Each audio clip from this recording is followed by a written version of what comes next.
104.9 XFM. You all right? This is Karl, producer of Ricky Gervais and Steve Merchant. They're not about today. Ricky's on holiday. Steve couldn't be bothered. So I'm left here with all the DATs. That's a digital audio tape of all the shows they've done since they've been here over the last, I don't know, year and a half or something. So we'll play you some of the best bits. All right, so here's the first bit.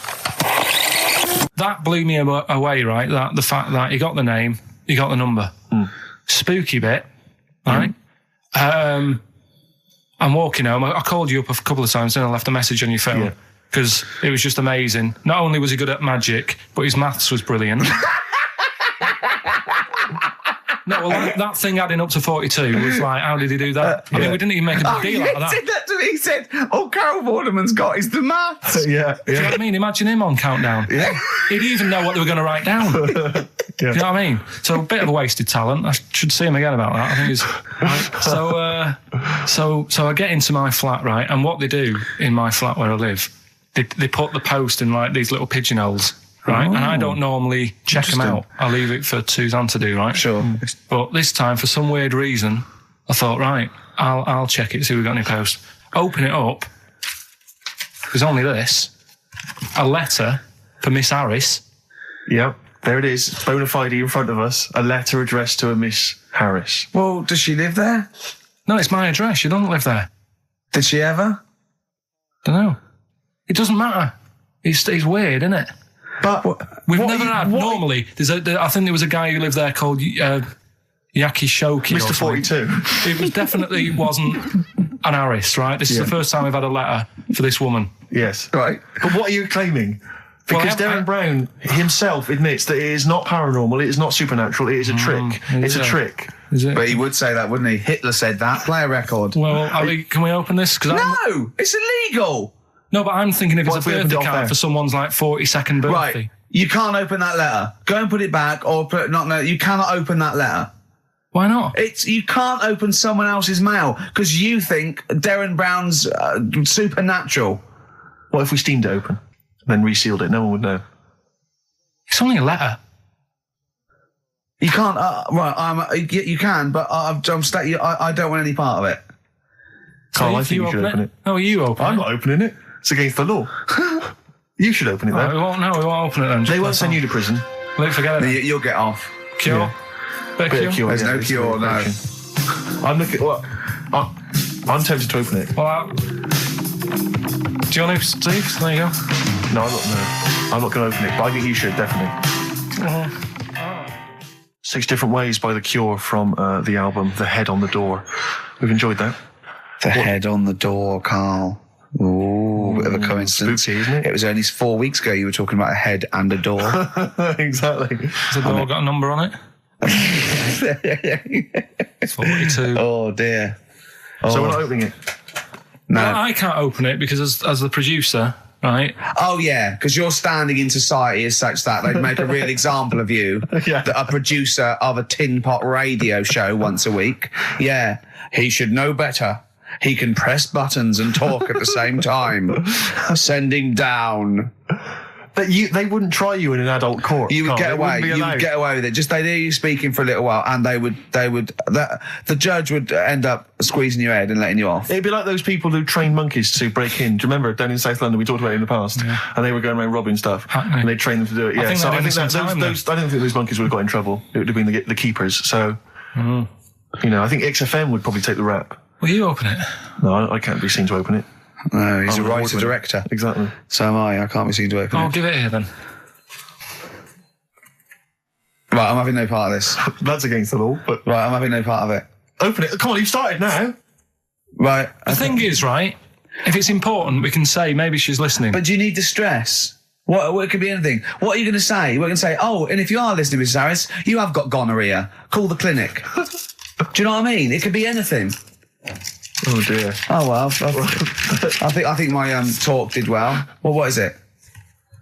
Is the number 42 on there? What is it? Can you say? Be careful. What? Let me see what it is. What is it? Dear Sir, Madam, your periodical dental inspection is now due. Would you kindly contact the surgery to make an appointment? Harris, Mrs. Harris, if you're listening, your periodical dental inspection is now due. You might want to contact the dental surgeon that you normally go to. She could have a faulty tooth. 42. 42. 42. I don't believe it. 42. 42. Oh my God. God, that Darren's good. Darren Brown's good, isn't it? Oh dear.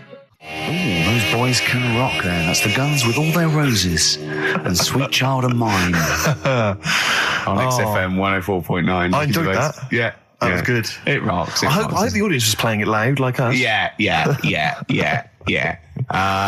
Ricky Gervais, Steve Merchant, Karl Pilkington. Well, look at him yawning.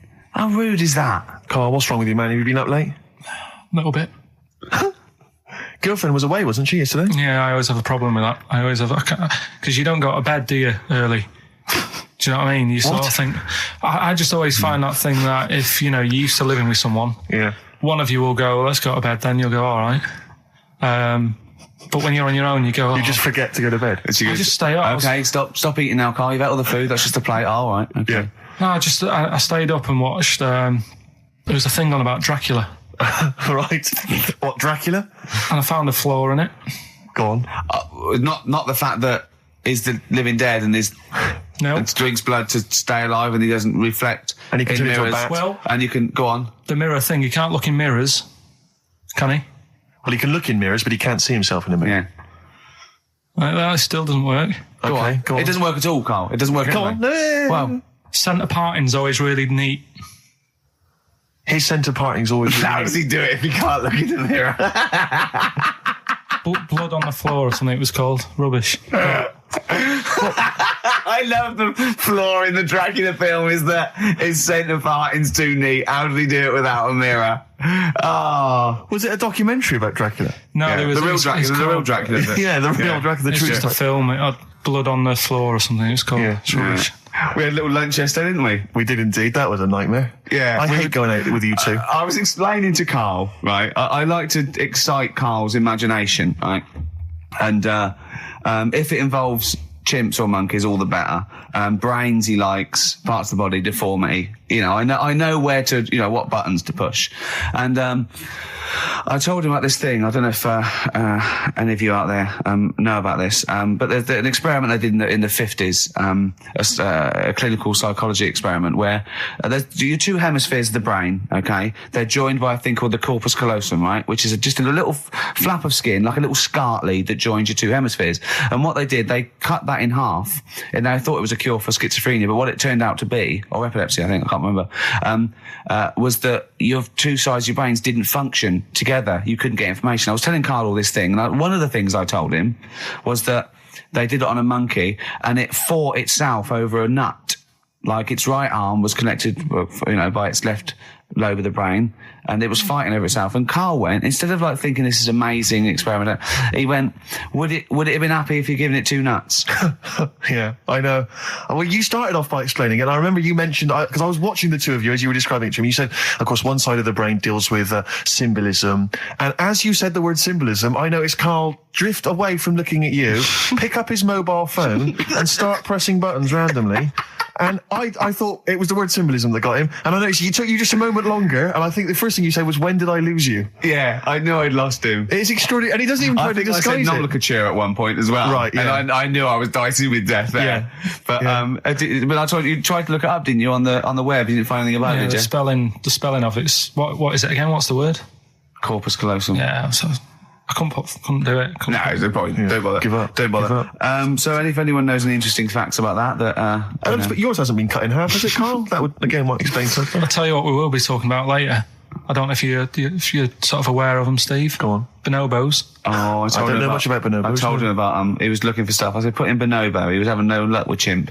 And they're a form of chimpanzee, but they're even closer to us, evolutionarily speaking. They've got their social groups are more like ours. They're more intelligent. And he was loving it, weren't you? So is it human bonobo Carl? Is that how it works on the evolutionary ladder? Chimp, Karl. Yeah.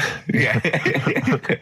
Talking about him. So we're talking about bonobos. You're excited about that? That's coming up in monkey news? No, I think it's a bit of a monkey bonus. All right, XFM 104.9, Ricky Gervais, Steve Merchant, Karl Pilkington, not here. It's the best of. You've been voting in all week, sending your emails. So here's the clips that you wanted. Another holiday. Well, it wasn't holiday. Well, it was. You had 5 days off work. Why isn't it holiday? You had 5 days not working for a living. You know how many days holiday gets a year now? 29. Oh, that's more than teachers, isn't it? It makes me sick. It makes me sick. Well, I know the kind of hours you work, Rick. It's mad. I mean, if you're not in work by midday, you're furious. No, but I mean, I'm always... 29's normal for the normal working person.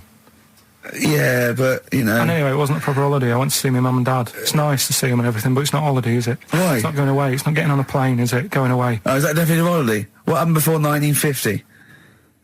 I don't know. People used to go... Yeah, exactly. People used to go to Blackpool or Brighton. That was holiday.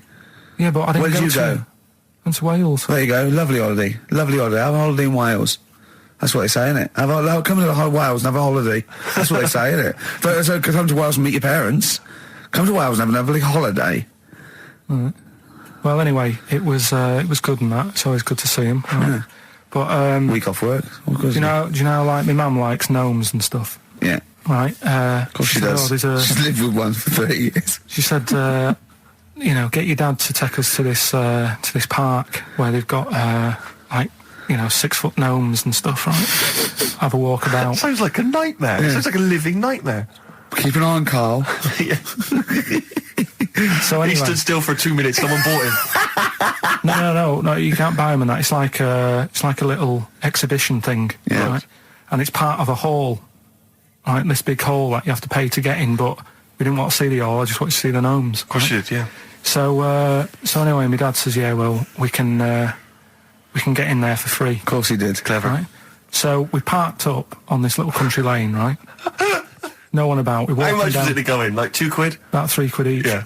But he said, well, yeah, but if you don't have to pay, do you know what I mean? You enjoy it even more, don't you, when you're walking about and you think, I've got this £3 in my pocket, no one's having it. Yeah. Right? No, looking over for a bloke with a peak hat saying, can I see your ticket, please? I wouldn't enjoy it more, no. Go on. Yeah, but you don't worry about it, do you? You got a bit of money now then, Rick. You've changed. So anyway, so we had to walk across about 4 fields. For £3, right? And what happened was we're walking through all these fields and what have you, big grass and muddy bits and all that because it'd been raining, and climbing over fences and stuff. And we're in this field, right? And I look to my right, and there's about 30 cows all staring at us, right? And Suzanne started to panic a bit. She said, we shouldn't be here. Dad says, of course we can. We're allowed to go wherever we want. All this land, it's ramblers' rights and all that stuff. Yeah. And take a cow if you want, unattended. Serves him right for leaving him in the field unattended. I'm having one. Yeah. And keep us fed for a week. Anyway, these cows start surrounding us. Surrounding us. Oh, brilliant. Oh, no. Face off. And Suzanne's panicking, going, this isn't right. We're not going to make it to the fence in time. They're moving faster than us, and he started sort of running a bit. Wow. And it's like some kind of bovine West Side Story. A gang of cows coming at you. Don't worry about it and stuff. But my dad had to sort of stand there and wave a stick at him. Of course. And we got away, but Suzanne was having a bit of a sweat on. Got away. Saying, we could have got killed. Sure. And my dad saying, no, it never happens. And I just wondered if it does, if there's a risk of... Yeah, it is rare, but there's been a couple of cases of being trampled by cows. They're not aggressive. They sort of run through you. Well, they're aggressive if they've got a calf. They've got kids. What? You had kids with them. Kids, yeah.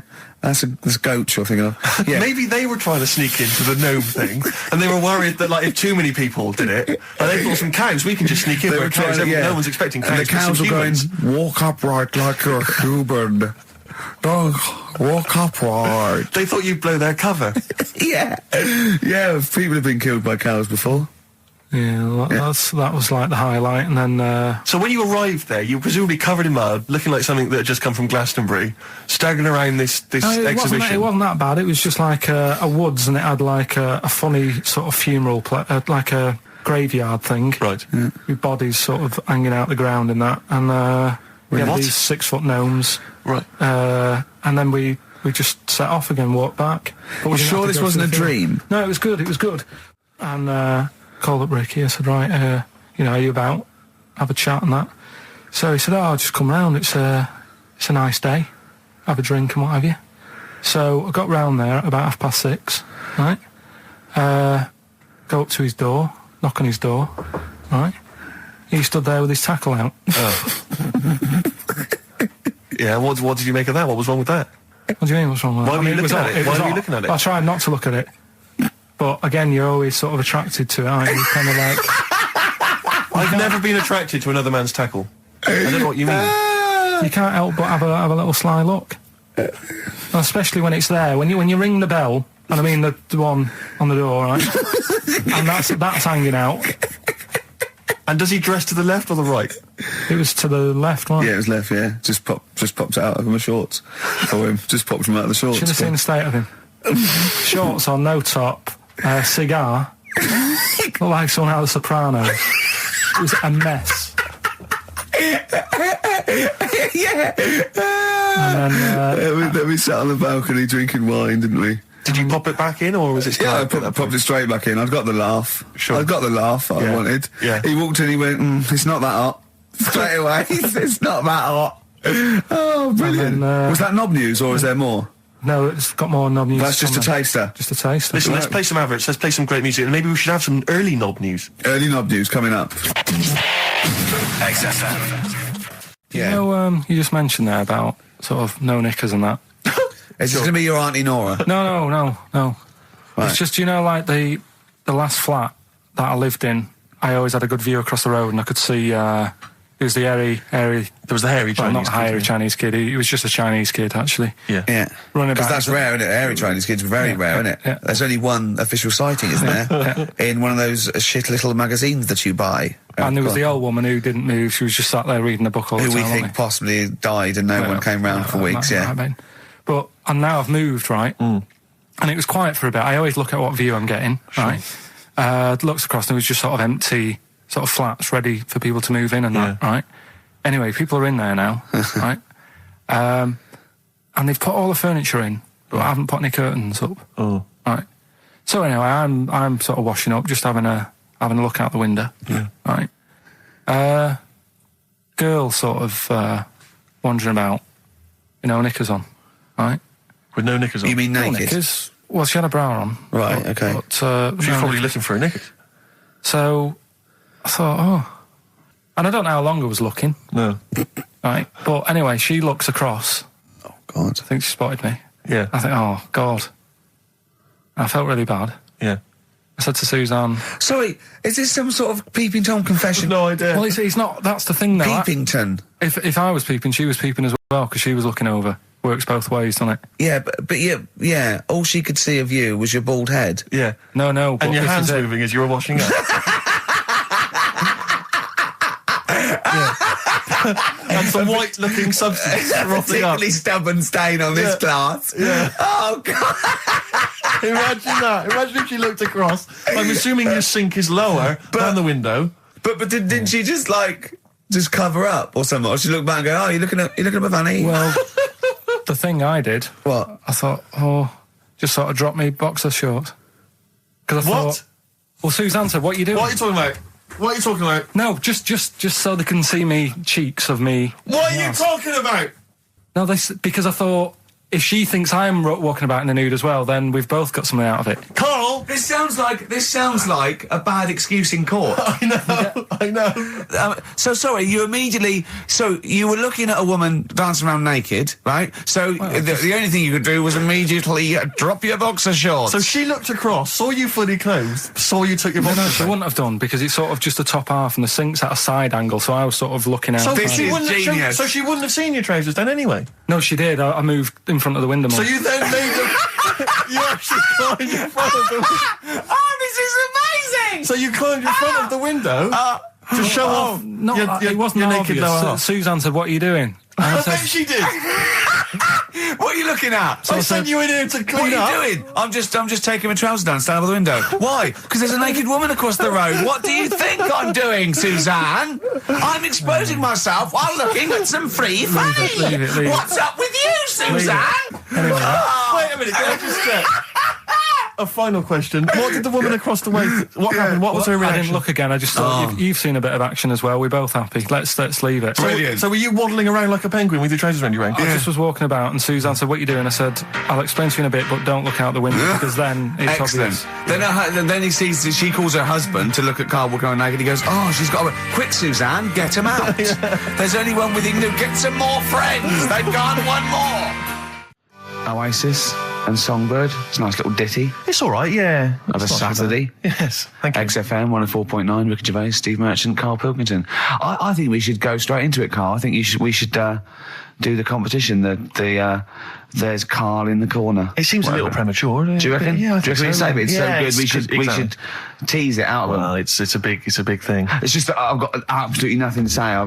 Sure. I haven't really. Well, I mean, like often I know you all have spoken to Karl in the week. This week, for some reason, I've been speaking to him. Oh, right. I spoke briefly to him about Michael Jackson and the documentary. Yeah. Now, of course, I thought that was extraordinary. Amazing, and I asked amazing Karl's piece of opinion. work. Yeah. And he didn't mention to me the fact that Michael Jackson likes to climb up in trees. No. He didn't mention anything about his bizarre relationship with children. He didn't mention anything about his obsessive billionaire spending sprees. Right. He didn't mention anything about the mannequins he has in his thing, or the fact that he drives around his sort of 7 hotel suites in Las Vegas in a little kind of old people's scooter. The only thing of note for Karl was he said to me, "Did you notice how big his hands are?" I'll tell you what, though, I did. What? Yeah, how you look at the man's got like a face that he's had reconstructed. Well, I can't even say that; it's libelous. Yeah, But, he hasn't. He's got He's had two nose face. jobs. Yeah, And you're looking at his hands. But I think it's because you look at him and he looks a bit like there's a bit of androgyny there, but it's sort of like it is quite a petite sort of old lady's face in a way, but then you see these labourers' hands come out. That's always the way with a tranny, isn't it? You know what I mean? Well, you can't accuse him of being a tranny. No, he's not. No, he's not. What are you saying? No, I know He's got enough issues. Now you're accusing him of being a tranny. I like him. I thought he came out that brilliant. I thought it was really. I really felt sorry for him. No, I think he cleared up a few things as far as I'm concerned. I thought it was a fascinating piece of work, but I did like the shopping spree. That was great. Extraordinary, because he's just got going such around bad just taste. pointing. I know it was bad taste, wasn't it? It was like one of those bazaar shops. Yeah. You know what I mean? There's anything, sort of a gift shop, but they're trying to make it look like Ming. But and And it's sprayed gold. If he'd been living in a trailer park, he'd have been ordering, one of those porcelain dolls dressed like a Harley Davidson bike rider, or an Elvis commemorative plate. It was the kind of billionaire equivalent of that. But the hands were a giveaway. It's the same as those sort of transvestites. Well, it's like you get. What was it about his hands? Well, you know when you get like a cab driver or something, right? And he decides to turn transvestite about 60, and he goes on Kilroy. Do you know what I mean? It's that way. He got a twin set of pearls, and he goes, "I've never felt so comfortable." But his hands are still big. He's got a little wig, and he's got the lipstick on, and he's with his teenage kids who are going, "Kill me." Do you think he's been having surgery on his hands to make them larger? Bigger, yeah. Is that why he was wearing that glove through most of the Exactly. But I think he wants to be a goalkeeper. Right. And they said, well, you can't, Michael, you got a big hands. It would help him climb the trees. Yeah. And he can play tennis now without a racket. Yeah. So what did you make of it, Karl? Were you intrigued? The Michael Jackson thing. It's, it was all right. The brilliant Blur, Out of Time on XFM 104.9. One of my Christmas. favourite singles of the year, and that's another thing. We'll be playing our favourite singles of the year, as well as our favourite clips of our own show. Rick, I imagine if people have got a bit of Christmas money, they're wondering what they can spend it on. Office DVD. Well, other than that, these guys have got some ideas. What, adverts? Brilliant. Good to hear that again. It's fantastic. Waiting on a Friend by the Rolling Stones. Yeah? Go on then, Karl. On XFM 104.9, Ricky Gervais, Steve Merchant, Karl Pilkington. Go on. Right, this one. Remember Blockbusters? Uh-huh. Right, this one is good, and we'll do this one. Rockbusters. And remember how Bob Holness used to give you a letter? Yeah. And it'd give you a question, and the answer to that question is that letter. Yes. Right, well, it works like that. So if I said to you, what's I say to you, Steve, right? Right, welcome to the show and that. Hello. Let's play. Right, and I say, right, your first one is W. Mm-hmm. And the cryptic clue, because it's done like crosswords. Okay. So not quite like Blockbusters. Well, this young man prepared for his death. And it's a W, so the answer... And it's not always going to be like our sort of music, it can be any sort of music that's out there. So the W is the name of the answer. I understand that, but is the answer always the band name, or is it... Yeah. It's always the band name, is it, or the artist? Yeah. And so would the W be the surname, or would you have both the initials if it was someone's name? Would Elvis Presley be EP? Don't get annoyed, Carl. No. These are questions that I knew would be asked. I know because you tested it on me. So you've got to tell them. We That's need the to know point. the rules. If it was Elvis, I'd probably do E. No. Give him the answer.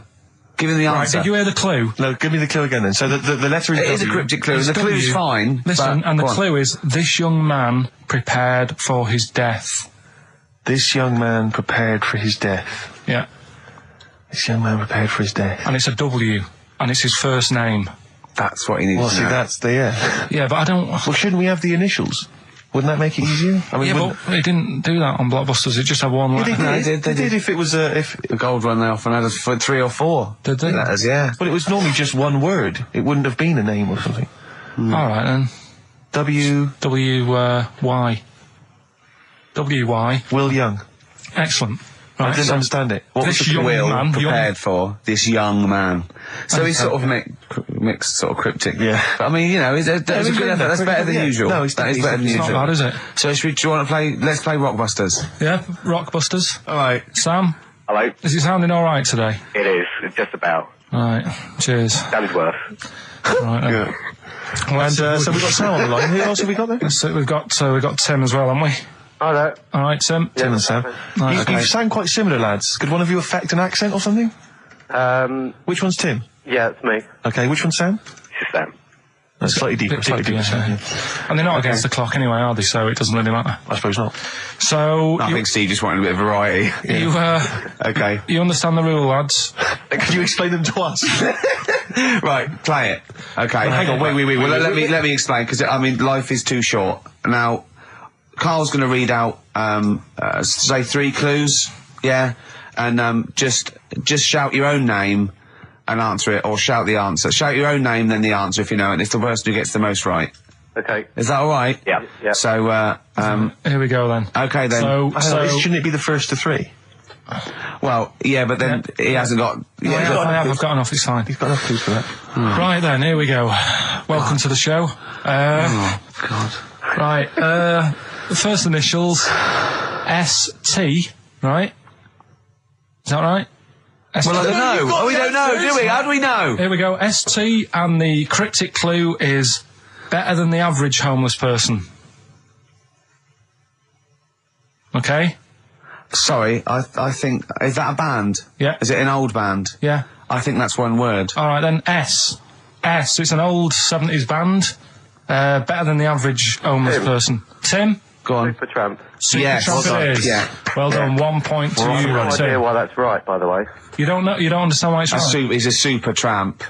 Oh, right. Better than the average homeless cryptic, person. Yeah. Yeah. Cryptic. Yeah. Okay, second one. Come on, Sam, you got That's actually quite good for Carl. Trust me, Tim. Take that as a good clue. Because, yeah, okay. We won't do this again. Wait, 1-0 Right, to here we Tim. go. Right. F. The letter is F. That's the next one we're moving on to. And the cryptic clue is, the little girl is hungry. What shall we do? The S or F? I've got it. F. Freddy. Sam. Peter.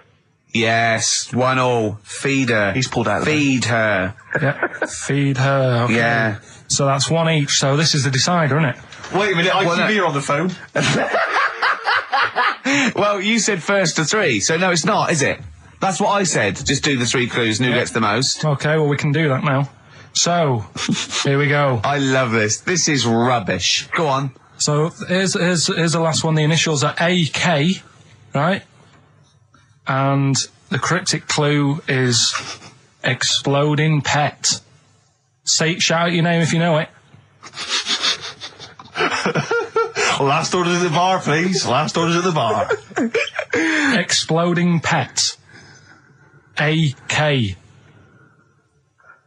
You're tuned to XFM 104.9, Karl Pilkington's quiz, Rockbusters. The format is still available. The highest bidder, please give us a call, or you can email ricky.gervais at xfm.co.uk. Is it a band or a singer? I'll give you a bit more of a clue. It's a pop band. Okay, we wouldn't. No, Tommy Kissam. Yes. Hey. Oh, this is amazing radio. So who was that won? That was Sam who won. So it's 2-1 to Sam. So he wins. What does he win, Karl? He wins some CDs and some videos. No, he's got obviously now, Sam, if you're ready, take the spot. You're going to do the gold run. Away you go, Karl. I haven't got any more. You're a fool. Right, stay on the line. We're giving both some presents. Play a record for. Rick, I'm going to shoot off. Well, listen, still to come, right? We've got the monkeys thing. Oh, chimpanzee that. And when I was out last Sunday, right, at Johnny's birthday party, Steve was there. Yeah. Got talking about stuff. And a debate that we didn't really finish cropped up. It blew your mind, didn't it? Amazing. Oh, I know about this. Steve told me. This is the infinite amount of monkeys. Or a monkey with a typewriter an infinite amount of time would eventually come up with the works of Shakespeare. Yeah. There was no debate. It's a philosophical, mathematical problem. There's no debate. It's true. It wouldn't happen. No, listen, Karl, listen. Infinity sorts it all out for you, right? An infinite amount of monkeys at a typewriter, right? They do everything. They type everything. Infinity just sorts it all out for you. There's no getting to it and they're going, oh, well, let's have a look what they've done. This one's come close. Did Romeo and Juliet. It would do it all. It would type everything ever possible, conceivable. Yeah, but it's a mathematical infinity. Well, we've heard your side of the argument, Rick. And I'll be honest with you, it's a persuasive one. But let's hear Karl, because he heard about this in a pub last week. Yeah, so he's got some strong What's your ideas problem with himself. it? What's your problem with it? well, first of all, right, you're saying it's a load of monkeys. It's not just one monkey. It Depends. can live forever. No, wait. It's either a chimpanzee with a typewriter with an infinite amount of time. He would eventually, by definition, mathematically, type everything ever possible. Okay, or it's an infinite amount of chimps with typewriters, and one of them will type it first time. But already, that's not right. You either need to have What do one you mean? monkey. What? You mean Let's hear his employment point. laws? He What do you mean can't- it's not right? Let's hear him out, please. Okay. If it's one monkey Yeah. with a typewriter that's got loads of ink in it and that, right? At least it knows what it's done in the past. It's not. Keep going. Crime. If you've got a load of monkeys, it's like if you have too many. What's that saying about too many chefs? Too many chimps spoil the soup. Right. Well, it's the same thing. It's like, well, I didn't tell you to put salt in it. I was going to put salt in it, and it messes it up. Whereas if it's just one, they know what's gone on. So what I'm saying is, honestly, leave him go. I can't be bothered. I want to hear. I want to hear the rest. This blows my mind. He doesn't know what this does to me. It's a mathematical problem. I want to hear the rest. well, it's just I just don't think it will happen. What do you mean you don't think it'll happen? Infinity works it out for you by definition. Well, what's stopping them typing the same thing again? They would. In fact, the problem should be if you had an infinite amount of time that it would type. It works for Shakespeare an infinite amount of times and everything else an infinite amount of times. But you know, that's not as. But not Shakespeare. Oh, shut up, you idiot! Rick, do you know what he said to me? I said to him, I explained it to him. I said, God. you've got an infinite number of monkeys, infinite number of typewriters. They will type the complete works of Shakespeare. He said, have they read Shakespeare? You're an idiot! Play a record. said no. I'm not having this They're not doing conversation. it from I'm not having it because it really, really winds me up. But you're saying they'll do it with no spelling errors. Well, they do it an infinite amount of times. And they do it wrong an infinite amount of times. And they spell the last full stop wrong an infinite amount of times. And they do it and they get one thing wrong in Hamlet wrong an infinite amount of times. They do everything an infinite amount of times. But are they going off a story that they've... Play a record, Karl, because I'm going to knock you out. I'm just saying, Shut up! do they know the story? Oh, They're monkeys! Oh, Christ. No, Right, but- okay. Right. The Cure, obviously, Yeah. love song. Right, Carl's been taking phone calls for these clues. Right, and so everyone's been saying the same thing for the last one. He's been going, no, and I'm worried, I'm always worried. FD, I just overheard him on a call there going, what have I been saying? Oh, no, it's FP. Dickhead. Right, give me the clues out. It's a rollover. Right, tell people we're really sorry to anyone who would have got that right. Okay, right, do the clues quickly. Tell them it'll be a rollover, so we have to do 3 new ones. Do you not write these down, I don't write the answers down in case Ricky looks over the thing and sees the answer. Why would I cheat? I'd rather you do something right with your life. Right, well, the clues were I've got 3 other jumpers like this one. Yeah. That was FT. Yeah. They got that, 4 tops. Yeah, that's all right. Good, well done. That bunch of people can't make up their minds if they want to sit in the sun or not. That was C, they were getting that. That was charlatans. Charlatan, right? A bunch of them charlatans, right? What do you mean? What's Charlie? No, it's like, shall I go out? Shall we? Charlatans. They got it, right? Where I went wrong with this one, the Jamaican fella, he had to have some aspirin. Why? It's my fault, you know, I'm not there's no point passing the book or anything. I said FD. A lot of people were saying, Fred Durst, like, forehead hurts, which is a good one. Yeah, which would have been as good as any of yours. But I made an error, so we'll roll it over. No. What is the answer? What is the answer? Jamaican fella what? Add some aspirin, why do that? What's the thing? FP. It was Frida Payne. Frida Payne? Frida Payne. Frida Payne. Frida Payne. That's awful. You've got to write these down next week. I'm sorry, you're the producer. I know, but I've had a busy week, haven't I? That's not an excuse.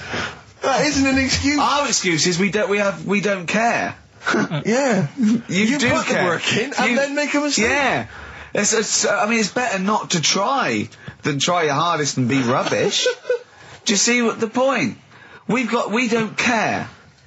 But you've got standards. Yeah. And you're not meeting them. Think of that. You're not even reaching your standards. God. Right, well, that's that, I guess. Well, the prizes will be giving those away next week. Again. Just completely... Song for the ladies to end the show with. It's from Nick Cave's new album, Nocturama. This is a track called He Wants You. Back next week. Remember, Frida Payne. This is the Best Of Show on XFM 104.9. I'm Ricky Gervais, with me, Stephen Merchant. Yes. I hope you're enjoying the Best Of. I know what you're thinking. If this is the best, my Christ, what was the rest like? Well, we'll be back in a week's time, so you can judge it for yourself live. But anyway, in the meantime, this is one of the best clips I've ever heard. Oh, I'm laughing just thinking about what it might be. Do you know why people tink the glasses before they have a drink? Why they tink? The verb to tink. I do know that, Carl. Is it about poison? It is. Here we are. What, would it make a different noise? Nope. Brilliant. Go on, explain Why? it. You explain it, Steve. No, don't, Steve. You explain it, Carl. Go on. Oh, I've started, so I'll finish. Go on, Carl. Explain why they tink the glasses. Ages ago, Yeah. only people with money had drinking or something. That's like one of my film reviews. Years ago. Welcome to History Now. Now, ages ago, only people with money had drinking or something. Keep going, Carl. Keep going. Like spirit and stuff, so they'd, it's like businessmen. It's easy for you to say. This is getting to be cruel, isn't it? This is amazing. Yeah, go on. Why did you open your mouth, Carl? What were you hoping was the best that could happen? Because you were trying to make me look stupid before with the planet, so I'm... Whereas you know... Yeah, go on, no, come on. Businessmen with money have got to drink and ching. Okay, so then, with all the drink... So they'd nip round to have a chat about whatever they're earning money with. And they'd say, right, do you want a drink then? And they'd go, oh, yeah, that'd be alright. Yeah. So, rather than, like, just pouring it out of a bottle into a glass and saying, there you go, it could be going, hang on a minute, it could be poisoning me head and trying to, like, nick my business idea. Yeah. So what they'd do, it'd sort of pour a bit of his drink into the other person's glass and you get that tink noise. And that's like, cheers, you know. No, Carl, I just have a slight amendment there. I think what it was you're absolutely right that they would then test each other's drinks to show that it wasn't poison. But over the years, that was reduced to just chinking the glasses by way of saying, let's not actually bother going through the whole rigmarole. They just did the chinking of the glasses. Yeah, that's good. It was exhausting though, wasn't it? I know. Was it worth it, do you think? Well, I like that, because people carry that with them now. When they do that, they'll think, oh, that bloke's definitely not trying to poison me. Yeah. So the horrible thing is that now, when I do the glasses, I can laugh and go, they don't know I've poisoned them. Exactly. You should always do the pouring back and forth. It's a shortcut, it's a slippery slope. You know, just be careful. Karl Pilkington in the chair now. The talked about, the acclaimed Educating Ricky. Right, well, just in case anyone's new, doesn't normally listen. Yeah. Basically, I'm educating Ricky. Yeah. Do a bit of research in a week, find stuff, news, history, anything that's interesting. 3 stories, I give them a nice little headline. You take your pick. Yeah. Between now and 3, you're going to learn 3 things. Yeah? Yeah. So, the headlines are, I'll be no buying one of them. Give us that again. I'll be no buying one of them. Nice, okay. Yeah. We've also got hippopotamus news. Okay. Okay. And can you believe it? Can you believe it? Well, I'm going to go for hippopotamus news. Hippopotamus news? Hippopotamus news. Right, well, this one, it's... I'm not going to take the credit here. I heard Christian talking about this on breakfast, right? Because it's a good story that happened. Basically, I don't know if I told you about it last week when we were having our spaghetti, but I think you did. Right, I know what it is. I know what this is. Okay, I've not heard this. Right, there's a little midget. Right, there's a circus. I'm loving it already. Circus going on somewhere. I think it was in America. Yeah. And is that present day or old times? I'm talking like in the last 3 weeks. Okay. Right, little midget. Circus, really packed out show. People are loving it. Right, Steve, you asked the same question I did. I know. So there's a little midget jumping up and down on a trampoline. That's what circus is. Right, I pay good money to see it. So everyone's clapping, and he's getting carried away. Because he can't believe they're loving it. I didn't know they'd like a little person on a trampoline, but they love me. But you know what it's like when, if there's a crowd of people sort of encouraging you to sort of go higher and stuff. Yeah. And I'm sure he knew it was getting out of hand. But he was jumping and he was coming down the road going higher, and he's going really high in the air, right? So he's doing this, crowd are clapping. There's a hippo, right, just sat next to the trampoline, getting ready to come on and do his act. Oh, right, I thought he was in the audience.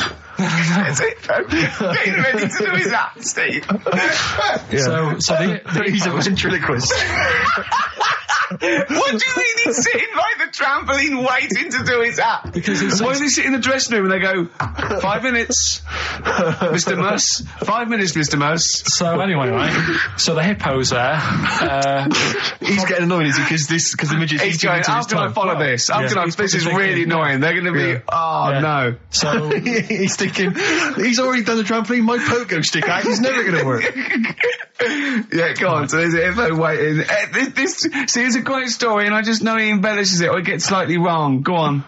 So there's a midget jumping up and down. The hippo's getting annoyed. The crowd are going mad. The midget's loving it. Can't believe his luck. Although you think he probably knows he's dicing with danger. Yeah. So next thing you know, they're all saying higher. He gives it one big, like, heavy sort of landing on the trampoline.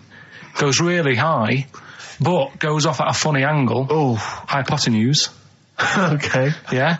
And sort of flies off. Hypotenuse! Sure. Flies off at a funny angle. Ooh, Hippo's there, swallows him whole. Crowd are clapping, thinking that's why the hippo was waiting there. Rubbish. Rubbish. It's not rubbish, though. But no, maybe there was an accident in a circus with a midget and a hippo, but at no point was this hippo waiting to go on, going, come on. The midget flew off at hypotenuse and landed in the hippo's mouth and was swallowed whole. This is what you embellish it. That is great. And what's I have to say, though, Rick, when I heard midget, trampoline, hippopotamus, I was thinking accident waiting to happen. Yeah. So... Yeah, maybe. I mean, it is that you should never put those three together. Never. It's a recipe for disaster. Everyone knows that. Midget, trampoline, hippopotamus. Are you mental? You're asking for trouble. Well, you know when he told me it, he said, and the midget. He didn't mention the hippopotamus, and he said the midget went on, and soon he fell off, and the hippo ate him. And I said, sorry, what was the hippo doing there? He went, it's a circus. I've never heard of a circus having a hippo. What do hippos do? What can they do? You can't train them, can you? What do you... Aren't they, like, very deadly? They're huge, aren't they? You can't have a hippo in a circus. Are you sure? You're not thinking of Zippo? He's neither clown. Yeah. And it wasn't some sort of where Zippo was eating a midget and it's some sort of horrible sexual act. No, it was definitely. I heard it on breakfast, right? Oh, okay, sorry. No, it's definitely fact. Yeah, okay, right, truth. okay, good. Carl's found love on the street before, haven't you? How's it going with your bird, Carl? Are you married? No. How long have you been out with her? 7 years. Because, I mean, you're quite a simple man. Yeah. You're sort of a simple in a nice way. ways. I mean, yeah, you're like Helen sense. from Big Brother. Yeah, you're sort of nice enough, but I look normal. Well, yeah, you sort of do. But you could be one of those that just suddenly go mental with a pen. Yeah, do you know what I mean? Stab people through the eyes. Yeah, you sort of look normal. But if I wouldn't really want to wind you up to a point of frenzy. How did you meet your girlfriend? Through work. What, through her work? What, you phoned up and said We worked at the same place. Oh, you're right. Yeah. You're quite an enigma, aren't you? Could you give us more on that? At work, you met her at work. What, she came in selling sandwiches? She was going through the bins outside. What do you mean you met her at Why work? are you having an attack on me? You're the one who's sad and lonely. Oh, he's done you again. Yeah, but what I thought was interesting was I just scratched at him and he just went mental. Yeah, no, it's like a bear caught in a trap. It's funny, isn't it? You'll never learn. Carl. No, I was just interested to find out what the story was, because it might be a really romantic story. Well, it's not. All right, jeez. I love the fact he doesn't want to talk about his love affair. I was thinking about you in the week, and like, does it worry you? I mean, you sort of joke about it now, and we're talking about it in the office, you know, like, oh, is Steve really touchy about the way he looks? And, oh, what's this? Where's that come from? He's done it again. He's done you again. I was walking home the other night, and I was thinking about it. And do you worry that when you're old, you will be on your own? You did start it, though, didn't you? Well, Carl, I'm glad you brought this up. because I mean, for me, you know, a lightweight, frothy entertainment show on XFM on a Saturday afternoon is exactly the place where I want to discuss the desperate, lonely future that's inevitably coming my way. Oh, God. I'll tell you what will cheer you up and forget all that. A bit of Embrace. Oh, one of the most hated bands. Probably you're thinking, Rick, isn't it time that we do our usual roundup of what's been happening in the news? Yeah. Which we always do every week. Yeah. We always do something, which is, I mean, basically, if you're listening and you're a new listener, say you work at a newspaper, we always try to be informative, just try and put stuff out there that just educates people, informs people. What are you thinking? Well, I said Monkey News is coming up, but what have you got? No, I was just looking on the net there and just found a couple of quite important news stories, probably worth mentioning. Policeman caught photographing. I don't know why it makes me laugh. It's just the phrasing, I suppose. It's the headline. Policeman caught photographing up woman's skirt. No, he wasn't up there taking a picture of Big Ben. He wasn't going, can I just sit up here? I'm just going to take a picture of that seagull over there. No. He was facing the camera up a woman's skirt. He was indeed. Right. A policeman in Japan is facing disciplinary measures after he was caught photographing up a woman's skirt with a hidden camera while on duty. The 42-year-old sergeant, who's not been named, used a digital camera to secretly snap the shots when the woman was reporting a stolen bicycle. So he was actually doing his proper job. He'd obviously thought to himself, I'll bring him a digital camera today. On the off chance a beautiful woman comes in to report a crime or robbery, I'll have it ready, I'll have it positioned, you know, in such a way. But this is interesting. This is how he got caught. Okay? The woman became suspicious after she saw a flash go off. brilliant. I mean, this not so secret at all. Sorry, did I just see your shoe? Your shoe just seemed to just spring into life there. It was light. There was light. Yeah, I think I've had someone set fire to some magnesium that was on the end of it. It won't happen again. But it's only you and I in here, and your shoe was just suddenly lit. Why are you standing like that? Why is your shoe just sort of like between my feet? There's no reason. This is how I always stand. What did the bike look like? Flash? So, are you taking pictures of my family? No. And no, I'm not. And you should be wearing knickers anyway. Well, how do you know that? What? How did you know I'm not? How did I know what? I'm not wearing any... I didn't know you. I don't know what you've got up there. Well, I don't know what it looks like, and there's no way I could. Of course, it would be roughly that conversation in Japanese. I know, yeah. 4.9, I'm Ricky Gervais, with me Stephen Merchant. It's the best of. You've been voting in all week, sending your emails, so here's the clips that you wanted. Wu-Tang Clan and Gravel Pit, we love that, don't we? I love it, yeah. Yeah, brilliant. Classic track. We're talking about embarrassing stories and stuff, and I don't know if I've told this on the radio before. Have I told you, Karl? I'm not sure. But this was when I was working at the BBC. This is not even long ago, and I'd moved to London, and I was fairly new in London. And I was working at the BBC, and I had this BBC hire car, and I've never told it. If there's anyone listening who works for the BBC, I don't know if I can still get in trouble for it. But this BBC hire car, and it was like I'd been ferrying kind of actors and people and production people around all day in this car. And I was driving back, it was quite late, it was about sort of 7 or 8, and I was driving back, and I pulled in to get some petrol to fill up the car every day. And I went into this garage to fill up some petrol, and I was there, and these two blokes came in a white van, right? They pulled into the forecourt, and I was filling up the car, and they went, "Hey, do you want to buy a couple of speakers?" And I said, "Yes, I do." Yeah. Because, to tell you the reason, it was like I was so flattered that they thought I'd be the kind of bloke who would, A, need some kind of classy speakers, and B, would like to buy them on the sly. Do you know what I mean? Yeah. I thought, they like the They've seen me. They've seen I look a bit of a hustler. Exactly. Yeah. I'm a street sort of guy. You can see by the way I use my walk. Exactly. Yeah. So I couldn't believe my luck. So they drove behind the garage, the little sort of garage bit at the back, and I went round there, sort of casually went round there, sort of locked the car, went round there. They went, open the back. You had 2 speakers in there. I said, "Are you sure these aren't knocked off, mate?" He went, No. We work for Dixon's. This is the story he spun me. We work for Dixon's, right? And we're delivery men. And if we make a delivery and the person's not there to sign for the goods, then we have to bring them back to the warehouse. But if we can sell them on the way back, then that's really good for Dixon's. Dixon's must love that. And instead of thinking, are you sure some kind of troubleshooter didn't... I mean, did someone going to go into Dixon's and go, you're not getting in the garage forecourt market? Jones. Exactly. Get a couple of lads in a white van. Exactly. Yeah. So anyway, I sort of bought this story, and I was a little bit dubious, and I went, right, let me hear them then. And he wired them up to the car stereo, and boom, boom, boom, they're playing. So it was some groovy hip-hop. I was thinking, great, these guys know what I'm into. Yeah. And he's giving me the talk and stuff. And I said, I'm a bit worried these are knocked off. He went, no, listen, we got a bloke at Dixon's who can confirm this is fine, right? Phone him up, use my mobile, right? And quote this reference number, right? So I phoned out, and I goes, I go, hi, some guys here in the garage forecourt trying to sell me some speakers. Just wanted to check. He went, it's fine.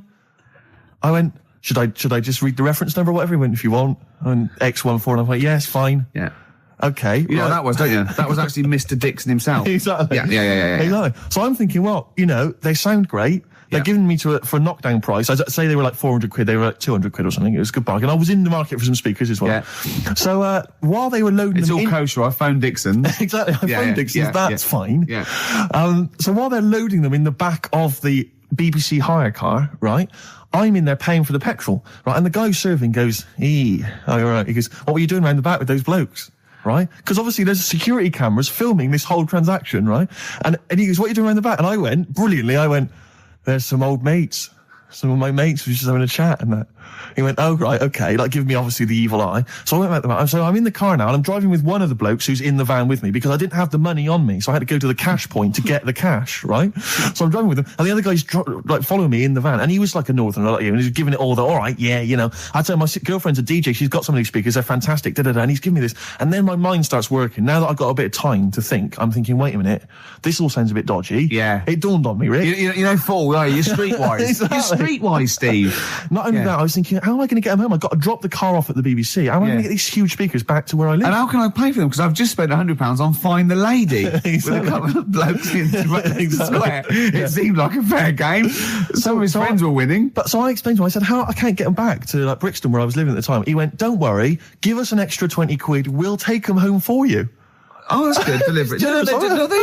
They do a whole service, you see. And there's also a backup guarantee. Did they have the guarantee, the 3-month guarantee? They didn't. No. But I said, I'm not sure about that. He went, well, why don't you put them in a cab, send them back, and your housemates can collect it? I was like, oh, no, there'd be no one in. And I was beginning to sort of get a bit conscious of maybe this was a bit of a scam after all. So I pulled into a little side road. I said, I'm not sure I'm into this now, actually. He went, what are you talking about? It's 200 quid for a pair of speakers. It's a bargain. You never get a bargain like this, mate. I'm going, not too sure, actually. I don't think I want them. He went, 150 quid, mate. 150 quid. I went, no, he's 100 quid now to you. And I'm thinking, wait a minute, this doesn't sound like the kind of work that Dixon's would be doing. Dixon's don't do that when I go in. This is it.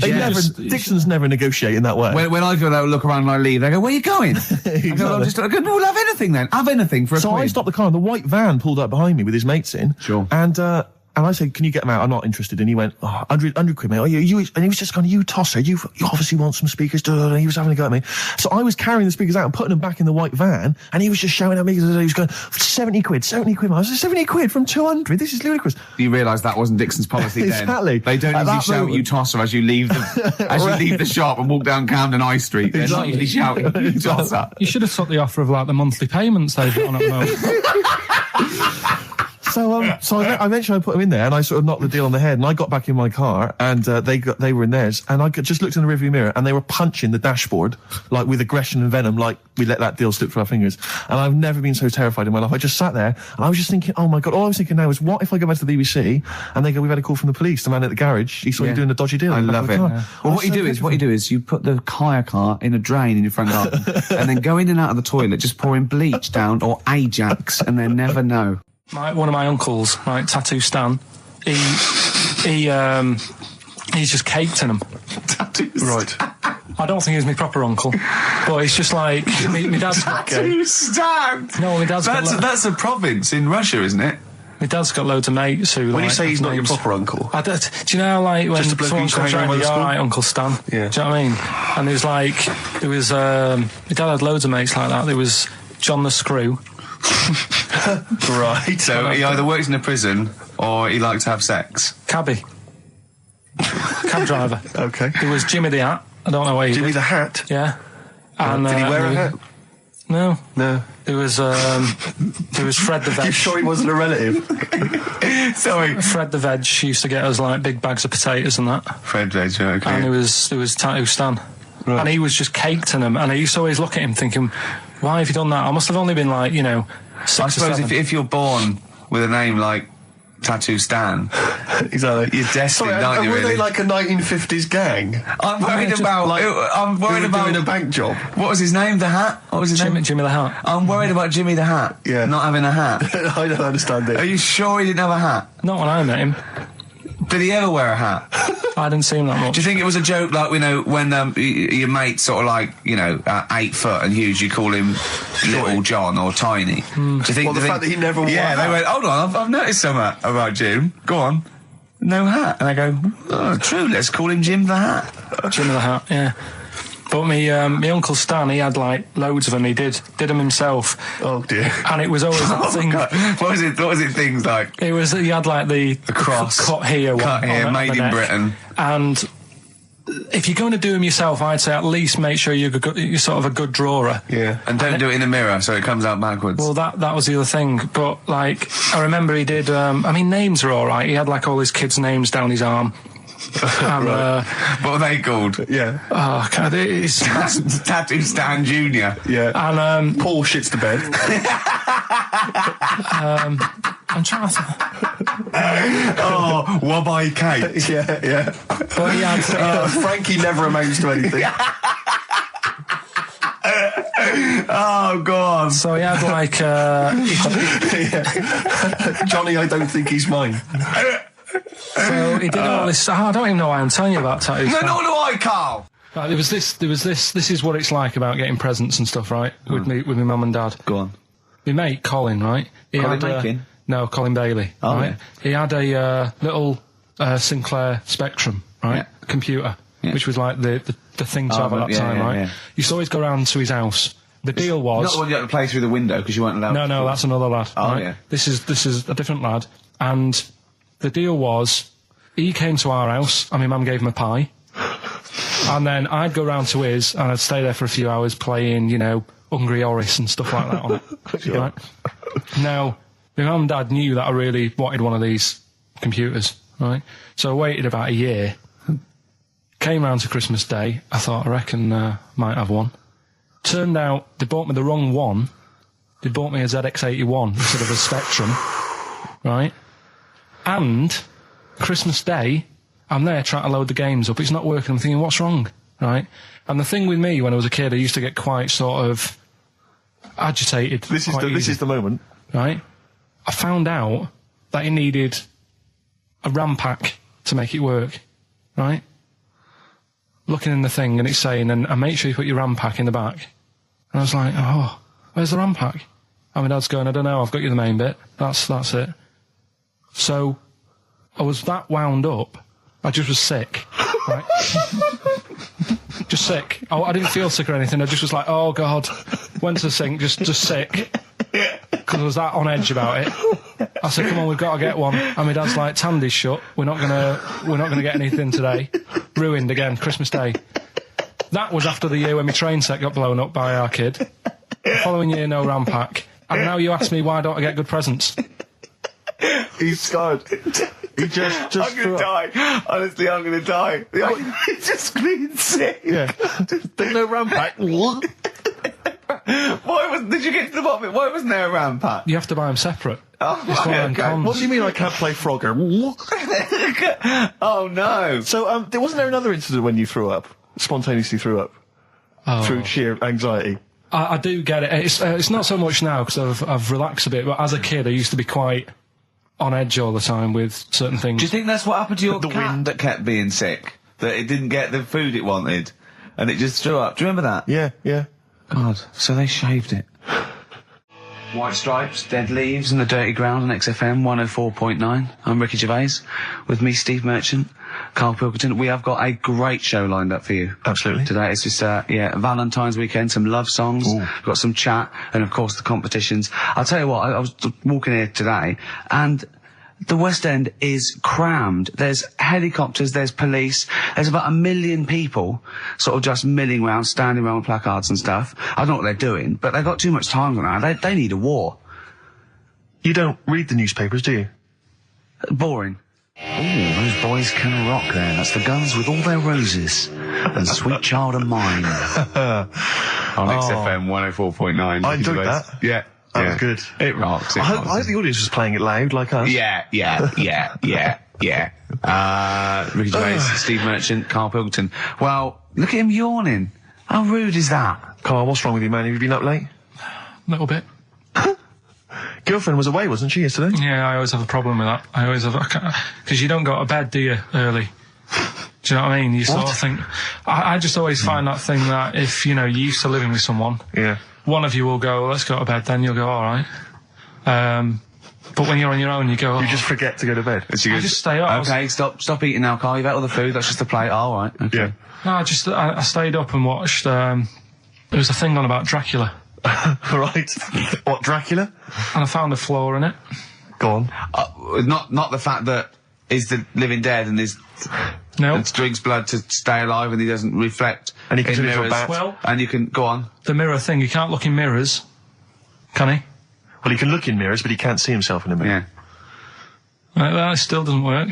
Okay, go on. It doesn't work at all, Carl. It doesn't work Go anyway. on. Well, Centre parting's always really neat. His centre parting's always how does he do it if he can't look in the mirror? Blood on the floor or something it was called. Rubbish. I love the flaw in the Dracula film is that his centre parting's too neat. How does he do it without a mirror? Oh. Was it a documentary about Dracula? No, Yeah, there was the real it's Dracula. The real called- Dracula. Is it? Yeah, the real Dracula, the It's true just a story. film. It had blood on the floor or something. It's called. Yeah. It's rubbish. From 1970. Yeah. Right, but you know- say that and watch that. You know there aren't Yeah, really sure.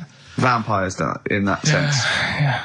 Yeah, but it still annoys you that his centre parting was too neat. Well, if you're going to do it, do you know what I mean? I'd like to see him with a fringe sort of pushed forward and maybe a hood up, alright? Come to stop your blood and that, alright? Yeah, just bits of tissue paper all over his face where he's cut himself shaving. Can't see. Bloody mirrors annoying me, alright? I'd love to see that. A little mank Drac. That'd be great, wouldn't it? Well, that might be a film that we do in our movie. Mancula. Just getting onto that. Mancula. Count Mancula. Alright? You got any rave music, like? Huh? Got any Oasis like that? That'd be brilliant. He came from Manchester. Please welcome Mancula. Alright? That'd be great, wouldn't it? His hair's a mess. Well, I can't see in the mirror, can I? Well, we've got a show lined up for you. Sad news for Rockbusters fans. It is going to be the last Rockbusters. Does that mean that we are doing another one and it's the last one? Or We are you've doing scrapped another it all one, together? and it's the last one. Oh, man. Got a bit of a special one, Steve. Have you? Yeah. It's just sort of done. What, it on, makes sense? No, it's, First time only. no, it's done on accents because I'm running out of like clues and that to use. Oh, is this as good as the Jamaican one? The trout spinners. The trout spinners. That doesn't work at all. A bit like that. Okay, so go on. What's the gist of this one? Well, it's just I've been the sound effects bit. That didn't really work out. So there's 3 sort of cryptic clues. Yeah. And Sort of cryptic, yeah. it's done on accents, and I've sort of worked down the country. So I've got a northern one, I've got a Brummie one, and I've got a Cockney one. All right, Excellent. we'll look forward to that. We've got quite a lot of competitions, haven't we? Because we've also got your film competition. He's appearing in The Shining this week, Steve. Excellent, okay. We've also got, chimpanzee that. More monkey news from around the world. Monkey news. Stay tuned for that. But there's one that I thought we could phase in as we phased out Rockbusters.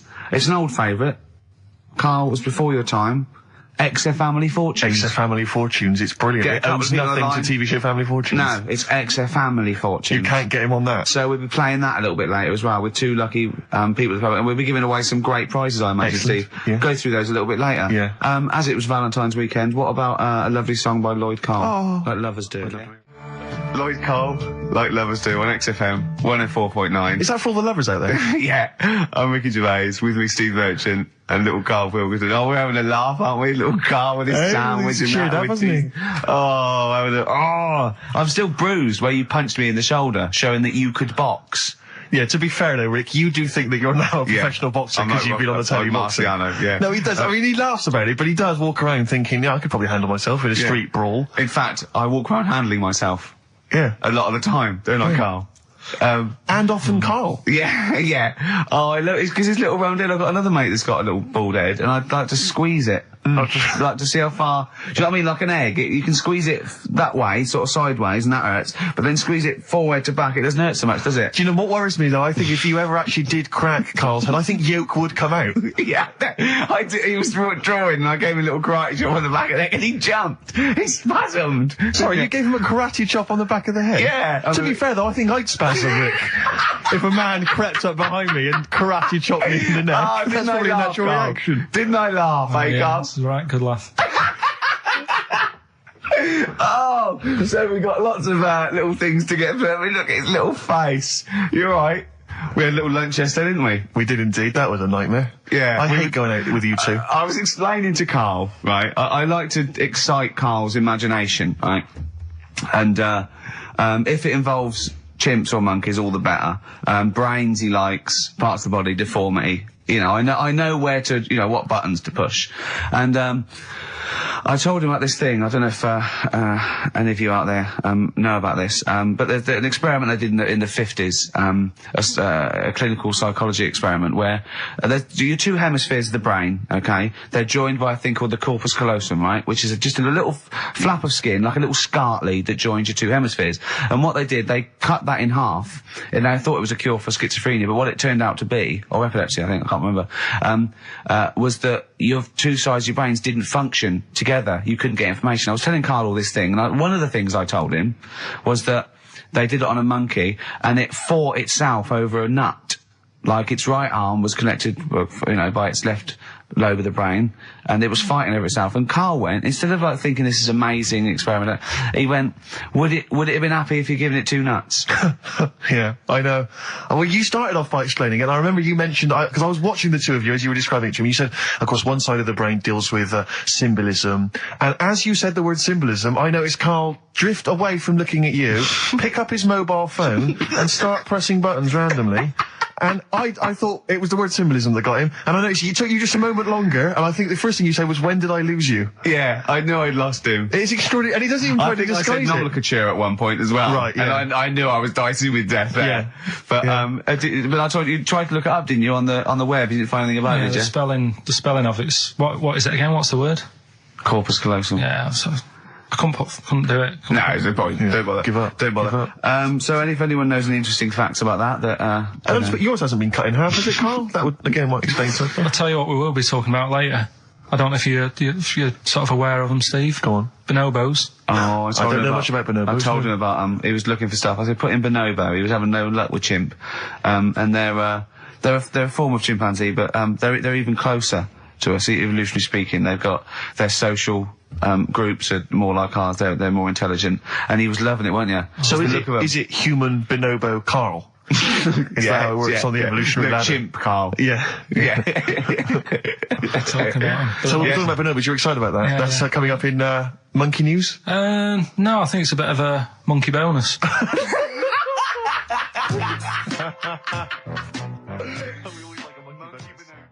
WC featuring Snoop, The Streets on XFM 104.9. Ricky Gervais, Steve Merchant, Karl Pilkington.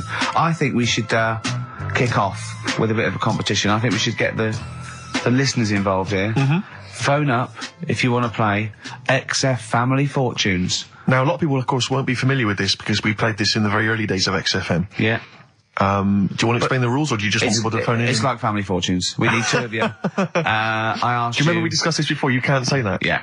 And so get two on the line. You're competing against each other, and so it's fingers on the buzzers.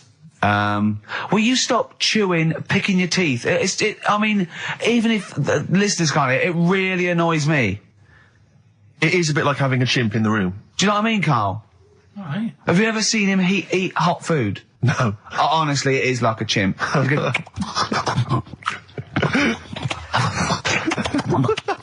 what are you doing? What? Just get... Oh, God. Or like the Cookie Monster. Yeah. Oh, God. I'm never annoying, Carl, so why are you? Do you know what I mean, Steve? You're so annoying. I'd say, have you been with him for trying to have lunch with Ricky? Yeah. It's the hardest thing possible. You wander around for hours.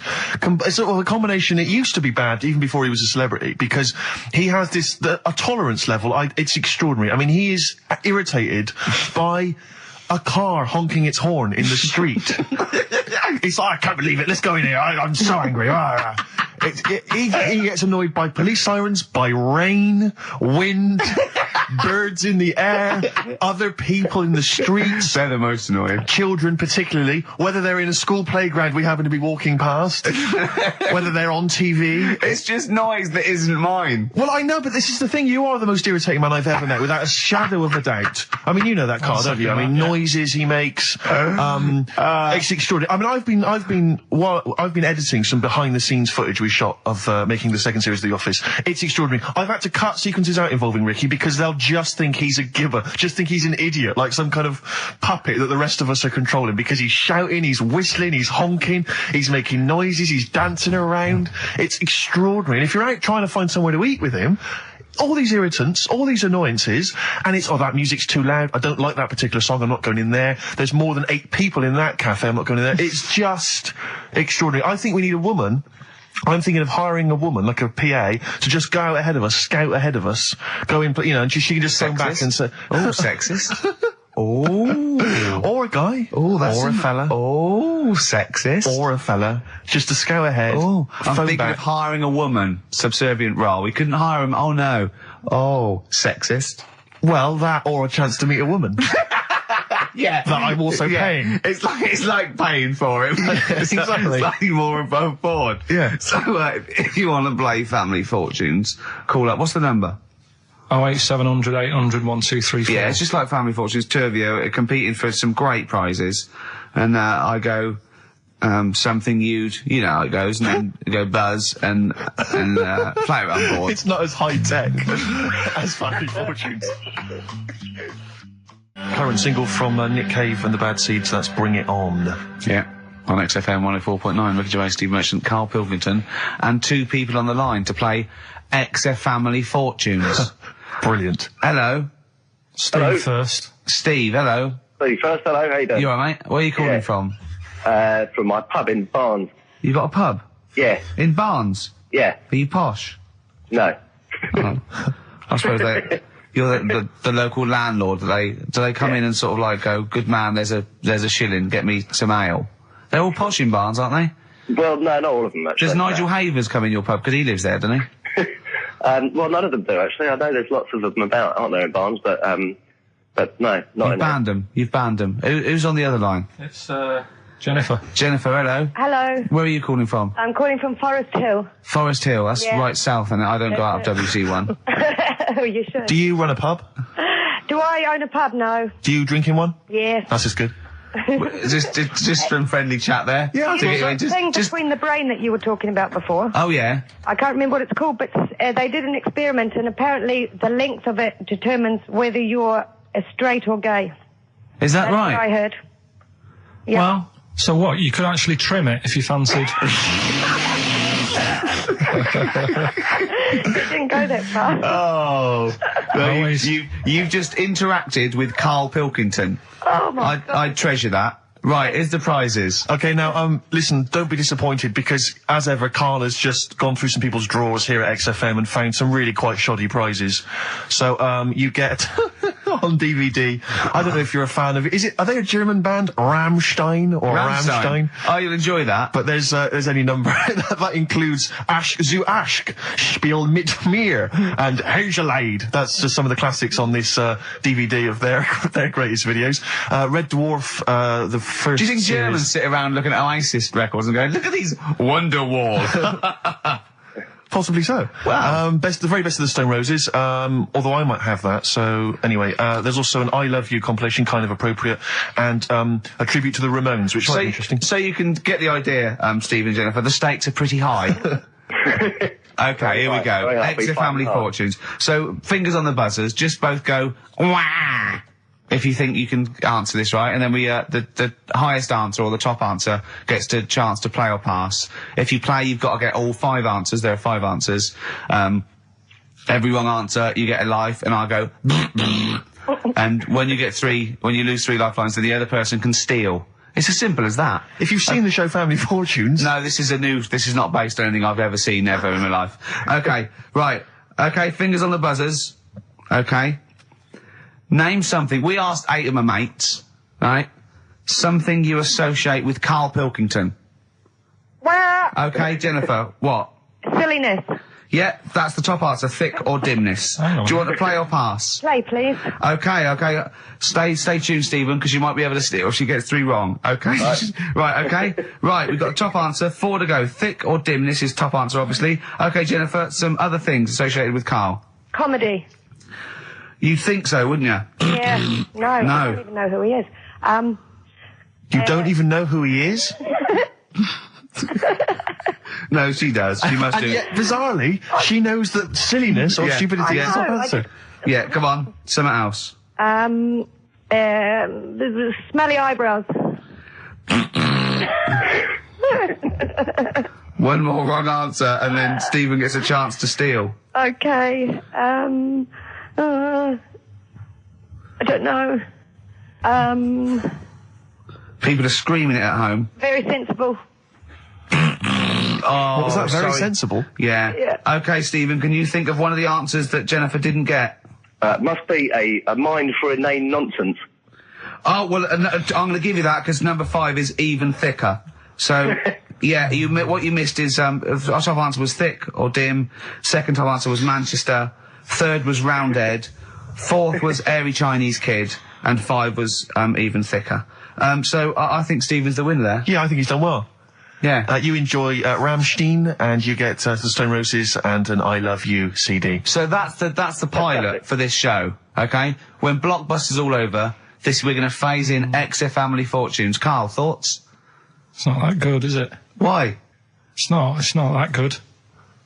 Just...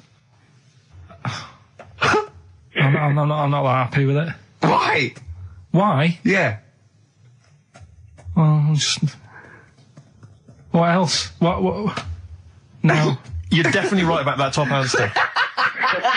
Well, thanks. Right, so Stephen wins all those prizes. Yeah. Stay on the line and we'll take your address. And we'll send something to Jennifer as well for even bothering to talk to Karl. So what's this, Karl? What are you playing now? A badly drawn boy. Yeah, excellent. What am I doing Rockbusters then? Later. Rubbish. Excellent.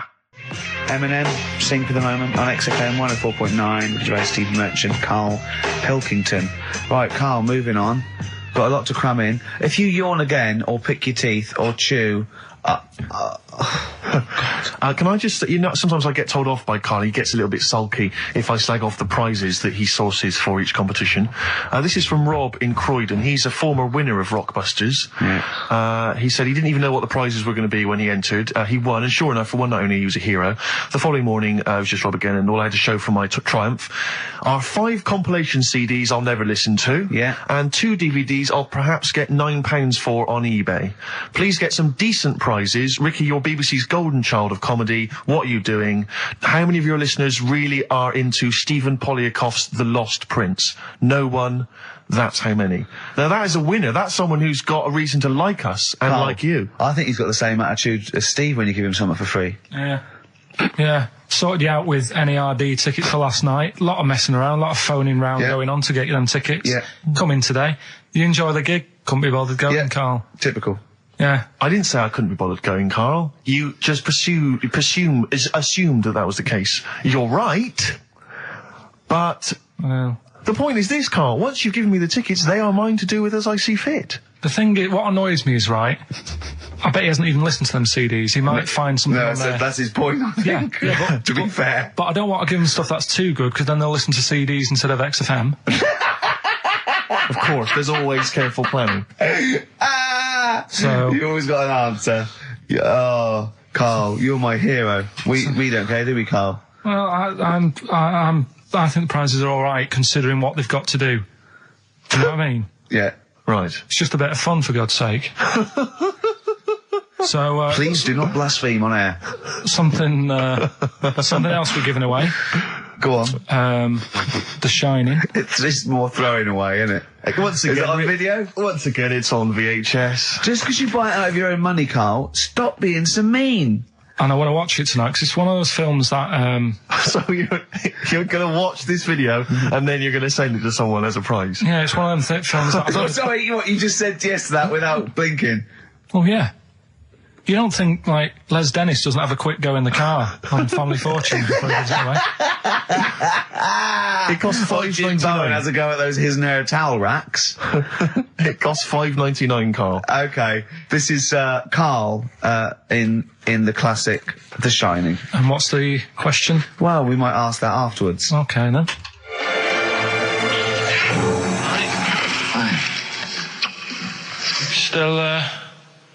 Still trying to write the book, then? Yeah? Yes. Good. Funny, someone told me the other day, weird thing about a typewriter, the top row of letters, the longest word you can write is typewriter. I'll just show you. That's weird, isn't it? It's just the typewriter being... You're not in the mood, are you? You're in one of those grouchy moods again, that you get into when you're writing. I'm not being grouchy. I just want to finish my work. Yeah, it's just being a bit funny, a bit offhand and that. Let me explain something to you. Go on. Whenever you come in here and interrupt me, you're breaking my concentration. You're distracting me. And it will then take me time to get back to where I was. Understand? Yeah, but I just was coming in to try and cheer you up, if you... I mean, I'm full of ideas as well, if you're having a problem coming up with stuff, got loads of ideas you could write about. The other day I read about this airy Chinese kid. What do you want me to do about it? No, it's just that it could make a good book, do you know what I mean, sort of following round. That's swell. Well, I'd buy it, But if you don't want to know, don't bother doing it. But, do you know what I mean? It's just airy Chinese kid. It's weird because they're not normally that airy over there. Yeah, this kid cakes in it. But if you don't care... I wouldn't touch one hair on his goddamn little head. You won't have to touch any hair on his head. Like I say, he's covered. Leave the head alone if you want. Touch his hands. He's totally... covered in it, but... I love the little son of a bitch. Well, don't go that far. You haven't met him, but I can sort it out. I'd do anything for him. I don't think you'd expect that much. Just take him to the barbers 3 or 4 times a week. He's a good little kid. In fact, I'll do it. I think I'll write a book on him. Yeah? How do you think you can handle that? Yeah. You're not too busy, are you? Well, I'm pretty busy. I've got to sort out some monkey facts for the show this Saturday, but I reckon I can still... Why don't you start right now and get out of here? All right. I will. If you're going to be like that. Couldn't borrow a pen, could I? See you later. There you Haunting. go. Haunting stuff there. Karl Pilkington in The Shining. You know, in the film, Jack Nicholson goes crazy because the suggestion is he's maybe possessed by demons that maybe are in the hotel. But, you know, if I was stranded in a desolate hotel, removed from all human contact with Karl, I'd go mental with an axe without being possessed by demons. That's more chilling to me, trying to get some work done and you keep wandering in. I'm trying to get Karl to spend a couple of days in the caravan with me, just for the hell of it. And he won't. I've offered him money, won't I? I think it'd be a great laugh, won't it, Karl? Oh, yeah, great. That would be terrifying. No, I want to film it. I just want to film it. Like a little video diary. There's Karl there, he's just waking up.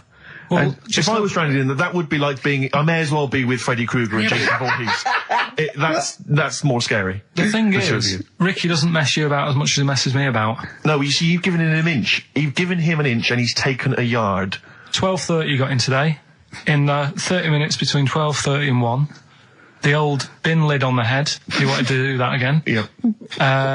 Squeezing my head, think he had a go at. And karate chop on the back of the neck. Yeah. All in 30 minutes. Yeah. Who else can say that? Who else can say that? Who else can say?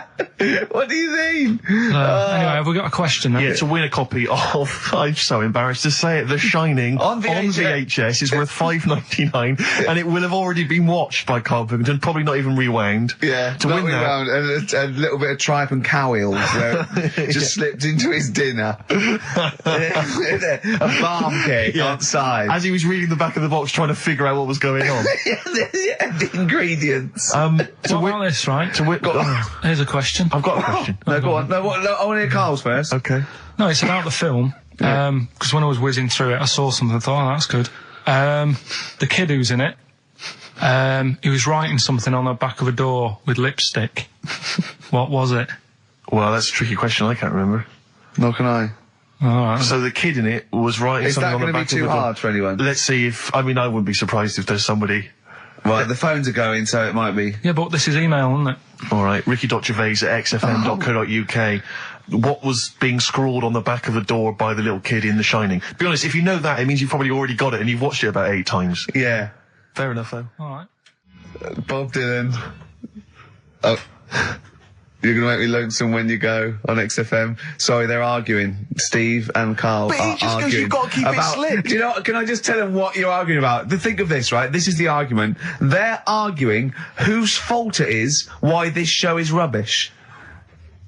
Think of that! What? That's a perfect... I think that's a valid criticism. At least we're discussing it. You're just accepting that that's the case. You're not even trying to change it. We're ashamed of it. Yeah. We have to go out there. I should be, but I quite like it. In fact, I remember when we went out about 2 weeks ago, so we've got to, make it tighter and that, make it good. Went out for something to eat.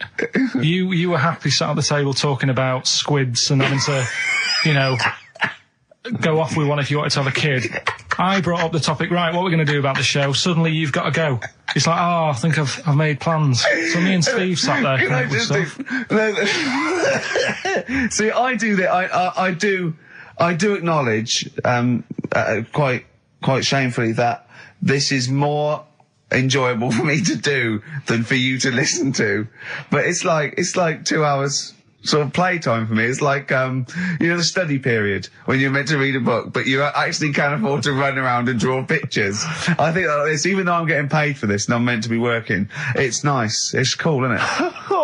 Not for the listener, but for me. But the problem is, the only way we can improve this show, Karl, to be honest, the only way we can make this good is if the three of us resign. Yeah. And they replace it with someone else. Yeah, but Karl, you're getting flustered and you're getting stressed because you're, I don't know what I was saying. Answer the phones. You were letting them ring. You're still letting it ring. You're still letting people phone. You go, oh, look, leave that. And people have phoned in, good enough to phone in to ask for something for free. I think you should at least answer the phone and say, it's not worth it, the prizes are rubbish. Well, whilst I'm doing all the other stuff, maybe you can do that. No way. Right then. But to be fair, Rick, I'm not accusing you of being lazy, but you're sat on a chair and yet you're almost vertical. I don't know how you've done it. It's like you're almost asleep, but you're sat on an upright chair. I don't know how you've angled yourself in that way. I'm going to have a bad back when in old age. I'm just going to be bent double. Right, so come on now. Pretend we're starting now. Okay. We've just started the show now. Yeah, it's 2 o'clock. It's right. XFM. It's the Ricky Gervais Show with Steve Merchant and Karl Pilkington, or our show. It's our show. From now on, I'm at least cutting up the blame as well. XFM 104.9. What do you want to know? Funny thing happened to me on the way here. Okay. Actually, it was about Wednesday or Thursday. I was walking along Charing Cross Road. I was on my way here actually to meet Karl for a drink, and this little fella came up to me. I think it was an overseas student. He's sort of like a student type, but he had an accent, and he came up to me and went, "Excuse me, are you one from the office?" And I went, yeah. He went, would you sign a script book of the office for me? I went, yeah, by all means, yeah. He went, can you come to the bookshop?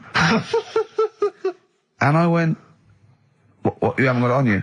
He went, no, but if you come, I will buy one for you to sign. And I went, I can't really. He went, were you going to pass one? I went, I'm not, no, I can't. He went, oh, I was just in Waterstones earlier. I didn't go. I went, oh, sorry. He went, you could just. I went, I can't. He went, okay. I went, I'll sign something else. Have you got something else I can sign? He went, of course. And I signed a pamphlet or a brochure or something for him. But I love the idea. Imagine me going with him and queuing up, and I'm in the queue. He's going, you're going, yeah, fine. Can you just hurry up? And he gets there, and his switch doesn't work, and he goes, can you lend me £10? Yeah. I mean, imagine that. I'm a little bit annoyed you didn't go with him, frankly, because that would have been a sale of our book, and I get a little cut from that. Well, behind him was Salman Rushdie going, can we hurry up? Because I shouldn't be out. Yeah. I'm getting a lot of funny looks. And I really, I don't feel comfortable. But I thought it was very odd the other day, was we were walking along, and Ricky often gets bothered for an autograph, and some Japanese people who I think were tourists, they appeared from behind the corner, and I thought, this is odd, that, they seemed like tourists, but they're obviously going to ask for an autograph. And they just handed him a camera and said, excuse me, would you take a photo of us? They didn't recognise him. They didn't recognise him. I was laughing, I was thinking, right. Oh, so now Ricky stood in the street, people are recognising him as he's taking a photo of 3 complete Japanese strangers, and I imagine them getting home and sort of saying, and here's the one we had taken by Ricky Gervais. Taken with Ricky Gervais? No, taken by Ricky Gervais. From the office. Isn't that brilliant? Would you come to the bookshop with me? The life of a minor celebrity. Not really. XFM. Times like these, Foo Fighters and XFM 104.9. Karl, let's build up to Monkey News. Do you want to give the competition answer and winner? Yeah, we did the bit on The Shining, me acting out in that. Yeah. And the question was, the kid in the film The Shining, he, after like the devil had got in him and that. This isn't written out, is it? You're just winging this, aren't you? No, but I remember it. But you haven't seen the film though, have you? No, but when I was whizzing through to get the clips to make that thing, right, I saw it and I thought, hang on a minute, I'll watch this bit. And that's why I want to take it home tonight and watch it. I meant more how you presenting the competition. It's just like Jonathan Ross on film 2003. Well, I'm just saying, right, so the kid's there in the bedroom, and he's got his mum's lipstick. Yeah. And he's saying... He doesn't run a mobile DJ. No. And he said, he wrote down red rum on the back of the door. And his mum wakes up and thinks, what's he doing? Yeah. She looks at him and she goes, oh. And then she looks in the mirror and sees red rum in the mirror. Right. Which she thinks he's offering racing tips. It says murder in the mirror. Oh, clever. So, Kelly in Hounslow got that right. So, excellent. After I've watched the film, I'll be whizzing that over to Hounslow. Brilliant. I mean, the one thing I do like about this show, for all its faults, is the... honesty? Yeah. I mean, that can be good and bad. I mean, some people think it's sloppy, arrogance, laziness, They'd be right. Yeah. But I like to think it's honesty. It's like a peek into the mind and workings of Karl Pilkington. He just said to me, because he was shaking, because he said to me, and I quote, he said, he's just wittering to himself, I must remember to eat. Suzanne's away. I know. I must remember to eat next time Suzanne's away. No, but you did. I mean, I wonder if I lived on my own if I'd still be about. Because I just neglect myself. Yeah. So, I mean, for all I've eaten... A lot of self-abuse. Is that what you're saying? I had lasagna last night that I messed up, right? Why did you mess it up? Cooked it for too long. It was like a brick. Right? And she called up and said, have you eaten? I went, yeah. She went, was it nice? What do you have? I said, lasagna. Was it nice? I thought, I don't want her to worry, because she's probably been out and had a good meal with all the work people. Yeah. I didn't want to say, well, And she went, okay, bye. And I go, that guy again. Yeah, I bet he cooked it like a brick. Yeah. I bet he threw it away. Anyway, gin and tonic. I had Scotch pancakes for breakfast. That is all I've had. So I'm starving, I'm shaky. Plus I've got that restless leg syndrome still going on, which I can't get rid of. What's restless leg syndrome? I find, if I go to bed, right, my body's tired but my legs aren't. Are you like Michael Flatley? You have to get up and do a bit of tap dancing. Do they just keep going even when you're asleep? Moving about, so I have to get up and stretch them or something. Or I've worked out that if I put a pillar on like the bedpost down at the other end, if I have my legs higher than my heart, it calms it down a bit. Is this why Suzanne works away so often? I don't know, it's weird. To get a decent night's sleep. I put it down to Smarties and that. It's like a sugar thing. But stop eating them. Apparently Bob Mortimer's got it as well. No, he's got arthritis. Was he? You told me the week that you'd mastered moonwalking. Yeah, I can do that. Is that one of the things you did, like, in the middle of the night? It's moon sleepwalking. Yeah. He just gets out, he finds himself walking backwards and wakes up and goes, oh God, I'm brilliant at this. Right, so listen, what we're doing now, we're getting a debate going about... Actually, right? Go on. We're struggling, go on. No. You can help me out here, Carl. You've got an idea. I can see it in your eyes. He's got a brilliant idea. Wait for it. Go on. No. It's something, when I was looking on the web, found something out. Go on. It's a story about a woman who had a baby. What are you talking about? What? A woman who had a baby who was having a baby. It was no clearer when you repeated it. No, Carl, I don't know what to do. I don't know what to do for the common good, right? Pursue this line of inquiry, right? Because I don't know where it's going, or play a record. I'm actually torn. I don't know what to do. No, I remember seeing it and thinking, I've got to tell Ricky about that. It's brilliant. What should we do? Should we go with it? It's entering into the abyss. It's opening Pandora's box.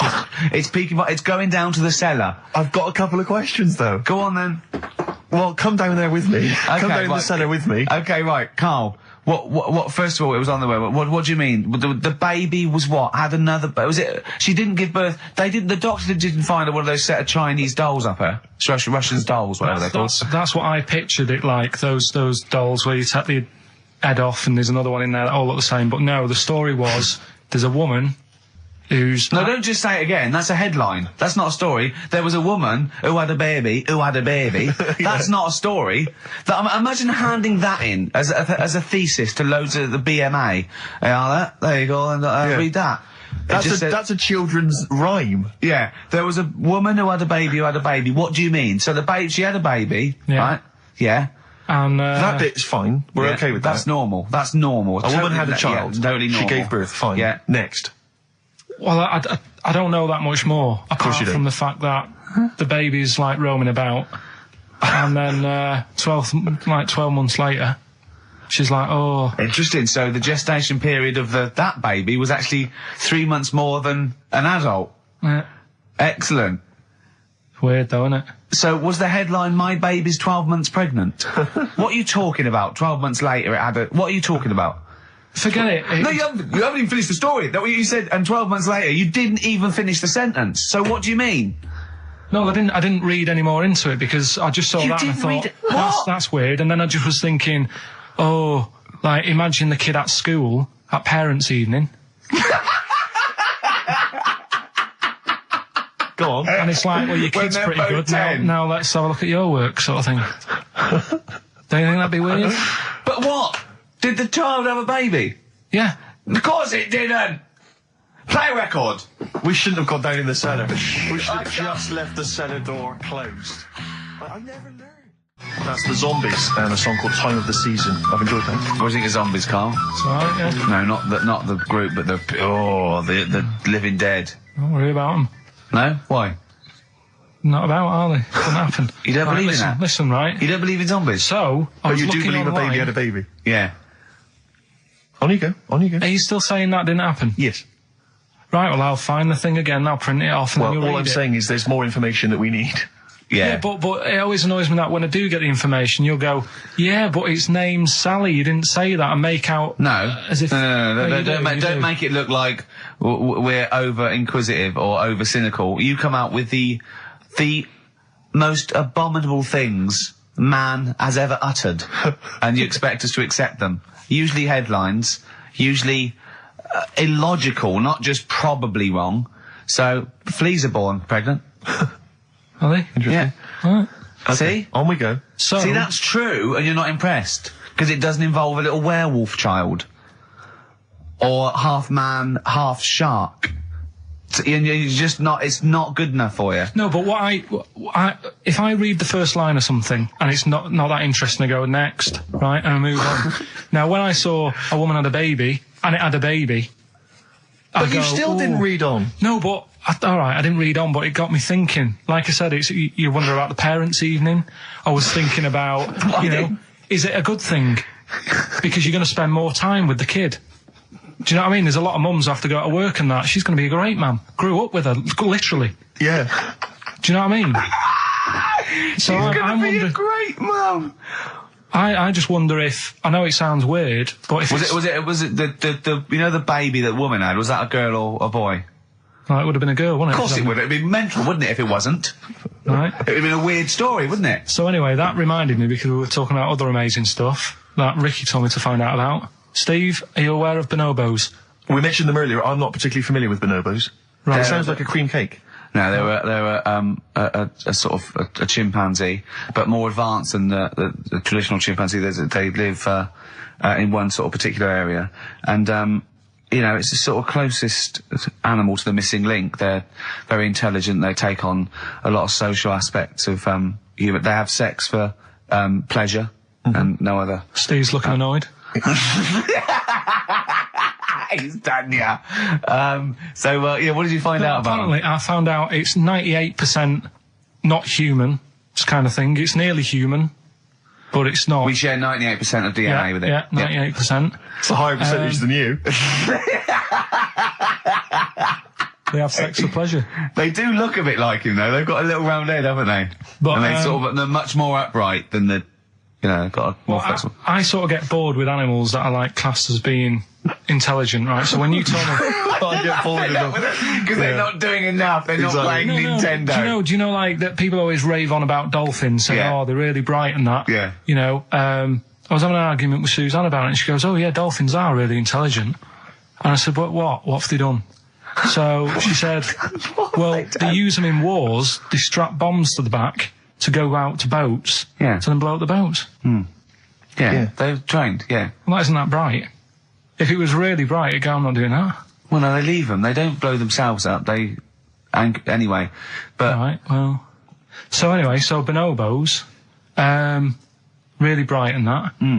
Now, I was looking at them, and they are, they're saying, they're just like humans, basically, right? But what I was thinking is, I didn't have a chance to ask you, if you got a mentalist, right, and put the bonobo in an exam. Okay.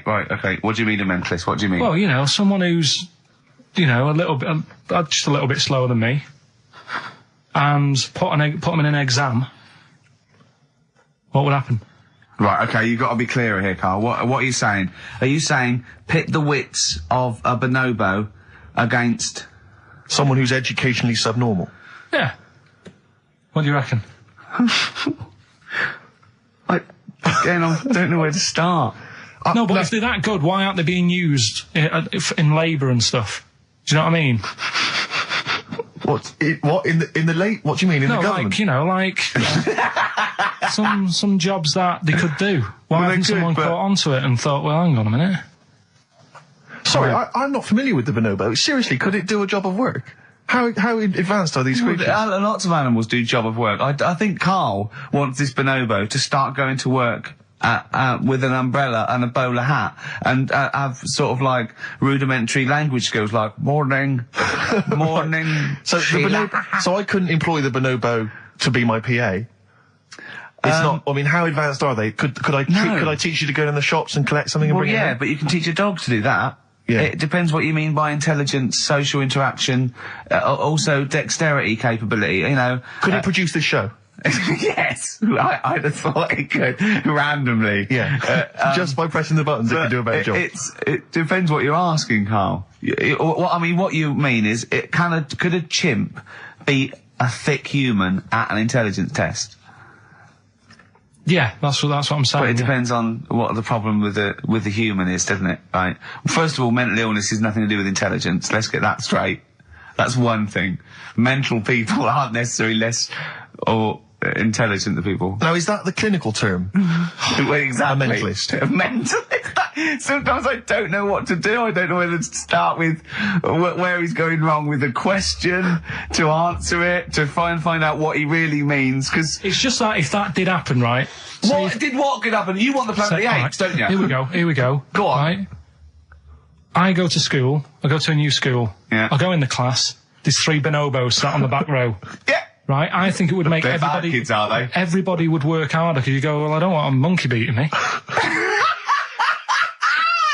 Whereas when I went to school... You think they'd be an incentive? Yeah. Well, I think... Okay, they go, oh, go on. What do you mean? No, I would have loved it. Because, I mean, one of the reasons I didn't like school is it's like, oh, I'm not bothered. You know, I'm not bothering going in today.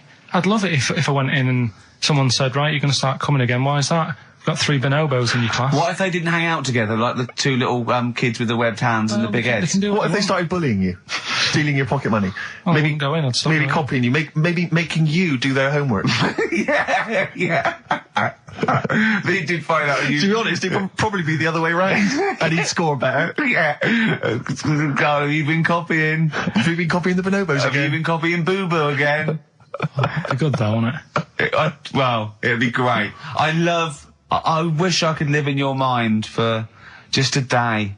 So it must be great when you walk around and see things. We were talking before, right, about at school for some... I can't remember why it came up, the frog thing. But they did a... Oh, I'll tell you what it was. It's the march that's on today, right?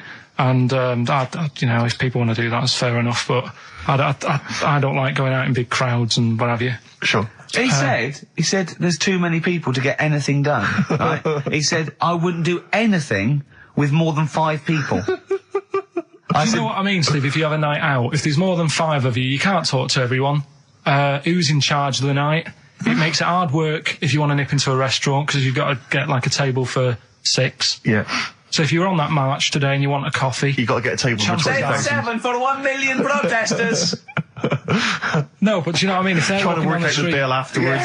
Yeah. Another dessert. Let's just split it a million ways. Yeah. Should we just split it a million ways? Well, I didn't have a starter. I need to pay with Switch. I didn't have a starter. Can I pay on Switch? Before you know, war breaks out.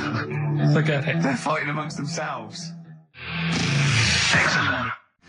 Doves, there goes the fear. We got a crack on here. XFM 104.9. We've got to get in Rockbusters and a couple more tracks. Ricky Gervais, Steve Merchant, Karl Pilkington. Karl, go for it. This is Rockbusters, the last ever Rockbusters. Right, yeah, it's a accents special one today.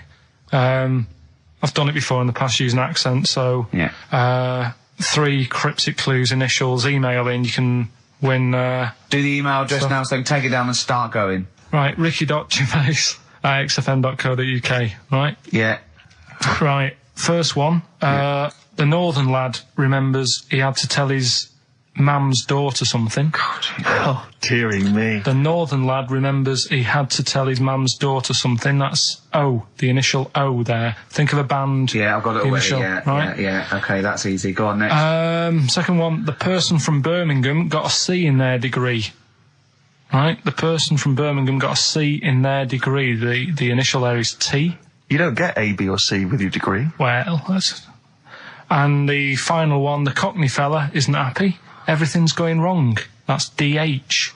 The initials there, DH. So very quickly, the northern lad remembers he had to tell his mum's daughter something. God, they're not going to get the second one. O. Second one, the person from Birmingham got a C in their degree. Initial T. And the last one, the Cockney fella isn't happy. Everything's going wrong. DH. Email in ricky.gervais@xfm.co.uk and win some stuff. Is it important that they bear in mind the accents? Will the accent really help them? Of course it will, yeah. Well, of course it will. Not necessarily, of course. Yeah. So, do that. Right, it's a Valentine's special, Letter to Mindy, one of the greatest love songs ever, and you've got a couple of minutes. Please do you know email the funny thing is, we haven't even done monkey news. Oh, God. Right? There's nudists going about, playing bowls, which we didn't get round to. Are there? Yeah. God. Why are they doing that? They got fed up with volleyball? I don't know, it annoyed me when I read it. But we'll leave that, maybe we can come back to that. What are they up to? Some they gotta be careful when they're smoking a pipe and bowling if they're nude. Do you know how, like, nudists annoy me? I saw it in the week that, Sorry, what was the monkey news? Quickly. No, we got to save monkey news. We'll have to do that when we, Is it quick? Is it quick? Going into the record. What, the monkey news, is it quick? Yeah. I can tell it to you quick. Quick then. Right. Jingle. Oh, chimpanzee that. Go. Shambles. Hurry up! There's a monkey in India, right? On a, railway station, waiting for the train. No, don't mess about, because I've got to get through it quick. There's monkeys sat there, and, this robber nicks somebody's handbag or something, goes running off down the platform, the police are chasing them, monkey steps in, trips the fella up, pins him down, police come and arrest the fella. He tripped over the monkey. Okay, play a record. He didn't. He tripped over the monkey. The monkey was waiting for a train. He tripped over the monkey. The monkey was waiting for a train. He tripped over the monkey. Did he check the timetable? Okay, leave it. He bought his own ticket. Letter to Hermione by David Bowie. Well, we're all getting stressed here. We're going to run out of time again. We haven't had enough answers. We left it so late. We had so much rubbish to pack in. You did it on purpose. What? What do you mean? You did it on purpose. I love Rockbusters. I think it's the highlight of the week. But I remember in the early days of Rockbusters, we used to get reams of emails. Do you know how many we've had today? Go on. 2. Yeah, because we've just done it in the last link, and people have to think about it and do research. They have to guess, because I don't think XFM Family Fortunes is going to be a success. Don't knock XFM Family Fortunes, Carl. It ran on ITV for years. Right, well... Yeah, so has anyone got any right, Carl? What we'll have to do just as well, we haven't got any prizes to give away anyway, because he gave them away our next month. Yeah, we're coming through now. Let's see, just hang on a minute. Well, this isn't radio. You can't just sit here looking at a computer screen going, hold on, that isn't radio. Right, well, it'll have to be the one who got the closest, right? Okay, who got the closest? What are the answers? Give us them again. Right, the northern lad remembers he had to tell his mates, his mum's daughter something. I'm so glad this is the last one ever. This is the last, I promise it's the last Rockbuster ever. The northern lad remembers he had to tell his mum's daughter something. That was O. Yeah, I know that. What was it? Oasis. Oasis. Right. Yeah. Oh. So that was a northern I like that one, lad. that works. That works, though. Go on, what's the next one? This one worries me. Go on. The person from Birmingham got a C in their degree. No idea. That was T. Go on. Toto. 2-2. A C as well. Just made it up. A C. 2-2. I love it. I love it. Toto. Well, Toto. Right, no, did anyone get Toto. that? Yeah. You are I joking. just saw it on an email. Right, come on. Like What was the last one? That's extraordinary. Last one. The Cockney fella isn't happy. Everything is going wrong. Going back in time a bit. The initials DH. Going back in time a bit? Yeah, that for the song. It's not a sort of. Oh, right. I remember. I thought I didn't hear that first time round. Cockney fella isn't happy. Everything's going wrong. The initials with DH. Yeah. That was Dan Hill. Dan Hill. Right? Dan Hill. Nobody got that one. That's a tricky one, but... Steve, do you want to pick someone who got a couple? No. I mean, I imagine Dan Hill was on everyone's lips. I mean, I'm sorry, I think I know about music, but I don't know who Dan Hill is. Sometimes When We Touch. Yeah, honestly, it's too much. It's an awful ballad from about 1973. Yeah. Right? Well, no one would get Dan Hill. Did anyone get Dan Hill? Well, I don't know. Steve, you are just... I'm not going to check. I can't be bothered. I just want to celebrate that it's over. I'm just pleased that we're finished with Rockbusters. What? Right. Did anyone get it? Hang on a minute. I've got to put check. that one back. I want to hear the answer again. What? Carl, leave the mouse alone and let me find that one. Right. That is someone's contempt for you. Yeah. They've put Oasis, fair enough. Second one, Travis, they've just gone. Third one, Oliver Hardy. They don't care. That's how much contempt people have for you. What's the answer? NERD? Yeah. Provider. Oh, I hope the Sonys weren't listening to that. I'm not going to come in for a couple of weeks. I'm not going to be here next week. Okay, no, leave it a couple of weeks. Yeah, Right, I think we should just take a break. Everyone should just take a break. do a special or a best of, Carl, because this is. Well, I've got to go away and rethink this whole thing because I think it's actually probably damaging our reputation. Definitely. What are you going to do next week? Are you going to come in, Carl? I'll have to be here to play it out, won't I? Fine. Yeah, right. Because we didn't give the winners of the competition. I'll tell you what though, my mum was loving it. Do you know Rockbusters? Do I know Rockbusters? I love Rockbusters. I think I dream of it. She was taking part. I mean, she doesn't know a lot of the new bands and that, but she made some up for some older bands and that. Oh, she did some herself? She made some herself, sent them in the post. So are you going to use those today? She's not quite got the hang of it. So unlike her genius son. Have you got them there? Can we hear what they are? You keep talking a second then. I'm quite excited. I mean, if they're even approaching, say, the genius of Wet Knee Houston. Yeah. There was another one which was something to do with a trench, Carl. What was that? That was Dandy Warhols. That was a good one. Dandy Warhols. I think that was his finest moment. Yeah. Incidentally, I've got an email here from someone called Sauda, if that's a he or a she, but let's assume it's a she, just for glam's sake. Yeah. She says she saw an old man eating a Twix last week, Carl, so that blows your theory out. I'm not having it. Okay. So if you are a bloke, he's calling you a liar, so maybe you want a little rumble later? In fact, if you are a bloke, he's calling you a girl. Yeah, exactly. Right. Yeah, then. These are ones that my mum's made up. Brilliant. Right, just in case you're a new listener, I'll give some initials out and a cryptic clue. And it makes up a band, doesn't it? Yeah. Or a soloist. Yeah, not so much cryptic as what you're thinking. Go on. My mum sent this one. This group would be good at doing your hair. This group would be good at doing your hair. TP. Is there a group called the Hairdressers from the 60s? This group would be good at doing your hair. TP. Is it the something? The Platters. The Platters. Yeah, that's all right. So that's all right. Nice. Let's have a look. This group sound like dinosaurs. Group sound like dinosaurs? T-Rex. T-Rex. Yeah, I see what you mean. They're not so much cryptic, are they? This group. Don't leave her alone. They're good. This group likes being by the sand and the sea.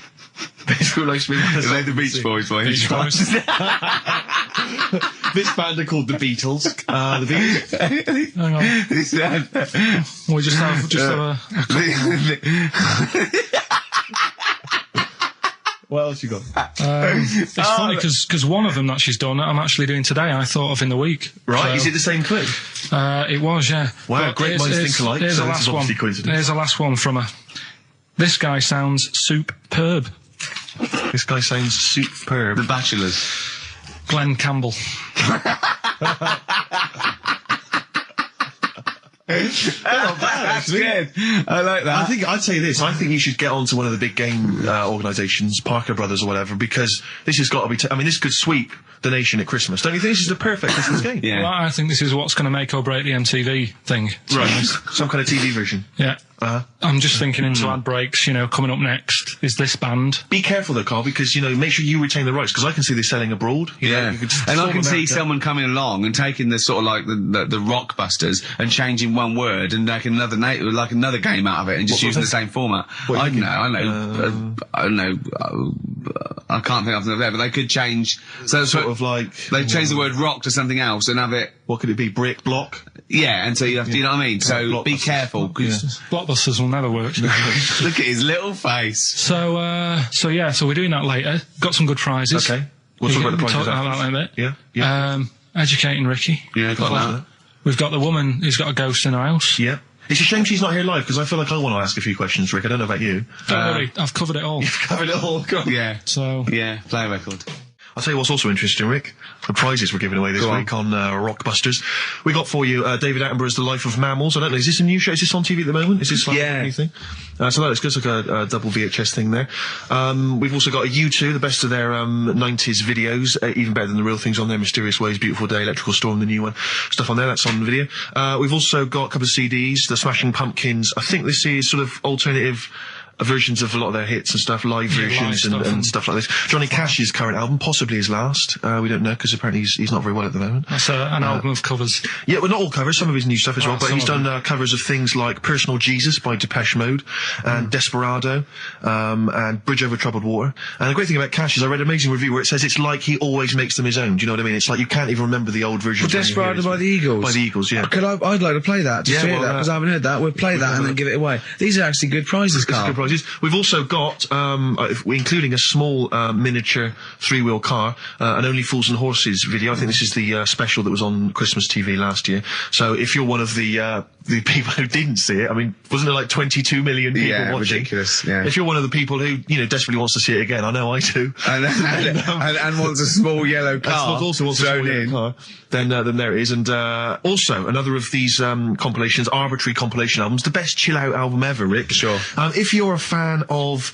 the Levi's Freedom ad...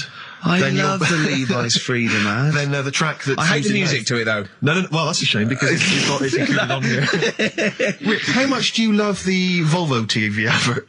Love it. Because hate the music again, though. Why? That's a shame, because that track is also on here. Okay. Sure. But there's also stuff on here. There's some interesting stuff. There's Pink Floyd, there's Coldplay, there's Roy Scott. So, it's probably worth it. I love Pink Floyd. Except the music again. So it's a bit of a bind for me.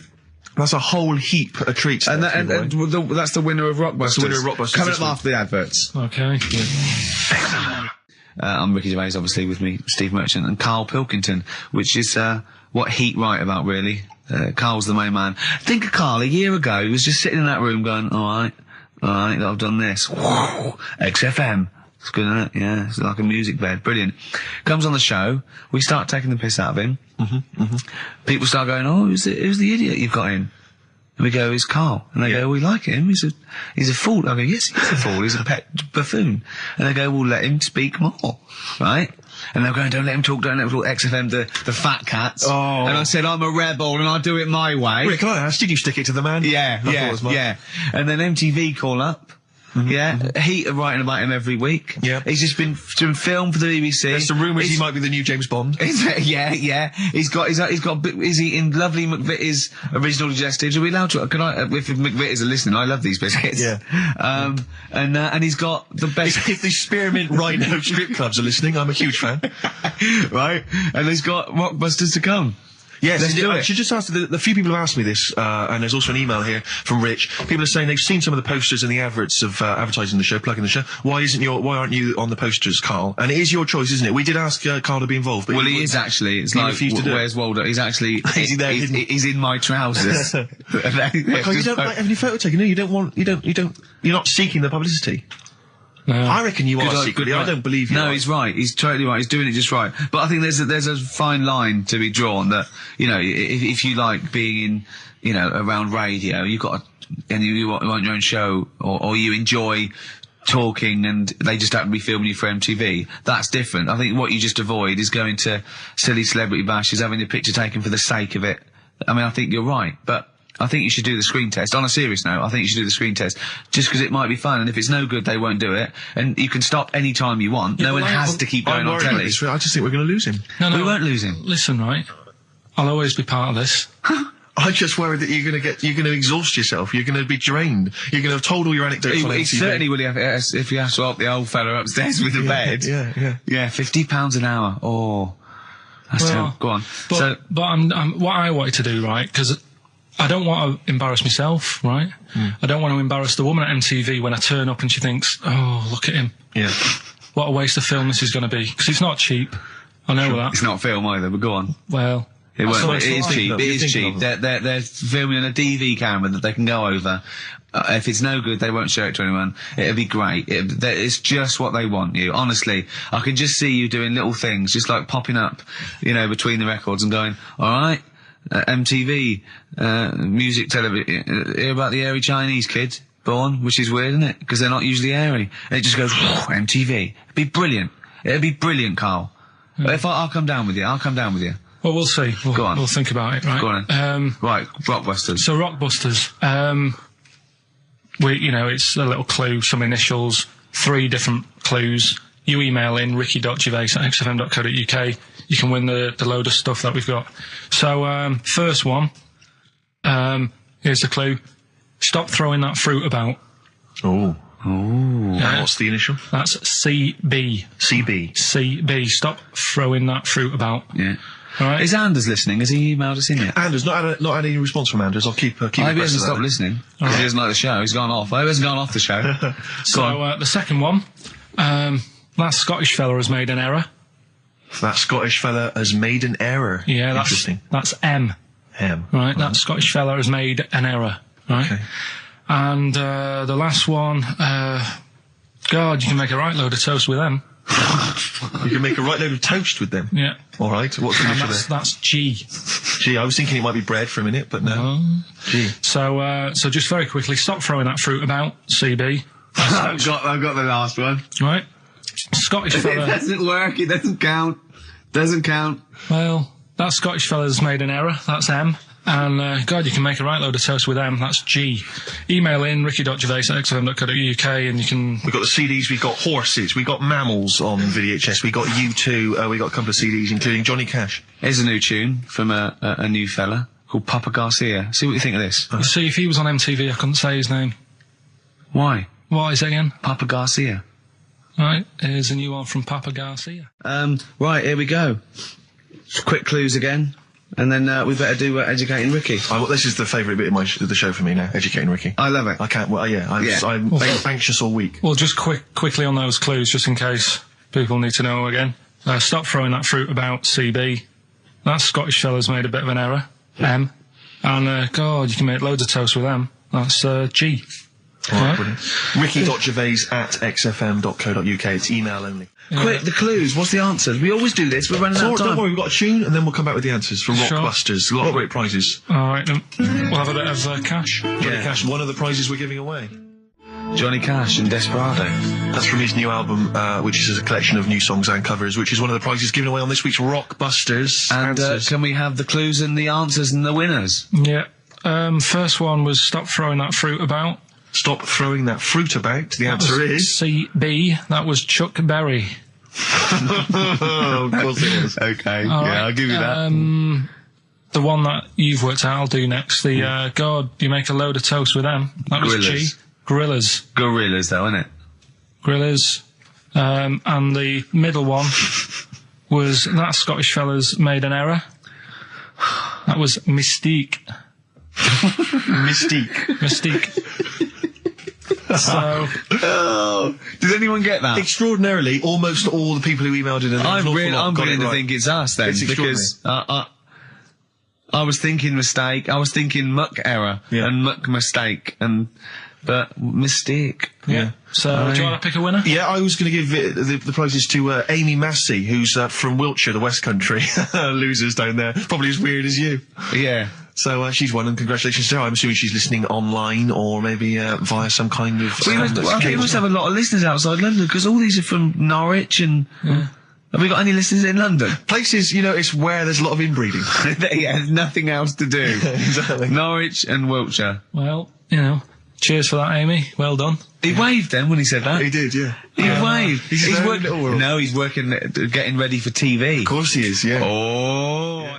Rockbusters. Yeah. We've really G'd up, so that's coming up, the thing that's not that good. Yeah. Look forward to that. We've got some of them bits coming up. Rockbusters. Yeah.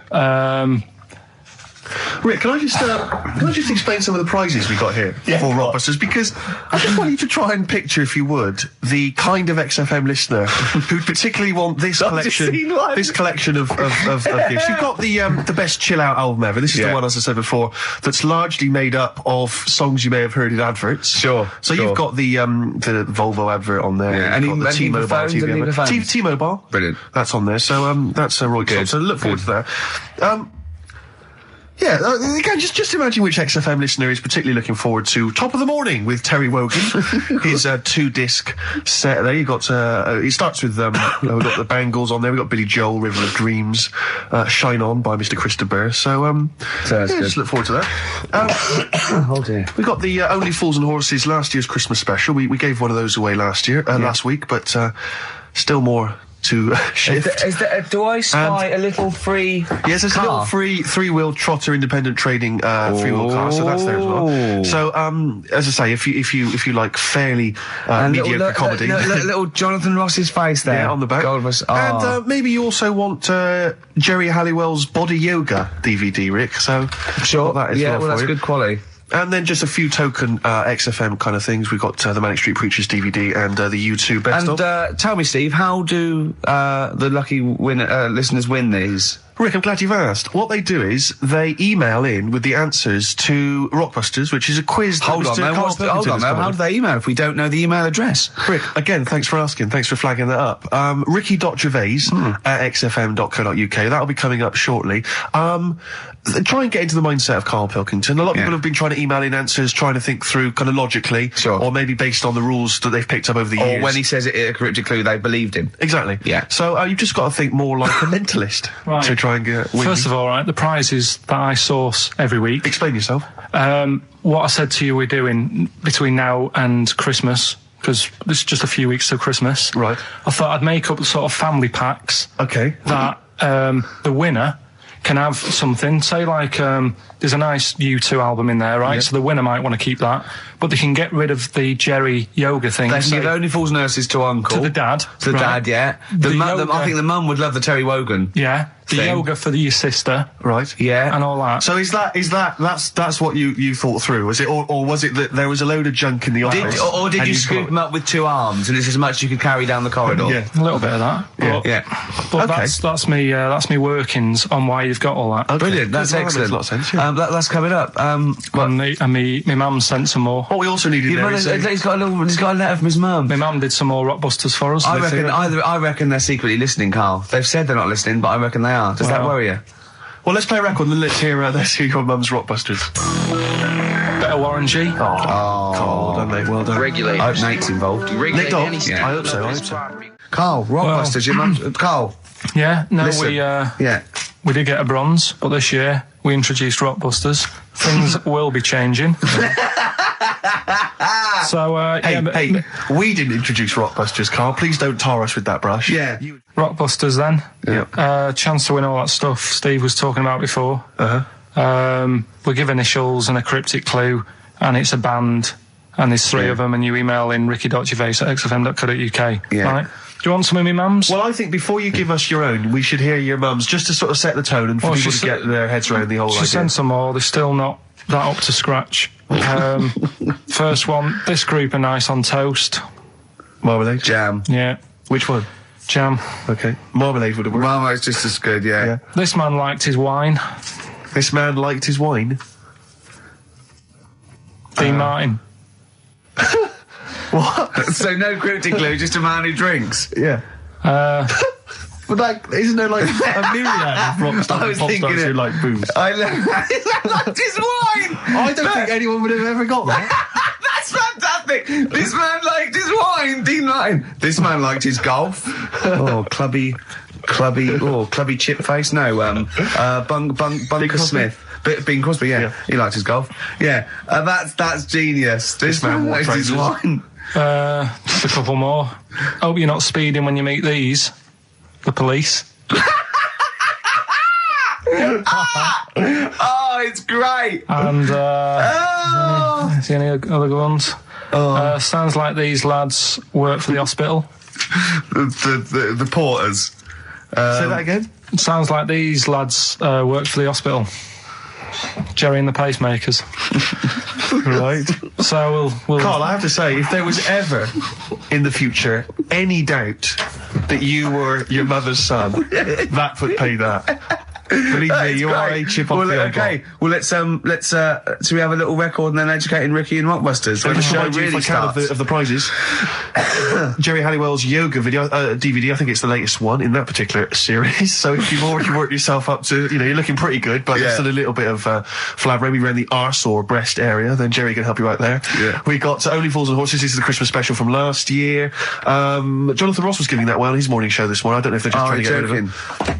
Top of the morning to you. Utopia from Terry Wogan. That's his 2D CD. I'm sure they were giving that away. You've got the likes of Love Theme from Top Gun, obviously Take My Breath Away by Berlin, that's on there.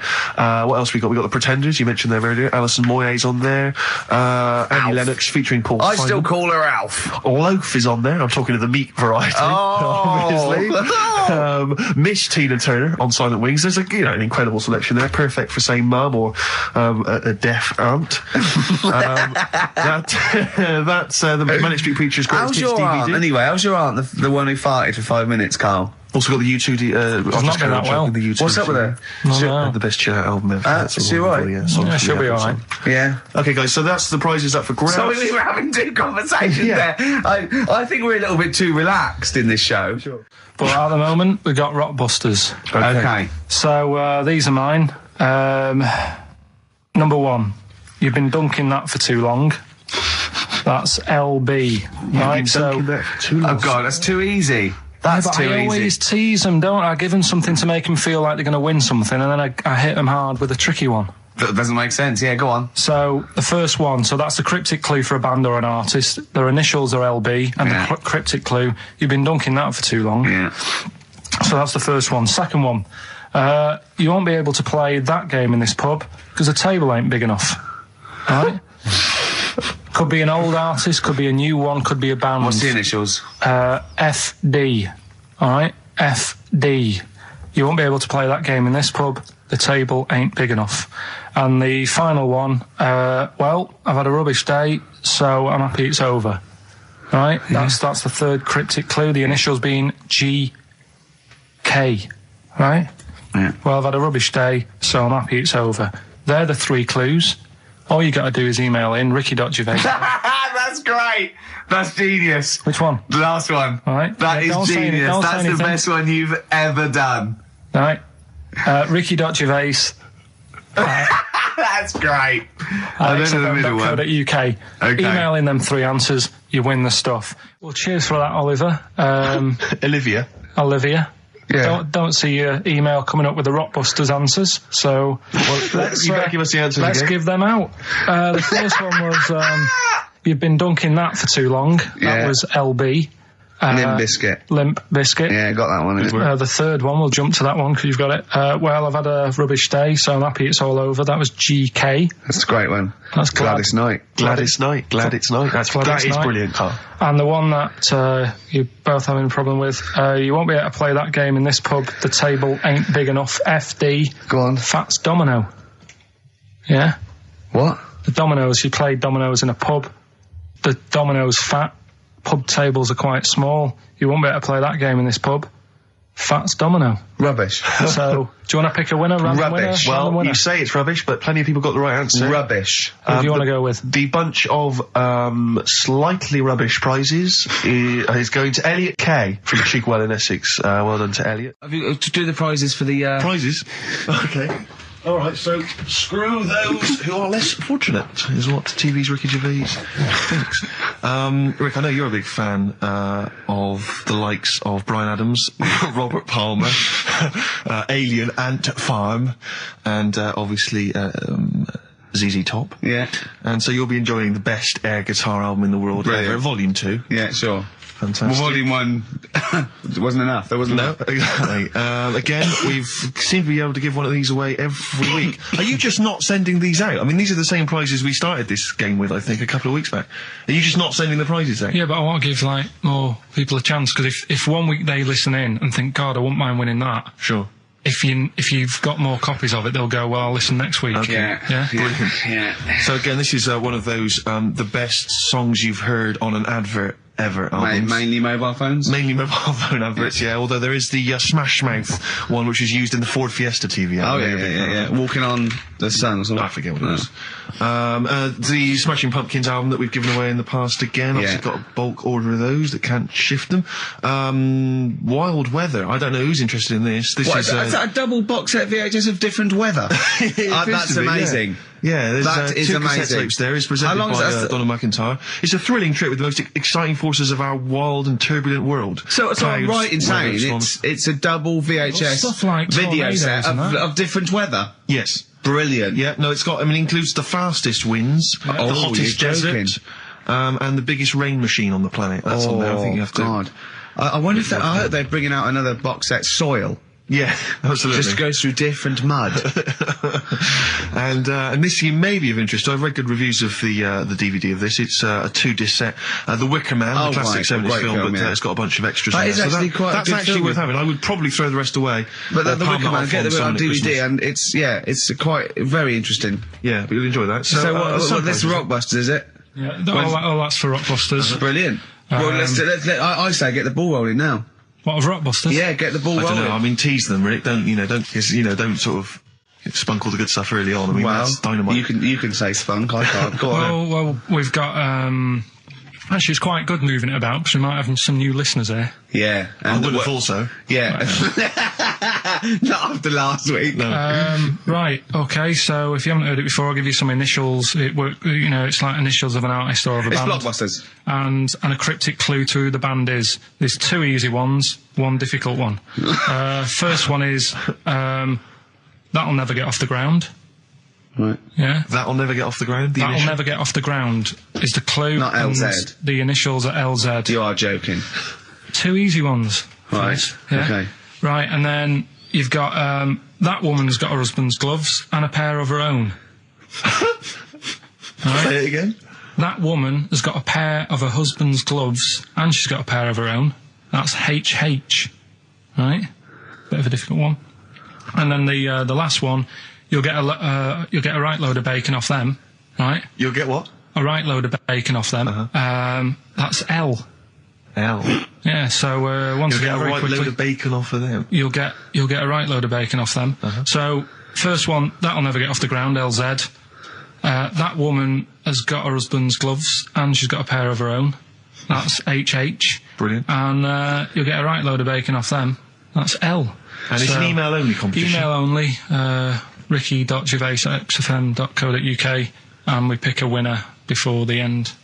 So, and you can win that Wicker Man, the weather, best of the weather, the best of the weather. That would be amazing. The best of the weather as a compilation, Channel 4. Exactly. Winds light to variable. I love 1976 Remember this weather. one from August 1979. Warm, isn't it? Oh, this is warm, isn't it? Oh, the best of the weather. You forgot to read your mum's clues out, didn't you? Yeah, these are just for fun only. This is Carl's mum. She listened one week and now she sends him a little example of Rockbusters every week. She's got what did she send? This group would go well with your Christmas dinner. Cranberries? Yeah. They make a few good cupboards. They make a few good cupboards? Yeah. The Carpenters. I was thinking of EMF. I was thinking B&Q. The B&Qs. This group thinks of lots of things. This group thinks of lots of things. Yeah. Go on. Imagination. I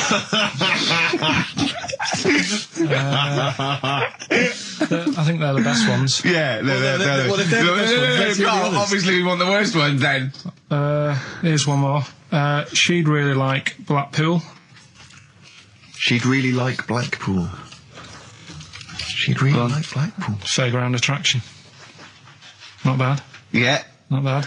Right, so there's does she write anything else in the letter, or does she just send them like on a scrawled on the back of, I don't know, a till receipt? She did with the first one. Now it's just the Rockbusters. Right, that's so we've still got to come. Rockbusters. Have you heard the saying "a fish in time saves 9"? The clues were. Have you heard that? That'll Never Get Off the Ground. LZ. You've got. Have you heard that saying? Out of the frying pan into the saucepan. You've also got. I'm trying to hold it together now.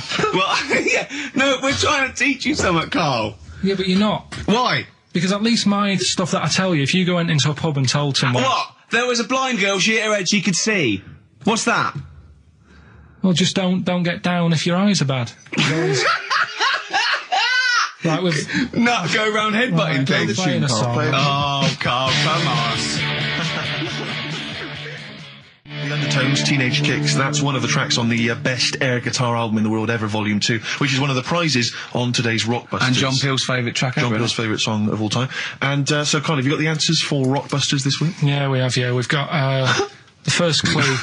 You're upset, Carl. So miserable. I'm a bit fed up today. The weather's... I knew when I was walking in today, though, that I'd be... But that video, there's lots of weather on that video, so they can, whoever wins this can go home and see sort of the weather you were talking about. The first one was, that'll never get off the ground. LZ. Yeah. The answer there was Led Zeppelin. So easy. Yeah, but I said that to you. There's always two easy ones and a difficult one. Go on. The third one was, you'll get a load of bacon off them.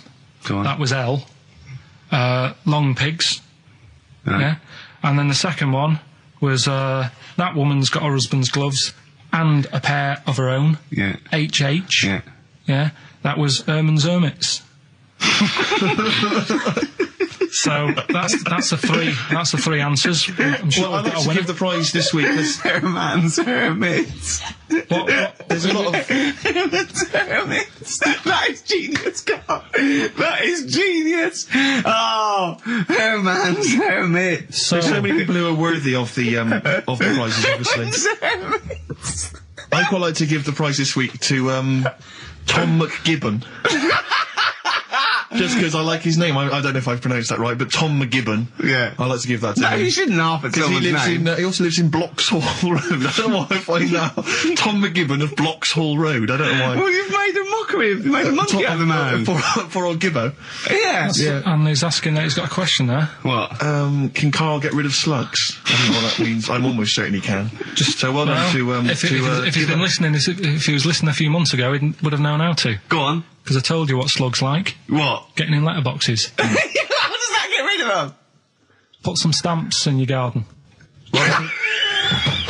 They like, they like stamp glue. So, yeah, that's and how how does that get rid of them? They'd keep coming back, won't they? They'd be going, I can't believe it, we'd have to climb those boxes now. There's a fella leaving stamps out for us. Go. You've won some prizes and I've sorted you. No, how does that get rid of slugs? Leaving stamps out for them, their favourite food.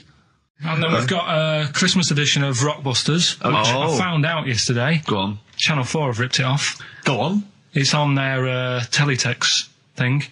That's outrageous. Yeah, on their teletext page, someone said. What are they doing then? Like Rockbusters, they're copying the format. You sure they're not copying Blockbusters? No, it's someone said it's a cryptic clue of a band and that, and initials, and you work it out. That is despicable. I mean, we should investigate this. So they've fundamentally ripped off the idea of being allowed to do a cryptic clue to guess a band. Yeah, but these sort of clever cryptic clues. They certainly have ripped you off then, have they? I'm just saying. Rockbusters. Rockbusters, but tell the prizes, Steve. Yeah, we have Christmas gifts. This is Christmas gifts. I don't know if you'll receive them in time to actually pass them off as gifts. I wonder if I can tell that Ross Noble story that he told us. I don't know. We'll have to discuss that when the record's playing. Okay. All right. Okay, so you heard a track from it just then. This is the XFM Christmas album. I think that's been knocking around here in the office for years, hasn't it, Carl? Or is it new this year? It was brought out about 2 years ago, but Christmas songs are Christmas songs. Yeah, it's not bad. There's Scott bands on there, like the Dandy Warhols, the Webb Brothers are on there, Drugstore, Ben and Sebastian, Flaming Lips, all sorts. So we've got that to give away. We've also got this Smashing Pumpkins compilation, which we've seen, again, that seems to be knocking around for weeks. Another one of those 50 years of the greatest hit singles. I don't know, Culture Club's on there, Queen, obviously, I've just seen the Cult film. Yeah, the Cult film we'll come back to shortly. This, I think, is one of the most exciting gifts. If you have a video player and you want to get trim, then surely Big Brother 3 champion Kate Lawler and her cardio combat video, in which I think she uses kind of, I don't know, military kickboxing training to get you trim and taut and looking as good as her, then you can get that as well. We've also got a exclusive 7-inch single from the White Stripes, a kind of Christmas single. Is that from them? Yeah. That must be quite rare. That's probably the only thing. That is rare. That is worth something. And the current Badly Drawn Boy album, Have You Fed the Fish, which I think is slightly mediocre. They've gone up, actually. I think that the level of prices there has gone up. Not a bad selection, but here is the big movie. And actually, I have to say, this is not a bad one. No, it's not. Again, it's not terrible at all. It could be worse. It's James Caan in the original Rollerball, not the disastrous remake that came out recently, but the DVD version of Rollerball. So that's there as well. So something fairly interesting. That's worth winning. Right, come on then. Let's do Rockbuster. Well, will we play a song to give people time to get a pen and paper and that? Yeah. So we're doing it next. Rockbusters coming your way with all those great prizes. Yeah. Right, are we doing it now? Yes, sir. I noticed Heat magazine sort of put a bit of a spanner in the works. Why? Because they were saying, oh, maybe it'll be a Christmas edition of Rockbusters. And I'd already sorted them out. I wouldn't worry, Carl. Well, what I've done, I've cleverly tweaked them to make them Christmassy. So the Christmas bit in it has got nothing to do with it whatsoever, but I just thought... So you mean the clues have a Christmas element? Well, yeah. But it's nothing to do with the answer. It's nothing to do with the answer. Right. So why don't you just ask the normal ones and I'll ring a bell. I'll shake some bells. Well, it's the equivalent of that, but in sort of speech. Right. Brilliant. So the first one, there's a load of letters there asking for advice. Put them on Claire's desk. Oh, and have a good Christmas.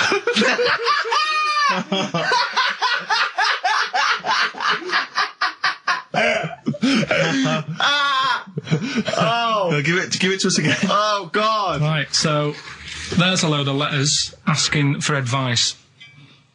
Put them on Claire's desk. Oh, and have a good Christmas. Right, but bear in mind, people, that the Christmas element may not be relevant to these. No, that's got nothing to do with it. I don't want to. Okay. And the initial letter is F. Right, that's F. All right. Right, the second one. Ask your mum if you should. After you've wrapped the presents. Right, so ask your mum if you should. Ask your mum if you should after you've wrapped the presents. That's S. S. All right. Okay. And the last one, a couple of people were arguing in the supermarket at the fruit and veg counter, but it's busy in there because it's Christmas. That's probably what brought it on. So that's B. Right? B. Oh God! So they're the three. Will I just recap? Yes, please. Yeah, I have no idea. So I can't even. I don't know what to start thinking. Right, there's a load of letters there asking for advice. Put them on Claire's desk. Have a good Christmas. Have a good Christmas. Second one, ask your mum if you should. After you're at the prison. S. And the last one, a couple of people were arguing in the supermarket at the fruit and veg counter. But it's busy in there because it's Christmas. Busy because it's Christmas. That's a B. So they're the three things. It's email only, this one. Please remember that. ricky.gervais@xfm.co.uk. ricky.gervais@xfm.co.uk. Yeah. Brilliant. Carl looks happy with them. He looks really happy with them. Rightly so. They're cracking. They're good. Yeah, they're good, pleased with those. All right. Is there going to be more Rockbusters in the new year? We're not sure. I'm still, thinking about new ideas that we can do. Snowbird from Mark Heights are part of his covers album. He's so happy that the XFM listeners understand his stupid clues, and he knows it annoys me. We've got some right answers. We'll be getting out the answers just quickly, just in case someone sort of missed one of them. I'll just quickly do them. Yeah, go on. First one. There's a load of letters. There's a load of letters there asking for advice. Put them on Claire's desk. Oh, and Merry Christmas. Ask your mum if you should. Oh, and Merry Christmas. And a couple of people were arguing in the supermarket. It was Christmas, that's why. Counter, and that's B. Okay, we'll give those answers out shortly. Okay, answers. We must give the answers. You would have to go to bed at 6, though, so we can play. Right, here's the last clues of the year. You had... there's a load of letters there asking for advice. Put them on Claire's desk. That was F. That was for foreigner. Foreigner. I don't know what you mean. Claire Rayner, she took advice, she gave people advice, so that's a foreigner. That is shit. Right. I'm sorry, that might be Christmas, that is absolute garbage. A lot of people got the right answer. I know, that annoys me even more. Number two. The second one, ask your mum. Foreigner. Yeah. Foreigner. Second one, ask your mum if you should. That was S, that was Shalimar. Shalimar. Right? No, bizarrely, what was the clue there? Ask your mum if you should. No, we got a lot of people saying Smashing Pumpkins as the answer to that. But I don't know who's saying that today, Mum. Smashing Pumpkins. Merry Christmas, Mum. Smashing Pumpkins. Thanks very much. Nice bollocks. Oh, that's great. That's great. Right. Smashing Pumpkins. Your dad bought them for me for Christmas. Yeah. And the last one, lovely plums. What, my Victorias? Oh God! Right, we've got to wrap it up. Come on then. A couple of people were arguing in the supermarket at the fruit and veg counter. That was B. That was Banana Drama. They were like having an argument. What do you mean Banana Drama? What? No, wait. What group is Banana Drama? What group is Banana Drama? So, you're a fool. You're a twat. Well, you say that, but you accuse Carl of that. You're also accusing lots of the listeners, including the winner, Nicola Rogers of London, and she wins those great prizes, and she got them bang on. So Banana Drama. So can we finish there now? Yeah. What do you mean? What do you mean? Can we finish there now? Just play the ads and go. What? No, what are you talking about? We're going to play Jerry River all day. Play that then. Goodness me, Carl, look at you. We haven't got time. Merry Christmas, Carl. Merry Christmas, Carl. Enjoy the show. Let's give him a little kiss. A little kiss. No, with tongues, it's Christmas. No, don't. Stop messing about. Get off! Right, well, Rockbusters. That's old, that's not a new feature. Yeah, but we'll keep it. Right. So you're just keeping an old feature? Okay. No, it's an old favourite. I'm sure there's a lot of people that are going, phew, I was worried that he'd lose Rockbusters. Rick, I've just come up with a new idea. Why don't we just play some records that we like? There's a new idea for 2003. Yeah. Oh, do you know what we can't, Steve? Because the library's out of order. Oh, yeah, the record library. We can't get in there. We're not allowed to get in there. We had to scrounge something from Capital Gold. So anyway, right. Go on. So we got Rockbusters. What are they doing with the library? Are they getting some records in that we want to play? Is that their new idea? I know. Let's get some records in. Yeah, they're thinning out the Gina G. Yeah. 4 non-blondes, goodbye. Give that to Foxy. Brilliant. So, right, we've got Rockbusters coming up. Do you want to say what we've got to give away there, Steve? Not really, Rick. Is it really bad? Well... What's the film? What's the featured film? The featured film's not bad, I have to say, actually. You've excelled yourself there. Again, it's just one of those things where I think, what kind of XFM listener would want this particular goodie bag? I know before Christmas, Carl, you explained that the reason we were giving away... He's disgusted, because he just said, I do a lot of work to get these prizes. And I went, no, you didn't. I saw you. He went over to a drawer and went, I'll give that one, and that one. That's what work you put in. You nicked some... There's about 12 Jerry Halliwell videos, one of which we're giving away. It's Rick, you've given it away. Oh, no. Yeah, if you'd like Jerry Halliwell's Body Yoga DVD... then, you know, that's one of the treats you can win. But it does, like, if you remember before Christmas, he said that he was giving away a kind of bumper pack of gifts that you might want to wrap up and give to various people. Uncle, one for Uncle, one for Auntie. But obviously Christmas has passed, so I don't know really what your excuse is this time. You eat a lot over Christmas, don't you? Get a bit fat. Fair point. Yeah. So, Jerry Body Yoga is one of them. The recent, on DVD, the recent series of Wiedersehen Pet.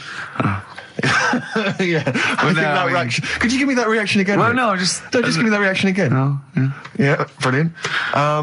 And actually, I have to say, this isn't bad at all. This is the very best of the Stone Roses CD. Well, you can't knock that. You can't knock that. In fact, I'll tell you what, we should play Elephant Stone at some point. Yeah, we'll have that. Go on. Madness. I think this is actually tunes from them and not from the musical, although it is tied into the musical. He went to see that musical. Anyway, prizes giving away. What's the competition? It's Rockbusters. We're doing Rockbusters. We're still doing Rockbusters. Oh, well, look forward to that. Do that in like 15 minutes. I need a bit of Coldplay first. I do, honestly. Really? Oh, dear. So, Rockbusters. Rockbusters, first one of the year. Do you want to explain it? In case we've got some new listeners. Might have. You never know. Chance to win some stuff. I give you like a cryptic clue and some initials, and it sort of makes up a band. So an easy one that we did at the start was an Exploding Pet, AK, Atomic Kitten. Yeah. That's how it works. So there's 3 of them. It's email only. You email in ricky.gervais@xfm.co.uk and you win all that stuff Steve was talking about. Right, first one, £42 for a torch. £42 for a torch, that's a bit pricey. That's D. Right? That's D. Yeah. So just give us it down. So £42 for a torch, that's a bit pricey, isn't it? A little bit of enhancement. Yeah. Bigging up his growth. Oh, God. Okay, that's D. The second one, he'll fit some chocolate to your feet. Say that again? He'll fit some chocolate to your feet. Is that he will fit some chocolate to your feet? He'll? Yeah. He'll fit some chocolate to your feet. And the initial there is A. That's A. Yeah, and the third and final one, do you think your kid will get that strawberry for me? Do you think? Say it again. Do you think your kid will get that strawberry for me? That's WP. Right, now I just better warn people. You really got to get into the mindset of Carl here. These are not real cryptic clues. These are not cryptic clues that you do in the Guardian or the Times crossword. There's usually something wrong with them. He's usually what's the word? Completely change the word in order to make it fit. Yes. Often. Yeah. So just be careful. Don't be surprised. Exactly. Okay. Do you want to give us them again very quickly? All right. First one, £42 for a torch. That's a bit pricey, isn't it? All right, that's D. Second one, he'll fit some chocolate to your feet. Can't think of any. I can't think. That's A. And do you think your kid will get that strawberry for me? WP. Right, so... Ricky.gervais@xfm.co.uk. Some great prizes to be won. Yeah. So, well, first of our regular features with Karl, we've got Rockbusters, that's rolling. There's people coming in, they're getting them right. I don't understand it myself. As ever, Rick, you'll be amazed and confounded. So I don't know the answer, and I haven't looked at the answers. I just like that moment. It's like when you go down Christmas and you're excited about a present, and it's like some condoms. Right, Rockbusters then. Wrapping it up. It needs some work, that game, but I'd see it's got a lot of mileage. Right, here we go then. The first one, £42 for a torch. That's a bit pricey. Go on. That was D. Yeah. That was Daylight. Wait, I thought Delight, and I thought it doesn't work. Second one. It doesn't work. I actually thought Delight doesn't work. Second one. There's no, wait. Dear Light, it doesn't work. It's Delight. Second one was... No, Karl, it doesn't work. Yeah, but if we're going to continue with this feature, you've got to tweak them a bit, right? People have got it. We've had loads of emails, more than ever. So, do you know what I mean? Let them decide. If they don't like it, they won't email in, but they're loving it. They've Right? all come from the same institution. Right, go on. He'll fit some chocolate to your feet. That was A. That was Aerosmith. Right? Aerosmith. You've heard of a blacksmith? But a smith is just a workman. It doesn't necessarily... No, you can have anything. You can have a locksmith. A smith doesn't just mean it does shoes. Right, do you think... Aero Cobbler would have worked. Unfortunately, there isn't a band called Aero Cobbler. Get ready with a winner. Do you think your kid will get that strawberry for me? That's Wilson Pickett. Wilson Pickett. Have you got a winner? I'll give you that. I have to say that I don't know if these guys have won in the past, but they were the first people to email in.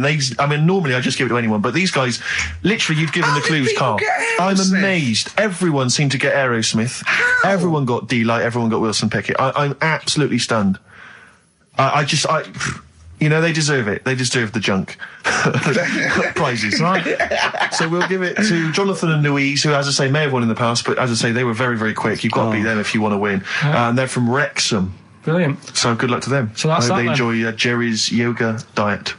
Back next week then. Yeah? See you later. See ya. Cheers. Karl, what have you got lined up for us as the producer? Right, well, Rockbusters. Been off this week again. Has he? Yeah. Another week off? Another week off, yeah. No, I didn't have a full week off. I had 3 days off because I was working all over Christmas. Yeah. And still didn't stop working, preparing stuff. You've got a nice load of prizes there that I've sorted out. I had to come in especially to sort that out. Mm-hmm. Yeah. Rockbusters. Did you rifle through the drawers up at Capital Gold instead of down here? Yeah. Rockbusters, we're still doing that. You're bigging it up. Yeah. He's bigging it up. Yeah, still doing that. We've got that. Well, it's coming up to 1:30, and so it's time for Rockbusters. It's a structured show. It's a new leaf. This show in the new year is going to be structured. Set pieces, hitting our marks. Do you know what I mean? There'll be time checks, weather checks. A bit cold out. If you're driving, careful on that. So do the prizes. Check for traffic, if it's bad. Yeah. Okay, well, again, an arbitrary selection of goodies. What are those politicians doing? Was that XFM News? Yeah. Right, what have we got? So we've got, for those that are a fan of the movie Donnie Darko, which a lot of people rave about this year, a sort of weird teenage movie, then there's a sort of sweatshirt there. It is actually quite nice. It's not bad at all. It's medium, so if you're a bit of a bloater, don't bother to apply unless you've got a friend already. We've also got here a Graham Norton video. Certificate 18. So please don't phone up don't email in unless you're above the age of 18. Yeah. And that's, I think, the best of his TV show. Yeah. Look forward to that. It's a big stiff video, that, isn't it? It's a big stiff cock of a video. Thanks very much. I meant you meant the bird. Yeah. There's also a fairly mediocre British wartime thriller, Enigma, which a lot of people, it was hyped for a while, but it's actually interminable. I've seen it. The first series here of The Kumars at number 42 on DVD. I think that's award-winning, so that's available as well. We've got 2 CDs by the look of it. We've got Pulp's Greatest Hits, which I don't think sold very well, and so presumably they are giving that away.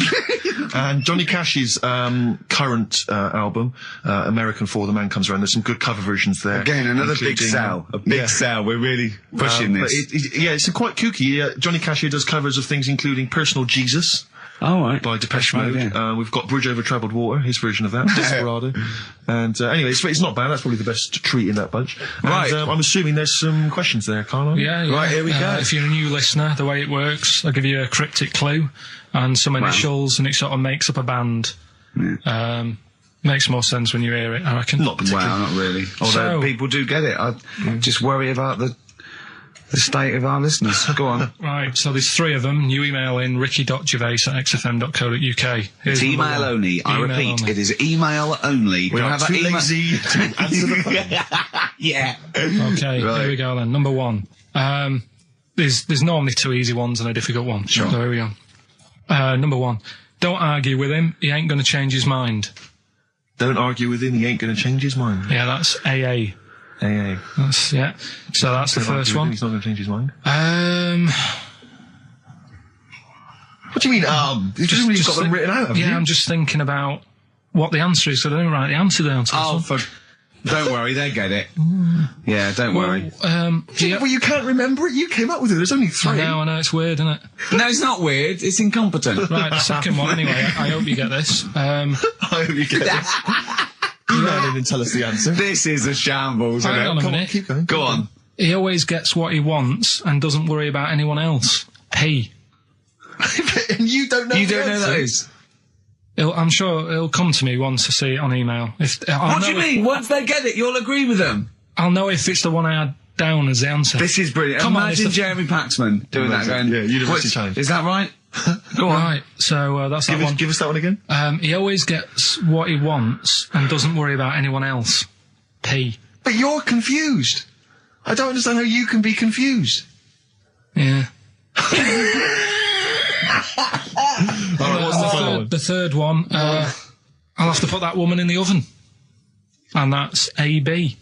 All right, quickly give us them again. Right, so the first one, don't argue with him. He ain't going to change his mind. That's AA. He always gets what he wants and doesn't worry about anyone else. That's P. And I'll have to put that woman in the oven. AB. All right. Okay. Ricky.gervais@xfm.co.uk. I'm going to play a classic track now by Neil Young, Alabama. It's beautiful. Neil Young, Alabama. Karl is still confused. He's waiting. He's biting his fingers, waiting for an email to tell him the answer to the clue he made up but can't get. I love that as an experiment. As a I mean, that would confuse psychologists, that you come up with something that you can't get. It's brilliant. Yeah, you came up with the question, you don't know the answer. And you expect them to, but you can't, and you made it up. Look at your face. Play some adverts. XFM. Honestly, Juan by Billy Corgan's new band there. Ex-Smashing Pumpkins. Sounds a bit like them, but I like it. It's all right, not bad. I like it. You expect to know, Rick, incidentally, that someone's got the right answer. So Karl knows the answer, yeah. Brilliant. Well done, Karl. You're a fool. Right. Right, what are you doing then? Let's have a quick reprise, if we could, of the Rockbusters clues. Yeah, Rockbusters, if you've just tuned in, you've missed it this week. Here's your 3 clues. No, you haven't. That's why we're giving the clues again.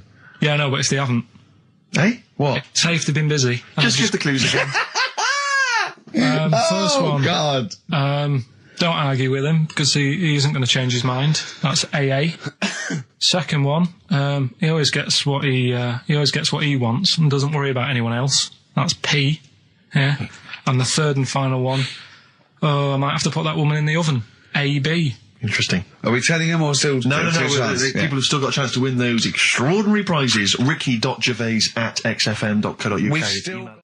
So the answers to this week's Rockbusters. Yeah. Do you want to give us the clues again and the answers? Yeah. The first one was, don't argue with him. He ain't going to change his mind. The initials there were AA. That's adamant. Yeah. All right. That's good. That's a good one. Second one, he always gets what he wants and doesn't worry about anyone else. That was P. That was Pixies. Right. Picks his. It kind of works, yeah. And the third one, I'll let you have that one. I'll have to put that woman in an oven. That was AB. That was Anita Baker. Anita Baker. It's good. Anita Baker. I'll let you have all 3 today. So you've done well. So do you want to pick a winner, Steve? Well done to Mark Leder from Bow. He wins those fairly mediocre prizes. Enjoy them. Oh, brilliant. Now listen, it's Rockbusters. I've got the prizes here. Rick, I'll be honest with you. I mean, we've given away some shoddy stuff in the past. This is the worst collection. Tat, is it? This is really scraping the bottom of the barrel, Carl.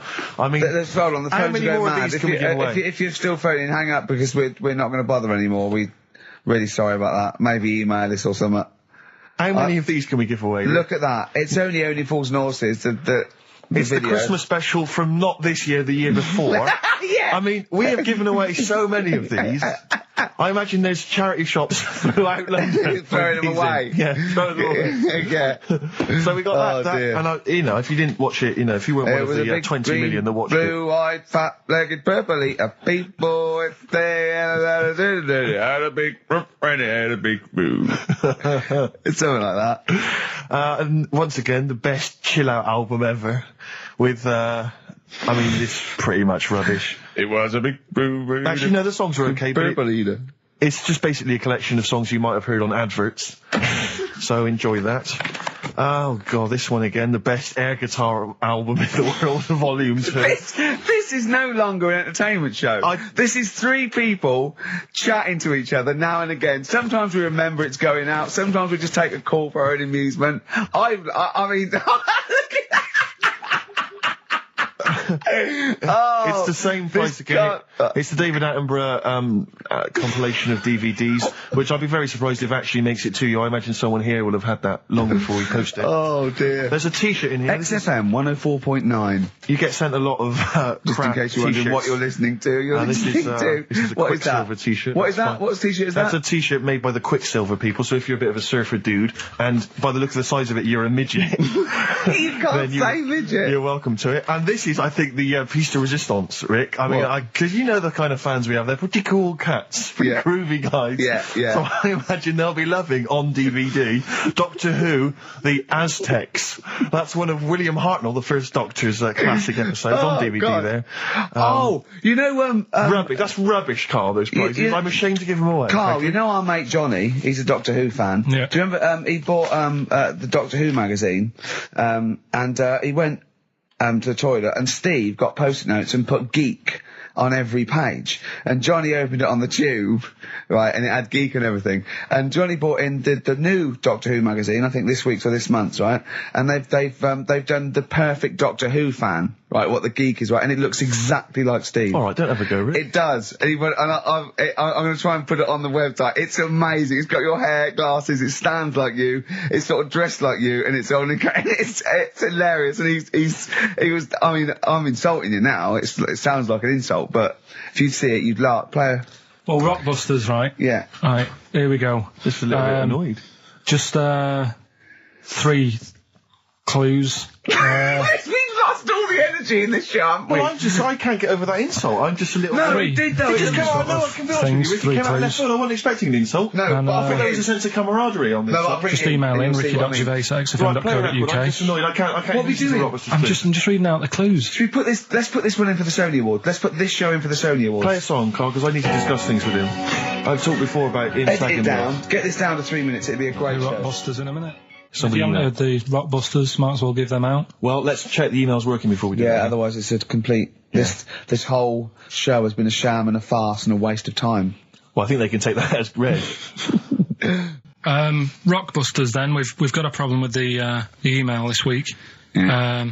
So the least of our problem, I think. They're not coming through, so... I'll give out the clues again, and then you can call in on 08700. Only call if you know all 3. You can rattle them off. Yeah. We'll do it during the next record. So the number is 08700 800 1234. Right? 08700 800 1234. Right. Okay. So you've got that. So call in if you know all 3. Yeah, the 3. Just to recap, I've got 3 other jumpers like this one. The initials FT. That bunch of people can't make up their minds if they want to sit in the sun or not. Right, that's C, and the Jamaican fella had some aspirin. Why did he do that? Right, that's FD. So if you know them, give us a call, and it's just the first with the 3. Right, well, I think they're calling now, Carl. So play a lovely record. I'm really worried about this because everyone's getting that last clue wrong. I reckon it's so rubbish that even your mental fans can't work it out. Yeah, it's a tough one, but give that final Rockbusters clue again. The Jamaican fellow had to have some aspirin. Why is that? Why did he have to do it? FD. No, hold on, that's changed. Well, it doesn't matter. The story. Oh, it doesn't matter. That's the point of a cryptic clue, isn't it? Oh, do. What have you got now? Right. The Cure, obviously. Yeah. That song. Right, Carl's been taking phone calls for these clues. Right, and so everyone's been saying the same thing for the last one. He's been going, no, and I'm worried. I'm always worried. FD. I just overheard him on the call. They're going, what have I been saying? Oh, no, it's FP. Dickhead. Right, give me the clues out. It's a rollover. Right, tell people, we're really sorry to anyone who would have got that right. Okay, right, do the clues quickly. Tell them it'll be a rollover, so we have to do 3 new ones. Do you not write these down, Carl? I don't write the answers down in case Ricky looks over the thing and sees the answer. Why would I cheat? I'd rather you do something right with your life. Right, well, the clues were, I've got 3 other jumpers like this one. Yeah. That was FT. Yeah. You got that, 4 tops. Yeah, that's all right. Good, well done. That bunch of people can't make up their minds if they want to sit in the sun or not. That was C. They were getting that. That was charlatans.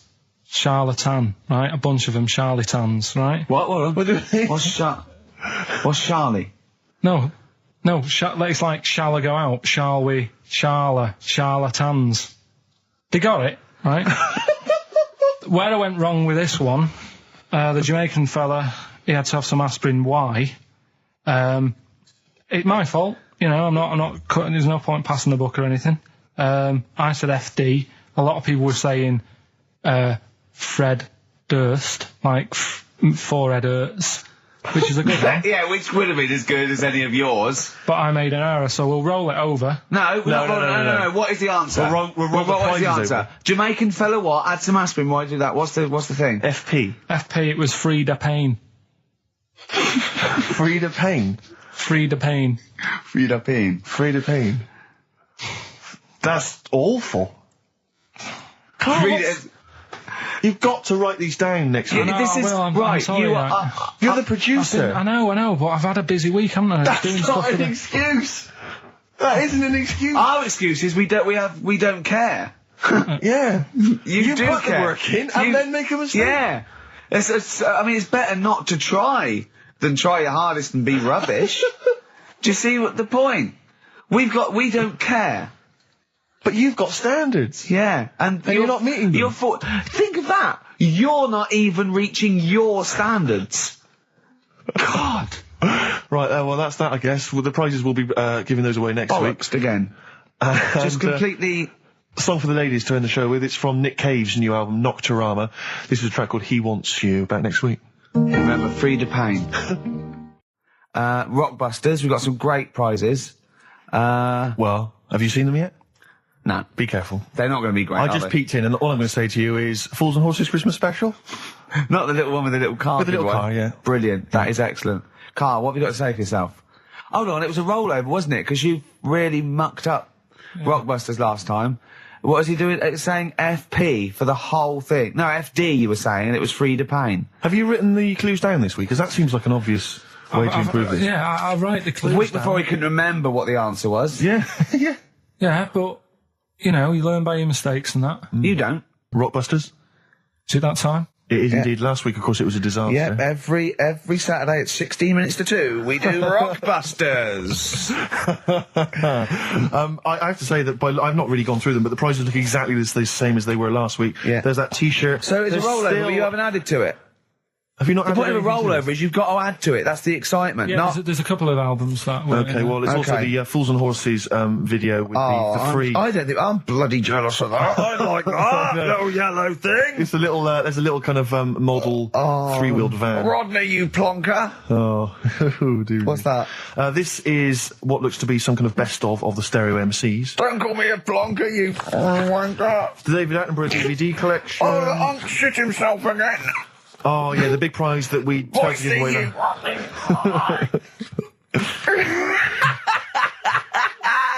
Best chill out.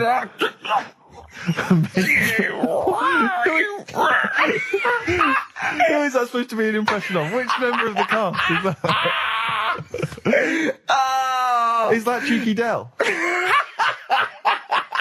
I don't know. Best chill out album ever, the best air guitar volume 2, and of course for all our fans, Doctor Who, The Aztecs. That's on DVD, and that's one of the William Hartnell Doctor Who. All right. That's the worst impression I've ever heard. That's brilliant.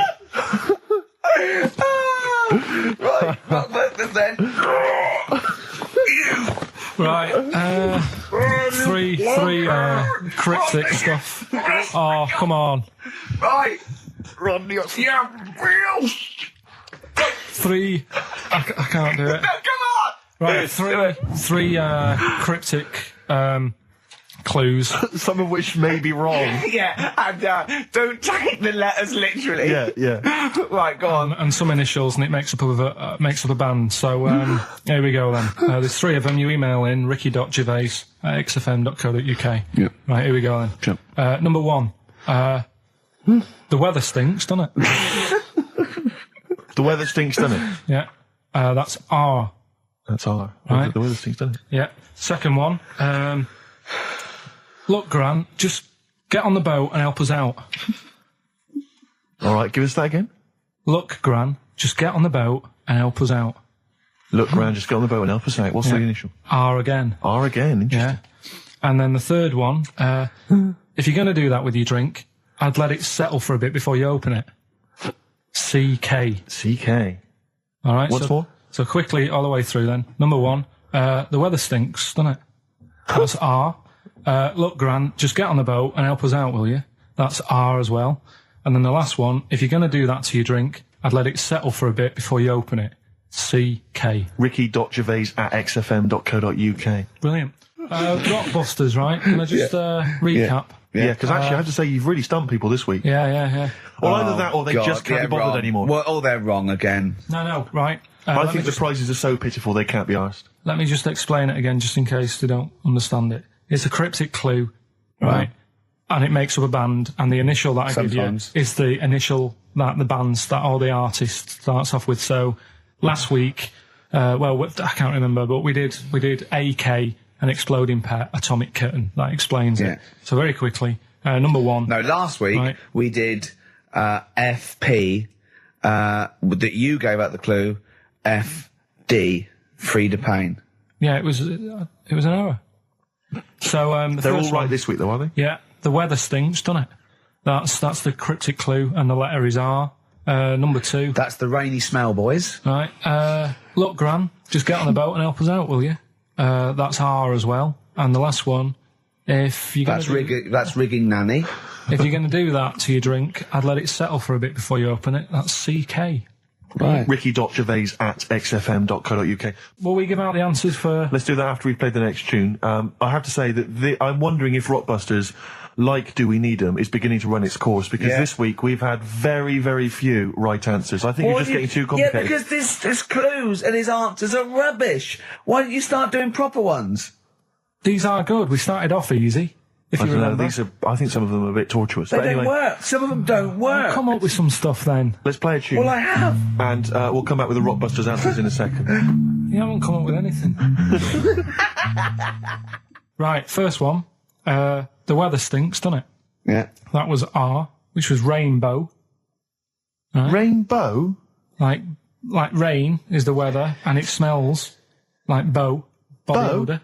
Body odour. So it's B.O. It's B.O. That's B.O. Well, yeah, but you've got to play... It's not pronounced bow, and it's not spout bow. Who calls it bow? Everyone knows it's B.O.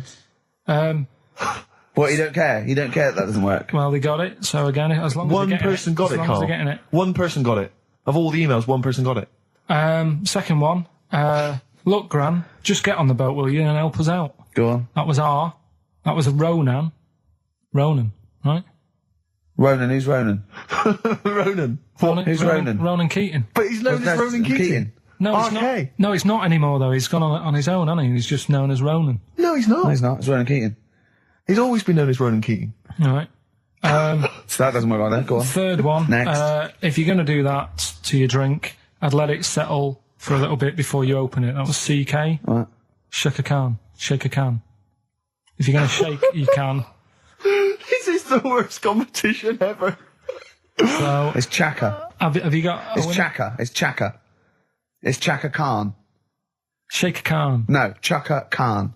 What you got? Chaka can might have worked. To throw a can. Who got all three right then? Well, Well, because basically what happened was people just emailed in 3 guesses. We're stopping and this. And the guesses that were right came from Mandy Thompson in Hendon. That's ruined that frankly, one, well, that's run that into the ground. That's doing Eden ruined. No, we can't just bin everything on 1 week. I don't think we're going to get that, they're not as good as they think they are, because you've only picked on Newton Einstein. You don't know anyone else. You don't know who Gandhi is. Chimpanzee that. You've run out of I did like the jingle for that, though. Oh, chimpanzee that! That was a great jingle. Yeah. But sadly, we won't be able to use that again. So who's won anyway? Well, it was Mandy Thompson I mentioned, but as I say, she guessed, so I mean, she can have the prizes, she's welcome to them. But I think we should knock it on the head, Carl. Maybe you should come up with something new. No, I think it's still got a few weeks in it. I think we should take some time off. Well. Yeah. It's the best of. You've been voting in all week, sending your emails. So here's the clips that you wanted. All right, so here's the first bit. Where are you going, Lanzarote? Yeah. Where's that? Don't know. Suzanne sorted it out. I said, Lanzarote. I said, is that Africa or is it Spain or Portugal? Just thought you don't know. What do you mean don't know? I goes, well, what's the currency? I went, don't know. I said, Suzanne booked this one, did she? Yeah. I thought, where is it? Is Lanzarote African or foreign? Somewhere foreign.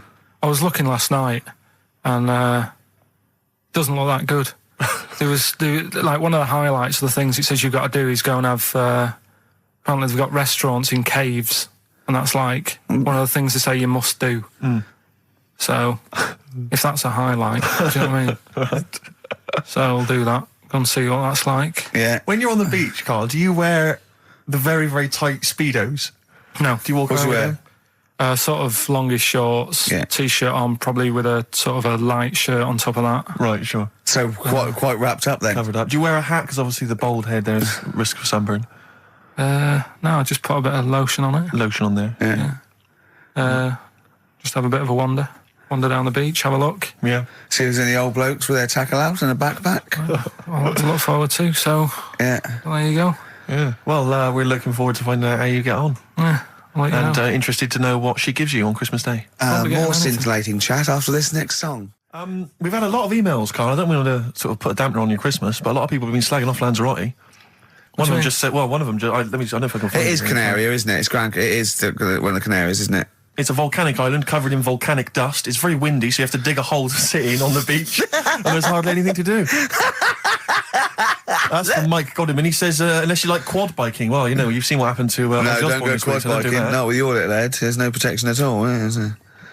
I don't know what you're thinking. I don't know. At least Rick Mann and Ozzy had lots of hair. Yours would be like Humpty Dumpty. It would crack like a little egg. And then we'd seen, there's no kings or kings horses. So, well, they couldn't do the job anyway. No, they shouldn't really send them. They're not really qualified. Horses not equipped to put back a medical man like Neil Fox in. Yes. To mend but not eggs. Some kind of military horse. I bet he's had egg on his face a few times, hasn't he? What, Foxy? Yeah. Most of the series are Pop Idol. Right, Carl. Lanzarote, good or bad? Well, you got to give it a go, haven't you? Yeah, well done. Give everywhere a go. Exactly. That's what I was saying. Don't just take the word for it. I mean, if it had said an Alanova, Lanzarote shit, he'd have believed it. Sure. If he'd have overheard it in a pub, Lanzarote a crap, he'd have believed it. He'd have seen it on a website that was mainly concerned with monkeys and witches, he'd have believed it. Yeah. As it is. Everybody raves about New York, and when I went there, I thought it was rubbish. Well, you're an idiot then, because that is possibly the greatest city in the world, along with London. Subjective, though. That's why they have holiday programmes and that, innit? So you see it and you decide for yourself and that. Yeah, but you saw Venice on a holiday programme, as you put it. You went there and you went, it was rubbish, full of black bin liners. Well, it is. Right. Didn't they show them? It stunk. Didn't Judith Chalmers say that? Oh, it stinks here, and there's loads of rubbish everywhere. No, she didn't. Did she mention that? Oh, that's what I mean. So it depends what you want from holiday, doesn't it? Well, yeah. But you're an idiot if you don't like New York, so next. Anyway, come on, break up, guys. Kiss and make up. Well, the general public are getting involved with Carl's holiday, and, I mean, this has been a damning report on Lanzarote. There's not been a positive word written about Lanzarote so far. Wow. It's volcanic, there's no natural water supply. Sorry, there's no natural water supply. It's you all have to sit in a hole. What do you think of this, Carl? What do you think of the people that want you to know that you're going to a rubbish place when you can't change it? What do you think of that? Rubbish though, will it? What do you mean? All right. What do you mean it'll be right? Because I'm going to go there thinking, there's no water and that, and there will be water. No, they didn't say there's no water. What did they say then? There's no natural water supply. Whatever. I'm not bothered. Doesn't bother me. All right. I'm going to have a good time and that. What are you going to do? What's your plan to do? Got a book. What book you got? Rich Hall book. I'm just going to read that. So, Brilliant. And the weather's better than here, isn't it? What's the matter? What's the matter, I've got something to cheer him up. Someone's emailed in, Emma's emailed in, she said that for those that know, those in the know, they referred to Lanzarote as Lanzagrotti. Brilliant. He's a bit fed up. He's got 2 CDs for Christmas from a company that's he's been with for 6 years. He's a little bit grumpy about having to answer the phones. He wouldn't go and make Steve another cup of tea immediately. Selfish. Yeah. Carl, what are you thinking? Nothing. Go on, what were you doing? Come on, Carl, you're getting paid for this. Project. Out. We'll take one of those CDs away. All right. Man grows penis on his arm. I mean, why people are constantly losing their penises around the world, I've no idea. But why I didn't realise it was a bit... What do you mean why on the arm? It's just a graft, isn't it?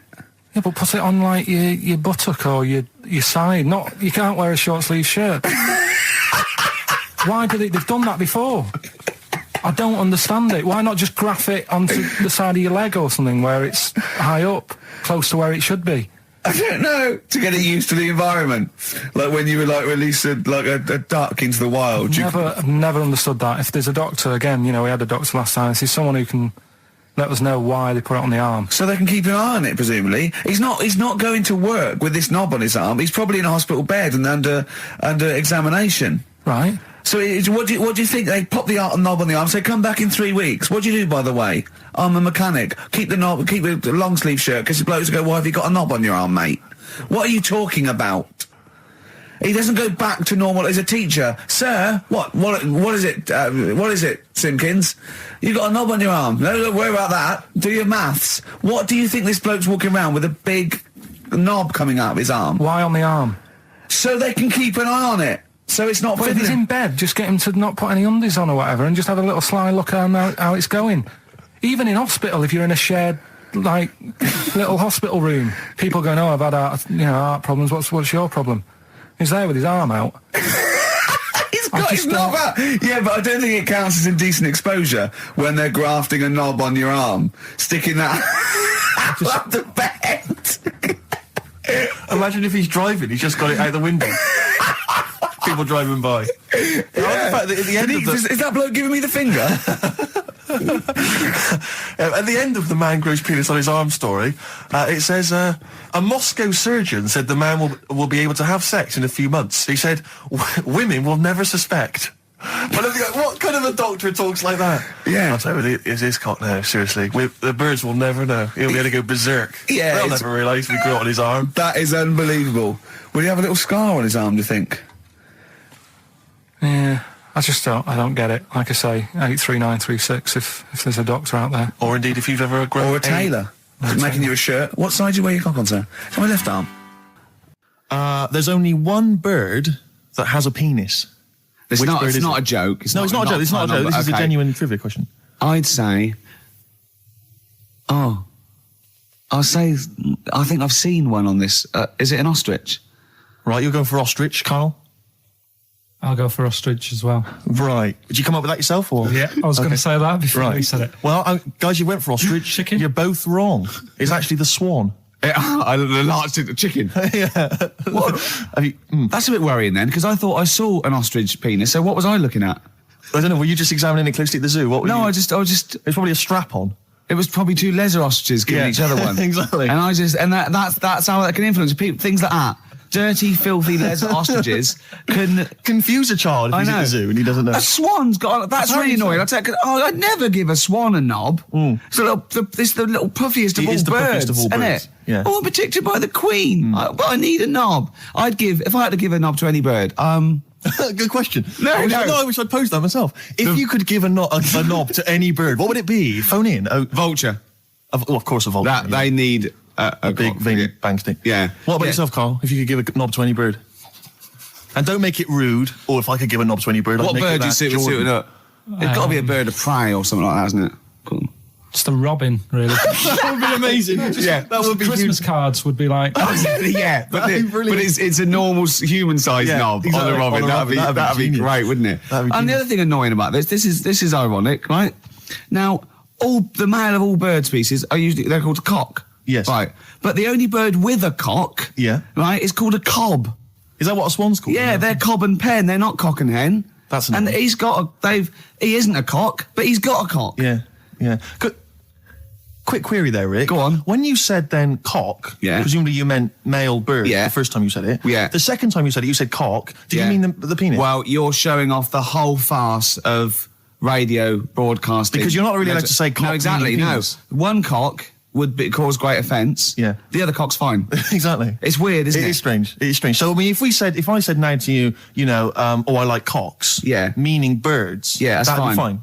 Yeah. But if I meant penises, it would be a problem. If you like cocks, it was penis. Yeah, that would be. Carl, do you like cocks? Do you like cocks?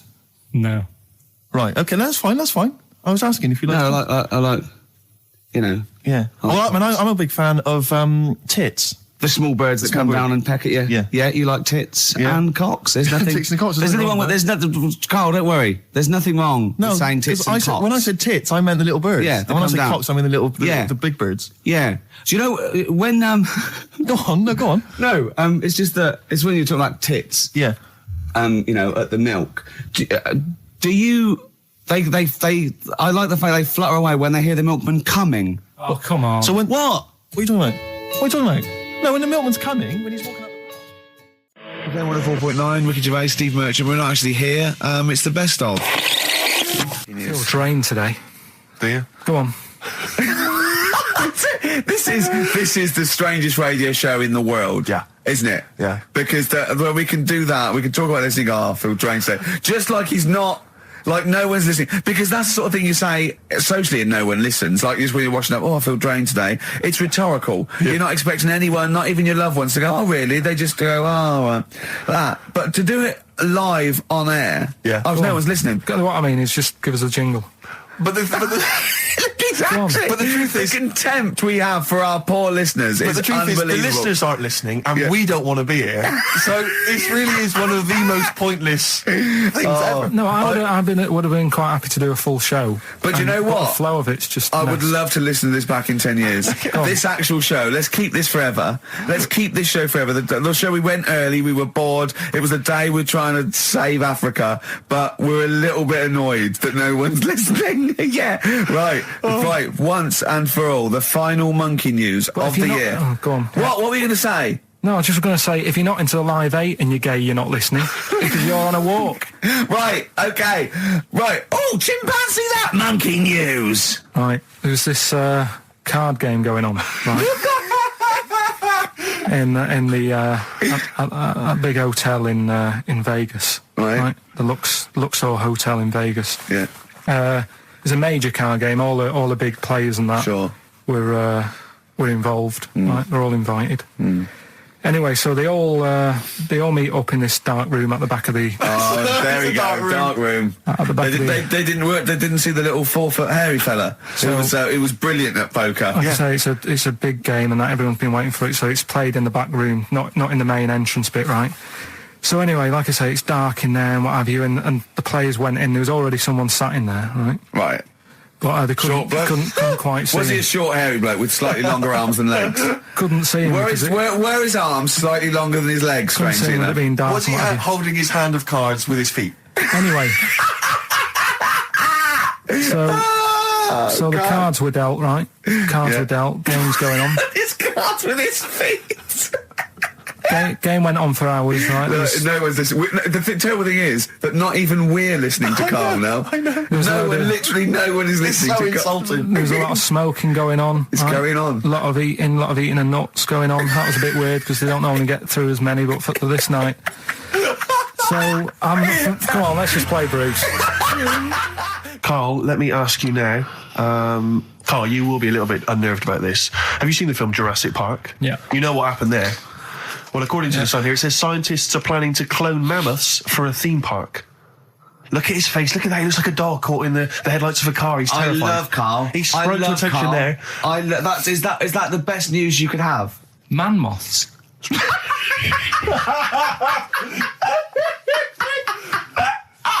Right, yeah, man moths. I love the fact that that's why he was so excited that they bred a man moth.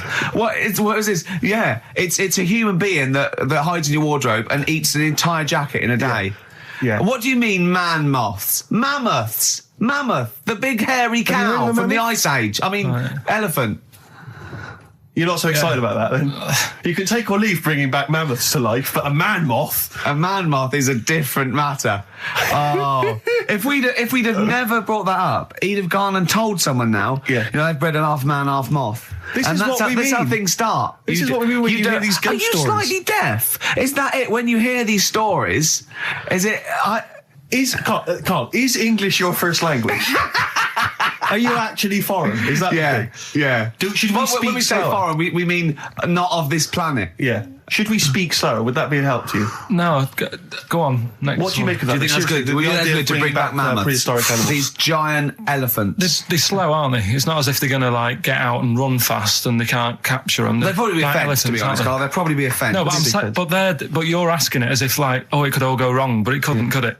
Well, really? but the point was about Jurassic Park is they thought it wouldn't go wrong. They thought they had it all under control. Have you learned nothing from Jurassic Park, Carl? Dinosaurs would say, think about it before you do it.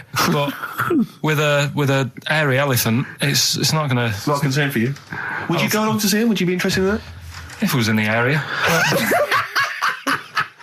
He's great, isn't he? I'd love a queue, Nothing right? impresses no, him. but what I'd like to do is Carl sitting like Yoda in a little cave, and I'd just like to see people like Tony Blair and Stephen Hawking in a queue, and they go and say, "Carl, got a bit of a problem." And thinking of cloning a man and a moth. Problem? Not an issue. No, if I'm in the area, I might cruise around and have a look at it. Otherwise, just don't send it near my clothes. Oh, that's fantastic. So it's just for a second. As the words "man moth" came into your head, how excited were you? I mean, were you both terrified and excited? For the moment when you thought that they'd cloned a man and a moth? I pictured... what kind of face did he have? Did he have the moth's head, or was it a man's head? Just a little man head. Right, what was his face? What did it look like? He just was like a bit shocked. Perplexed, yeah. So it was like he'd been grafted onto the body of a moth without his consent. When he was asleep. He'd woken up. He just went in to have a goiter removed, and they said, "We've replaced your goiter with the body of a giant moth." Yeah. Is that all right, Mr. Jenkins? So he had the head of a little... Was it a little boy or a man? Little man. Right, okay. And he's just bumping into a lamp. He's just bumping into a lamp. If you went into hospital and they'd done something, what's the worst thing they do, right? What would you rather have done, right? You wake up and you've got lobster claws for hands. Right. You wake up and you've got duck's feet. Or you wake up and you've got one horn coming out of your head. The worst thing? Yeah. Probably the horn coming out of my head. Why? Get in the way. That'd be useful, wouldn't it, in fights and stuff? And for like parties, people would play I suppose the lobster claws would also be quite handy there. So anyway, I found these things. Do you want to yeah. So explain this again. Right, so I got back off holiday. The first job I found out I've got to do is work with Ricky for a voiceover. I do a regular thing. I do X-Ray magazine, but I'm allowed to make the script up. And they said I could, so I did. Right, so imagine this. Well, I know you, Rick, and I know you like to put a lot of work into these things. Yeah. You want to do a good job. So he rolls up, he says, let's do it then. He said, what's in the magazine? I said, well, here's a selection of stuff. This is what you've got to sell. He said, leave it with me. He goes into the little booth, and the first one he comes up with is this little advert for it, right? X-Ray magazine. It's out now. It's £3.50 May edition. Music of Tomorrow. Dandy Warhol's picture, and there's a free CD with all the Placebo and the Donners and Smog and Nightmares on Wax and Alpine All Stars. Only £3.50. It's out now. Buy it, innit? Have you got a sore throat there? Well, that's all right, isn't it? And he was going, you can't. I said, we are doing that. I've done one. That is it. That's it. So I persuaded him. He went, right, okay, we can possibly put that on XFM, right? I'll have to see, right? And so I wouldn't do it again. And he went, but you need one for Capital. He said, Capital will know what I went, right, I'll do one more for Capital. Because all the stations advertise the XFM magazine, right? So this is the one that you thought would be all right for them. Ooh, hello. Hello, you loonies in Radioland. Dr. Frog here to tell you about the new edition of X-Ray magazine. It's out now and it's only £3.50. You've not heard of it? It's a great music magazine. And you get a free CD featuring bands like Placebo, They Wear Makeup But Leave Them Alone, Gold Chain, Smog, OK Go, The Donners, and all great bands that you'll love to... Froggy here, hello. Bye. Ribbit, Froggy says bye it. Oh, well.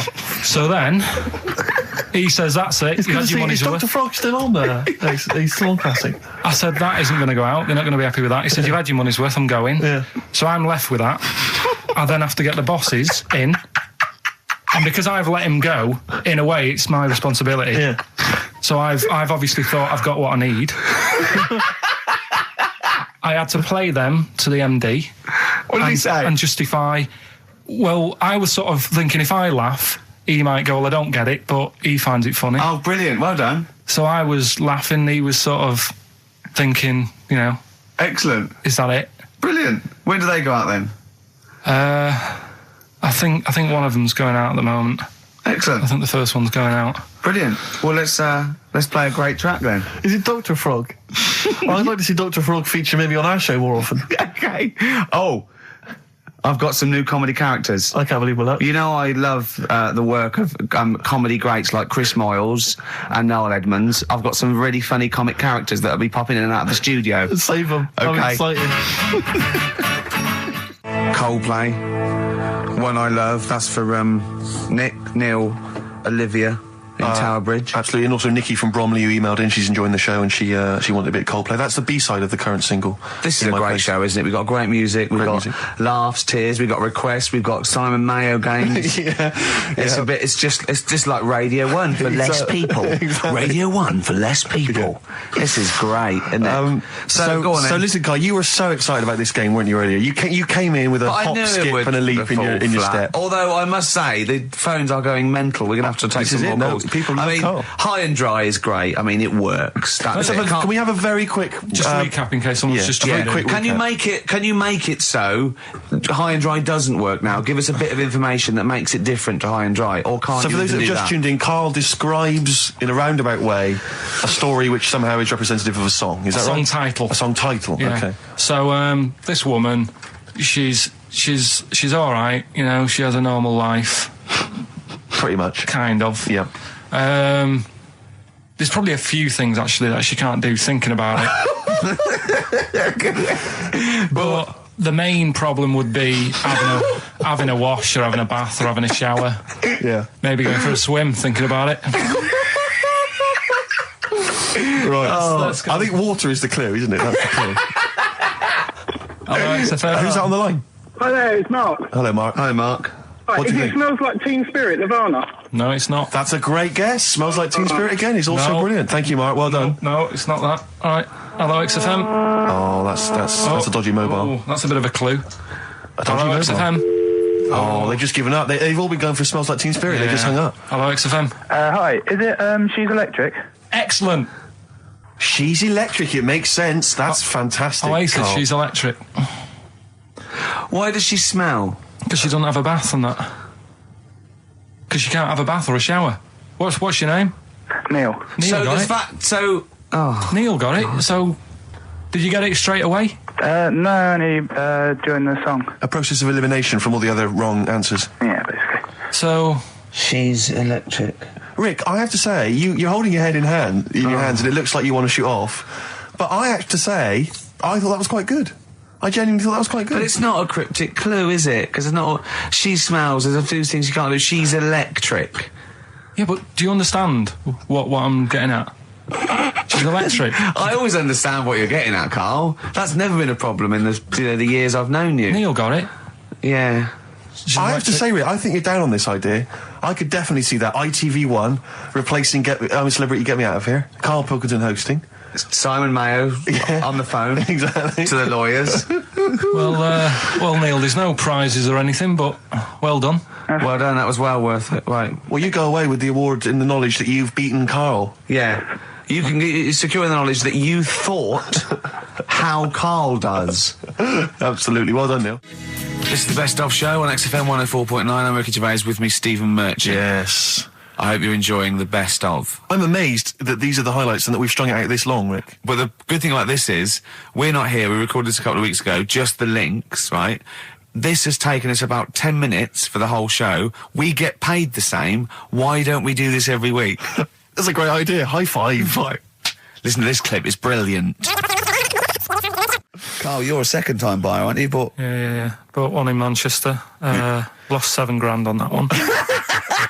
Well, don't buy in Manchester. No, it's a good flat. It's just it wasn't. I didn't buy it to sort of make money. I thought I was going to be living there like all my life, and then a job came up here, and it was like, oh. You bought your first flat in Manchester. You assumed you would be living there for the rest of your life. Well, I wasn't in a rush. Play record. You're an idiot. Hang on a minute. So have you got a property portfolio? Have you got the 2 houses now? No, I've got rid of that one. Oh, you sold that one? Got this flat. £7,000 loss. Got this flat. I'll tell you something that is interesting. Hold on, though. What? £7,000 lost. Yeah. It's a flat in Manchester, but it could only cost about £8,000 anyway. Right, Steve, something they do now, right, they've got to do by law when you're buying, right? I was looking at one in London, right? It's haunted. They've got to tell you now. Right, don't talk shit. I'm telling you now. Play a record. I'm telling you now. Yeah. There's no such thing as ghosts. That is ridiculous if that appears on a legal document. Right, if there's anyone who sells flats and does that for a living. Yeah. Right, email in, because I'm telling you now, that is a fact. She sort of dropped it in. I said, oh, nice feel here. And she said, yeah, well, that'll be the ghost. Just dropped it in, that's all they've got to do. And then I was like, what? And they went, oh, yeah. That's all I've got to do, is it? So that's the legal thing. Did you drop it in? So in court you go, did you drop it in? Yeah, I dropped it in. Play a record, you're an idiot. I love the fact that in pole position, in positions 1 and 2 of his favourite films of all time, is The Elephant Man and Kes. Yeah. That's brilliant. Yeah. Go on. All right. Am I leaving the mics open a bit when this is going out? Yeah, let's have a listen. Yeah? All right. So don't talk then, right? Just put that hot dog down, Rick. And this is the bit in Kes where it's the teacher and he gets up and he has to Glover. talk. What's his name? Is it Brian Glover? No, it's the other teacher. The other one. Anyway. Right. Go on. All right, so here we go. Things that had actually happened. I've got another one. What about you, Casper? Casper! All right. All right? All right. You haven't been listening to a word I've said, have you? Yeah, I heard some of it. Yeah, you. Some of it? Just stand up. Always somebody, isn't there? Right, now you're going to tell us a story about yourself. What sort of story? I want you to think of an incident that happened to you sometime in the past that is true and that you think will interest the rest of the class. All right? Right. What about I work on a radio show at the weekend. Well, are you going to tell us about it? I'll just do. It's 2 hours, and it's with Ricky Gervais and Stephen Merchant, and just sort of play music and tell stories and stuff. What kind of stories? Well, whatever. Like last week, it was science. We were talking about this lad who was growing a knob on his arm. So it's weird.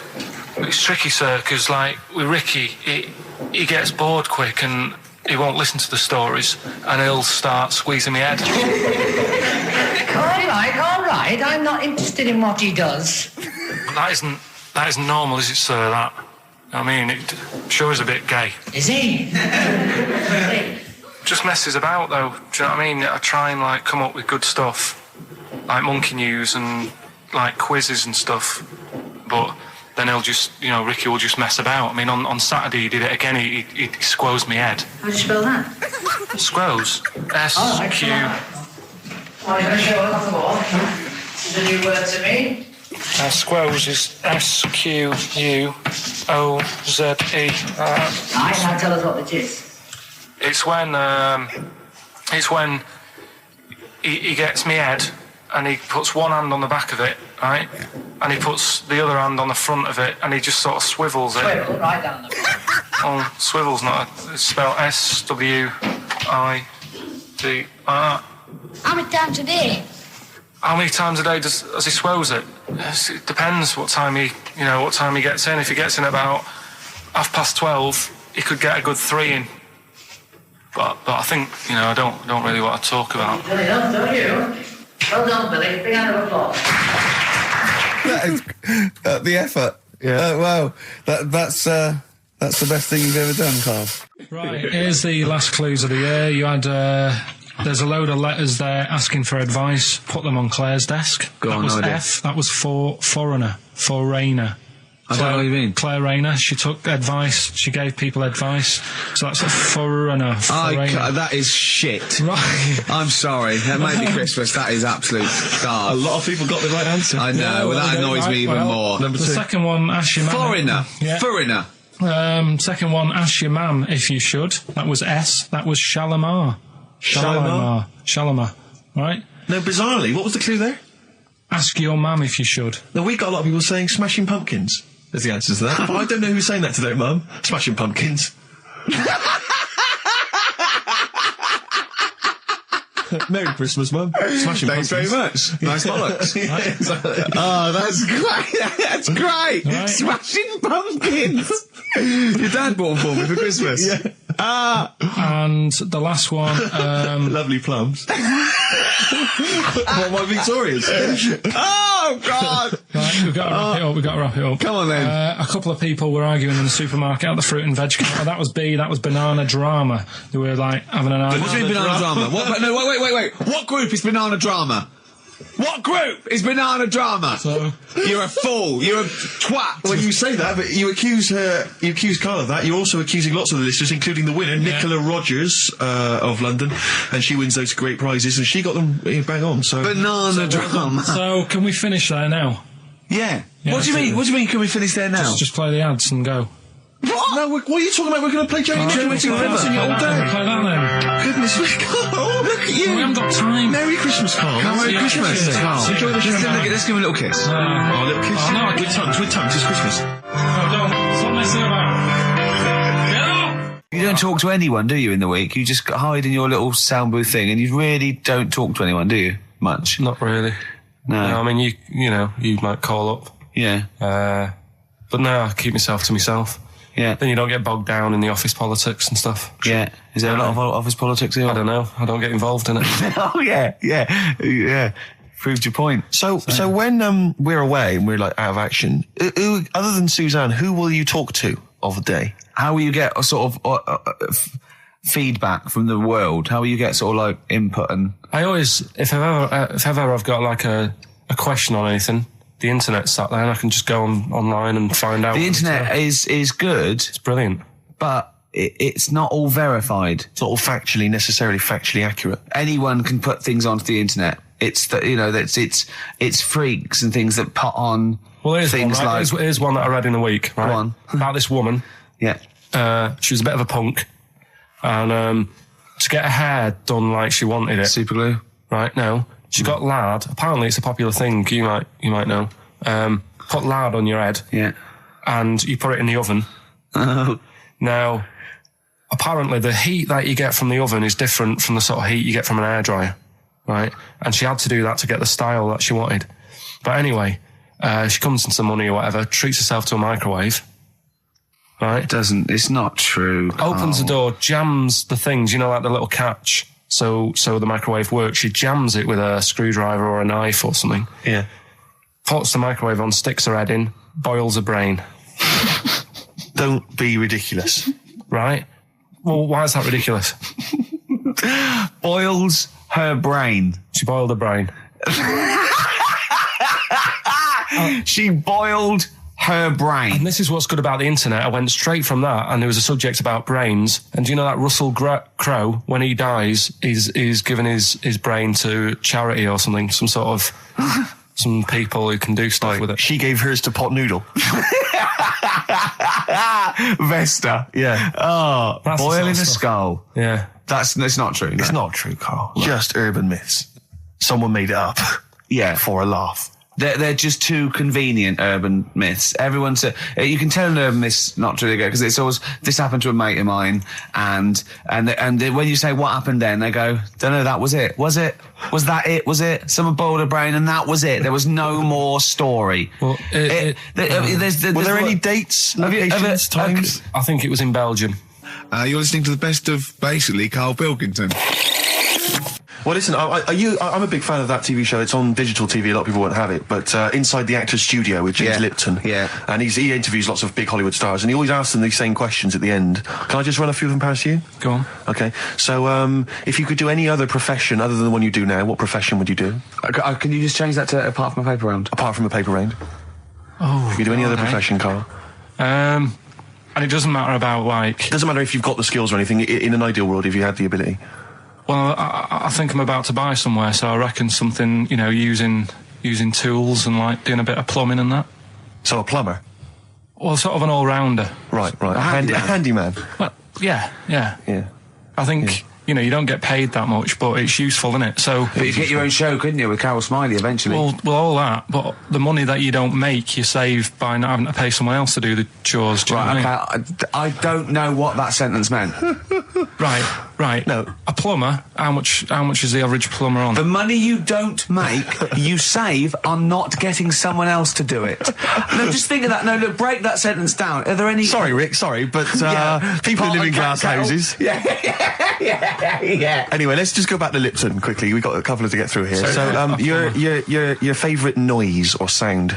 Favourite sound or noise? Oh, is it me? No, it's not me.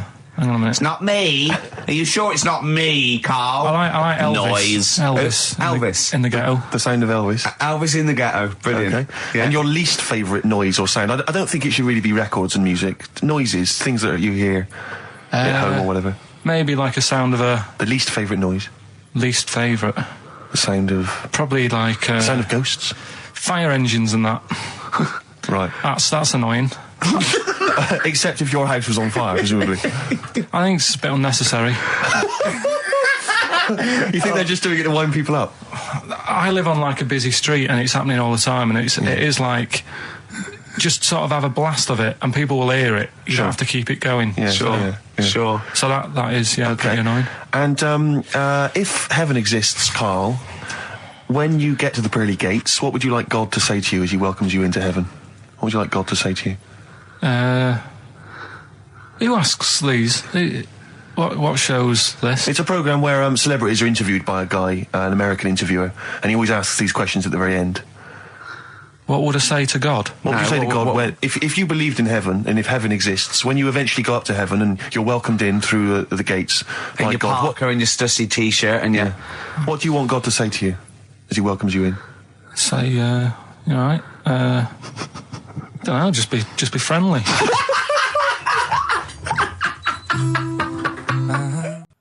Right, okay, are you in a film this week, Karl? We're doing that now? Yeah, go on. Get it over with. Hang on a minute, then. Get it over with. Let's get this show over with. We can go home. You can go off to Lanzarote and sit on some ash. Some charcoal. He's not happy about that. That's annoyed him. The listeners have all ganged up on him. Yeah. XFM giving him 2 CDs. We've had more calls for his resignation this week than ever before. What do you think of that, Karl? What do you mean? There's another reason. Do you know what I mean, though? Because he's grumpy. He's not just giving it. He goes, well, I can't help it, can I? I don't want it. You're being paid well to do a job. People have tuned in to be entertained, to have good songs. Me and Steve are working here. I'm pressing the buttons. I'm paid to press the buttons. That's what I'm doing. Has every CD started on time? Then why would they give you Monday off if you just paid to press the buttons? Don't get every other Monday off, do I? So have you stopped doing that now, have you? Well, yeah. Why? Because there's work to do and that. I'm not moaning about it. Let's get on with it. So it's you in the film Scrooge. Yeah. Which version of Scrooge? The old one. Is it? If it's just you moaning with bells, I'll be annoyed. Right, that is essentially Scrooge. yeah. Right, Scrooge, listen to this, and then there's some question at the end. All right. And you can win some stuff and that. Yeah. All right. Yeah.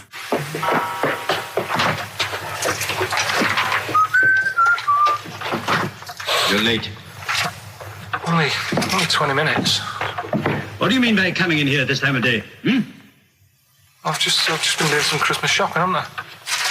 Probably do some more shopping on Monday because it's my day off, isn't it? Yes, I know it is. You don't have to tell me. Do you want to see what I've bought Suzanne?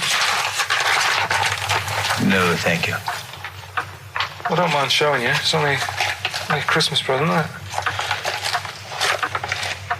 Just bought some more condoms. Why? Well, I bought some last year. Got 2 boxes. They all got used, so... I'm very glad to hear it.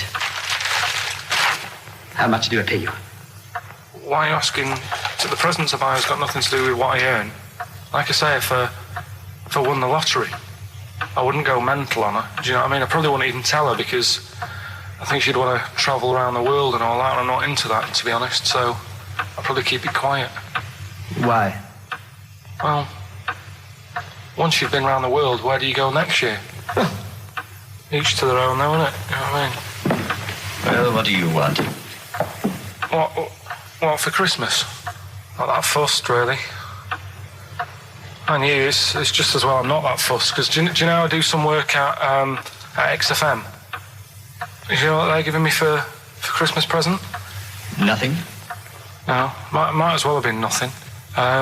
2 CDs. That's it. I was well fed up. I'm sure you will. They give you a list of about 30 albums and you get to pick 2 off the list. So I've gone through Kings of Leon album and the best of Bob Marley. Mr. Marley has been dead these 7 years. In fact, he died 7 years ago this very day. Did he? Do you know what sort of donuts Bob Marley likes? It's not my business. No, it's not a proper question. It's an old Peter Kay joke. He likes the ones with jam in. Do you get it? Garlic bread. It's good, isn't it? Excellent. Oh, Carl, well done. Carl in Scrooge there.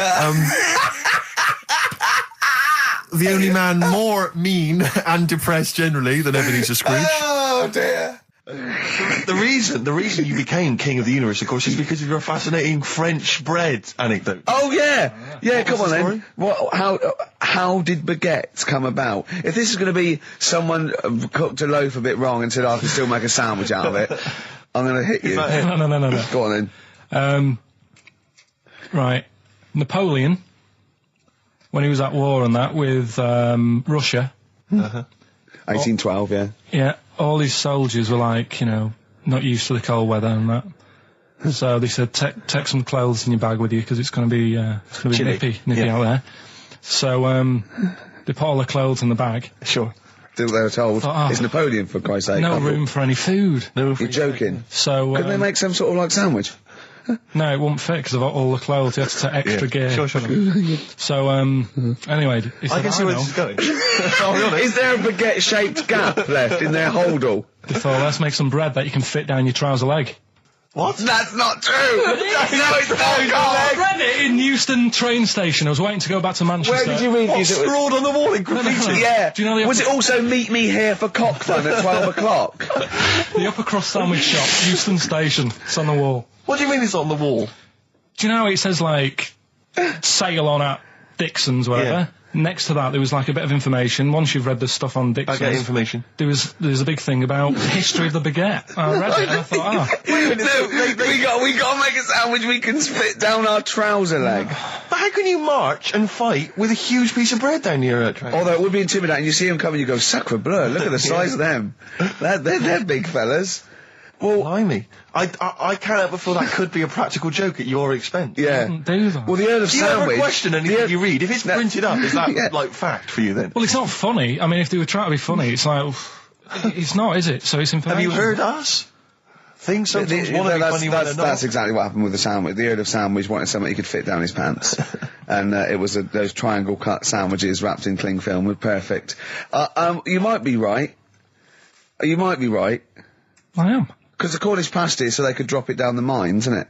Is it? They wrapped it up they wrapped up like meat and vegetables in pastry, and they sort of crimped it, and it was like and they dropped it down the mine. So, yeah, that's how that came about. And bagels were originally made so that people could play hoopla, but then eat afterwards. I don't know if you're aware of that. That is true, Carl. Well, anyway. Call my bluff. It's true. Yeah. They're all true. They're all true. Yeah. Tell your kids that when you have them. Yeah. You know, if they're still alive in a million years. Well, it might be true. Can someone confirm that baguette fact that it was so Napoleon could stick it down his trousers? Not him, his soldiers. His men. Yeah. Fascinating information. Fascinating bread information, Carl. Radiohead. Yeah, now this is my song for the lovers. It's a beautiful track. It's Let Down off OK Computer. It's one of my favourite Radiohead tracks. It's lovely. Right, set the tape going now if you want to tape these songs. Blur, Out of Time, on XFM 104.9, Ricky Gervais, with me, Steve Merchant, Karl Pilkington. Yeah. Steve's a bit quiet, he's got a bit of a sore throat. Oh, a bit of a sore throat. Murder. All week. It's been murder, Rick. We couldn't work all this week I've been because off sick. Steve's been in Bristol. Karl, you're not impressed? It's just, I don't understand why having a sore throat sort of... Oh, he's done you. Right, what if the sore throat was so painful it was like you've got broken glass and razor blades in your throat? You can hear now that I'm not even speaking from down in the throat, I'm speaking from the very top of it like that, so it sounds a bit weird. But you're right. What? Your hands are alright, aren't they? Yeah, but we talk when we're writing, don't we? I can barely talk. It was agony. I couldn't sleep because it was so painful. Even when I was just lying there, motionless, it was hurting. I just was surprised because I got back off holiday and called Ricky and said, all right, is Steve all right? And he said, he's had to go back home or something and he's stayed there because he's got a sore throat. Yeah. I didn't understand why you can't, just go home. I mean, how old are you? What? I don't understand why you got to be at your mum and dad's when you feel I happened to be at my mum and dad's. My mum and dad's. Now I'm talking like you. When this sore throat really kicked in, so I thought I might as well stay and get a bit of the creature comforts of home. Do you know what I pictured though when he told me? See, my parents aren't like yours, Carl. Your father would have popped down to the phone box and maybe looked to see if there were any kind of throat lozenges. Strepsils. Yeah. Whereas my mum phones up the doctor first thing she can. I'm straight down there with my dad. They're snapping into action. They're trying to sort me out. It's a bit like that Ronnie Corbett thing, isn't it? Sorry. That sorry thing. You're right, Carl. Yes, you're absolutely right. He's just like that. Oh, no, dear. it's just because you just went on holiday with your parents. Well, not with mine. No, with right. Suzanne's, and it won't be happening again. So. Well, we'll have more about that a little bit later. Luckily we came in a few times, didn't we? We've been here since about 11:30, haven't we? Yeah, sorting stuff out. Doing a show. What, have you been squeezing his head, or? No, that's strictly between the hours of 1 and 3. We established that. Okay. And I've kept the rules, haven't I? I did practice the grip in the week, didn't I? Yeah, just to see what method he was going to use today. Yeah. I came in, I did my back on Tuesday. I was sparring and I pulled my back and I was in agony and I had to get an emergency chiropractor out and sort it out. And I was on painkillers and I couldn't walk the next day, but I still came in and did a voiceover that was booked at 4:30, didn't I? I got Johnny to walk me in because I couldn't sit down, so I couldn't take a cab, but I could be upright and I had to got him to walk me in because I was scared someone was going to bump into me. And I did the voiceover. That's still the case, isn't it?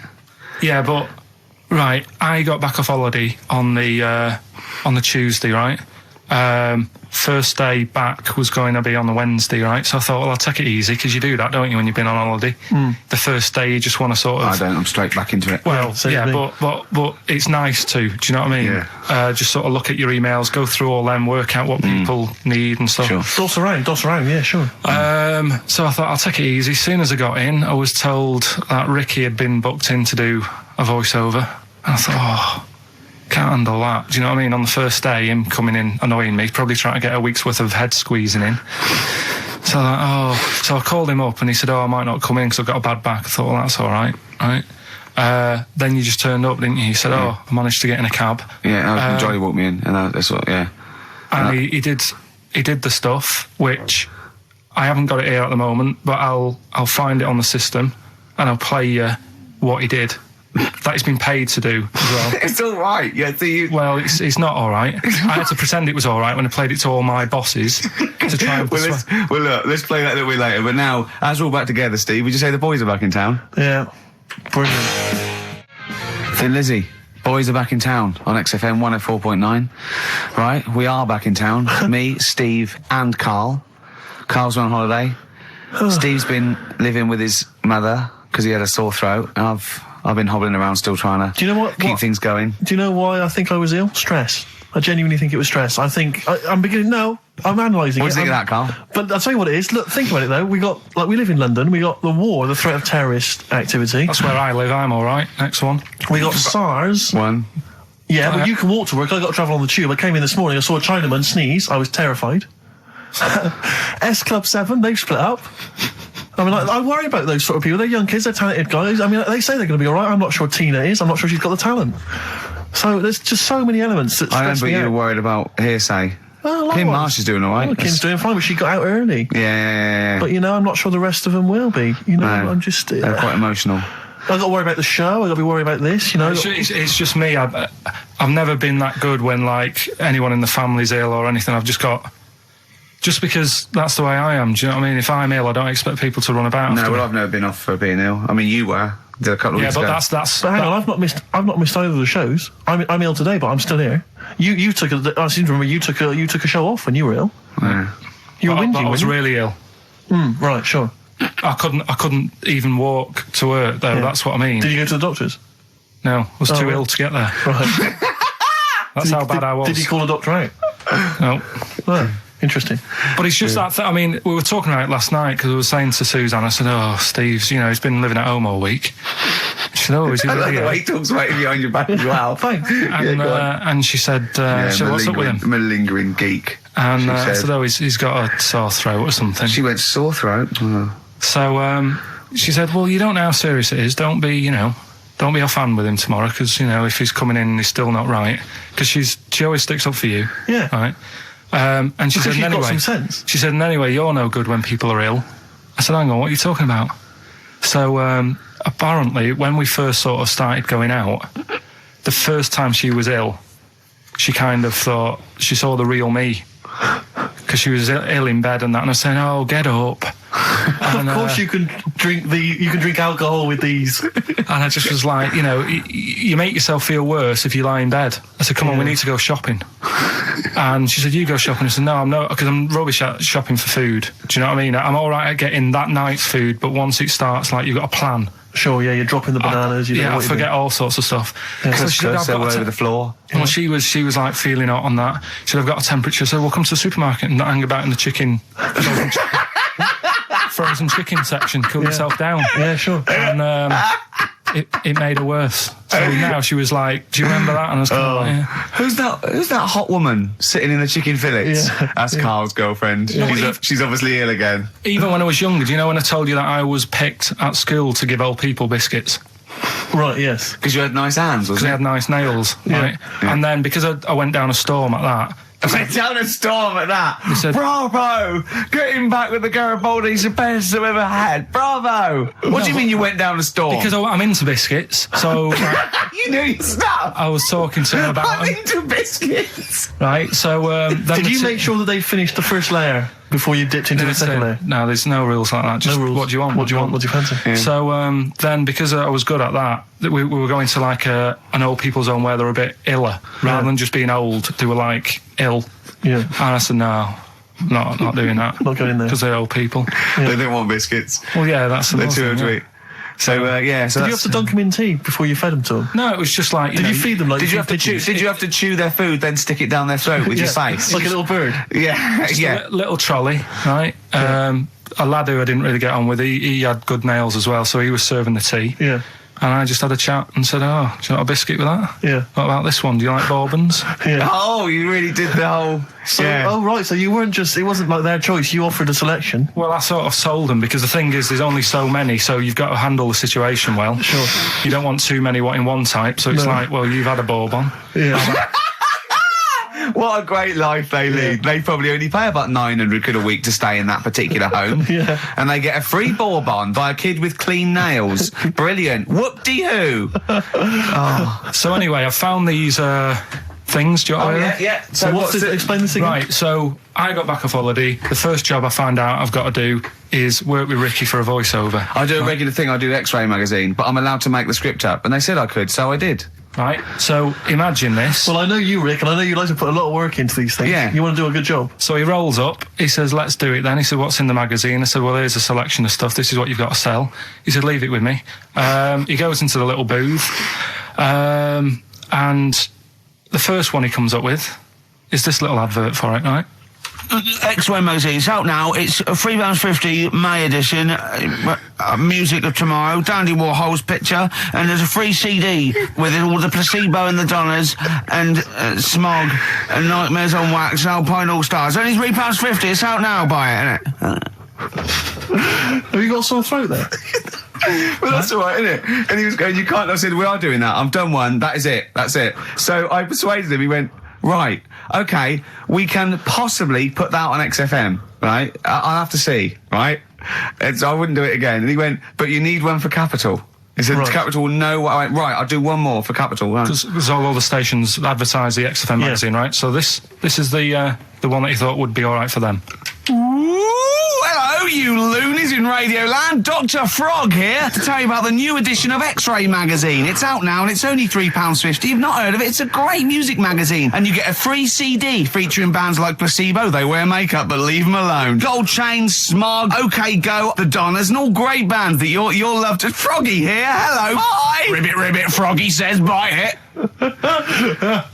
Oh, well. So then, he says, that's it. You had your money's worth. Dr. Frog's still on there. He's still on classic.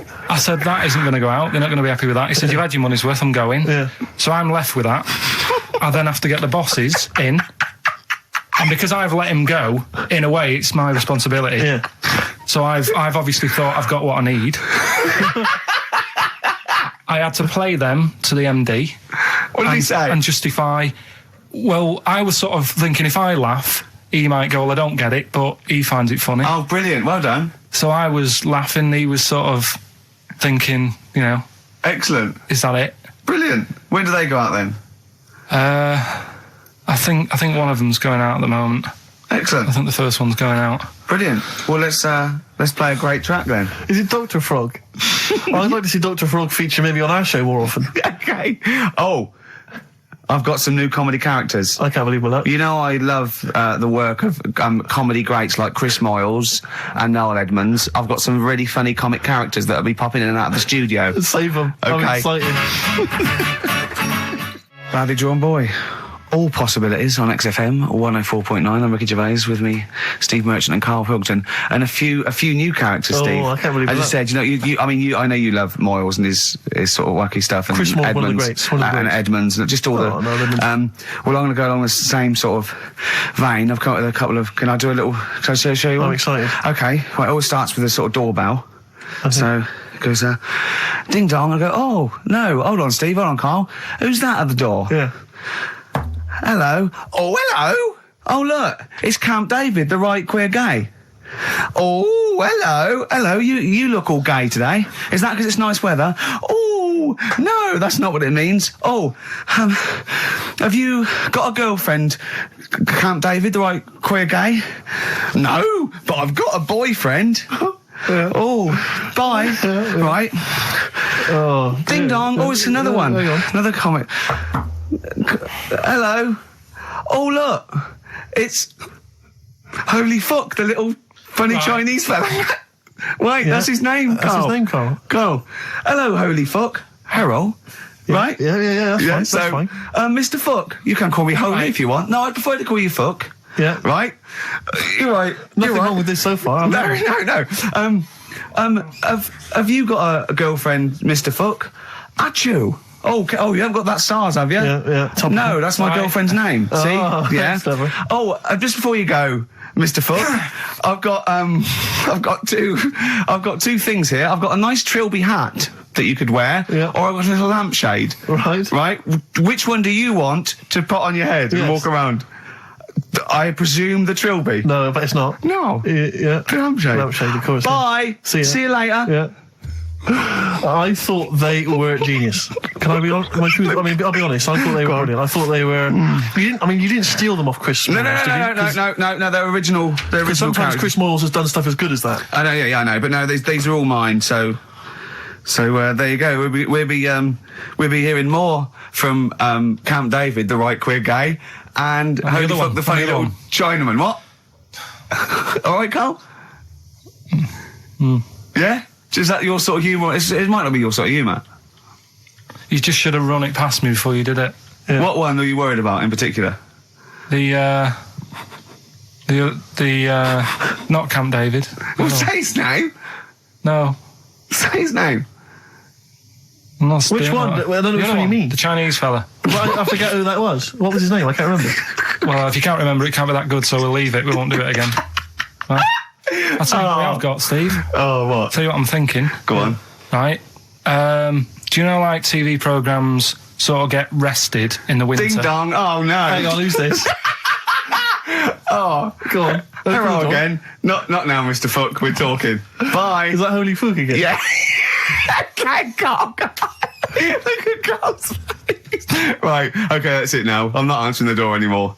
Right, okay, go on. Right, yeah. Ding dong, ding dong, ding dong, ding dong. He's trying to get in. You've got. Don't be impolite, Rick. Come on, Rick. He wants to come in. No, it's too late. It's too late. He's gone away now. Go on. Right. Anyway, what I'm thinking is, Rockbusters coming back for a bit. What? What are you talking about? He likes my idea. He likes my characters. He doesn't like that idea. If I what? Go on, what, Carl? No, what? I was going to say if I came up with with what? With that Chinese fella. What was his name for a sketch? You wouldn't have liked it. So let's do Rockbusters and see how it goes. I know you weren't a fan of it, but.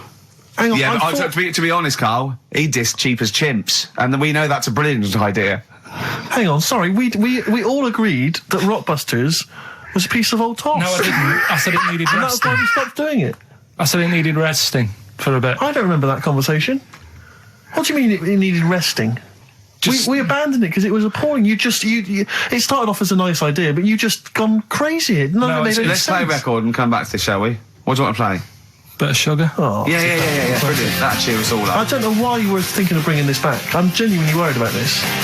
Well, is that the doorbell? I would be lying, Rick, if I told you that didn't feature in my list of the best singles ever. That's lovely. If I can't change your mind, great pop tune. Brilliant, absolutely brilliant. I think Carl's worried about one of the names of my characters, so I'm changing the gay fella's name to David Gray, the bent pianist. Right. The Scientist, Coldplay, on XFM 104.9, with me, Steve Merchant, Karl Pilkington, and Ricky Gervais, obviously. So, Carl's just getting a little bit frustrated there with Steve, having nothing to offer after being off for a week. Do you know what he calls you now behind your back? Oh, God, here we go. No, it's all right. He calls you the Professor, because of a picture of you in My Media. Oh, right. What did you say? He said Did you approve it? I didn't actually, no. No, you know what it is, don't you?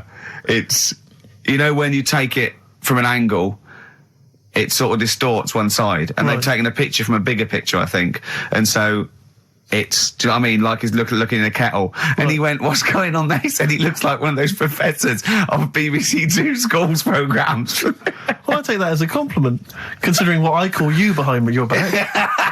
And I tell you now, it ain't the Professor. Although Carl's looking pretty good at the moment, aren't you?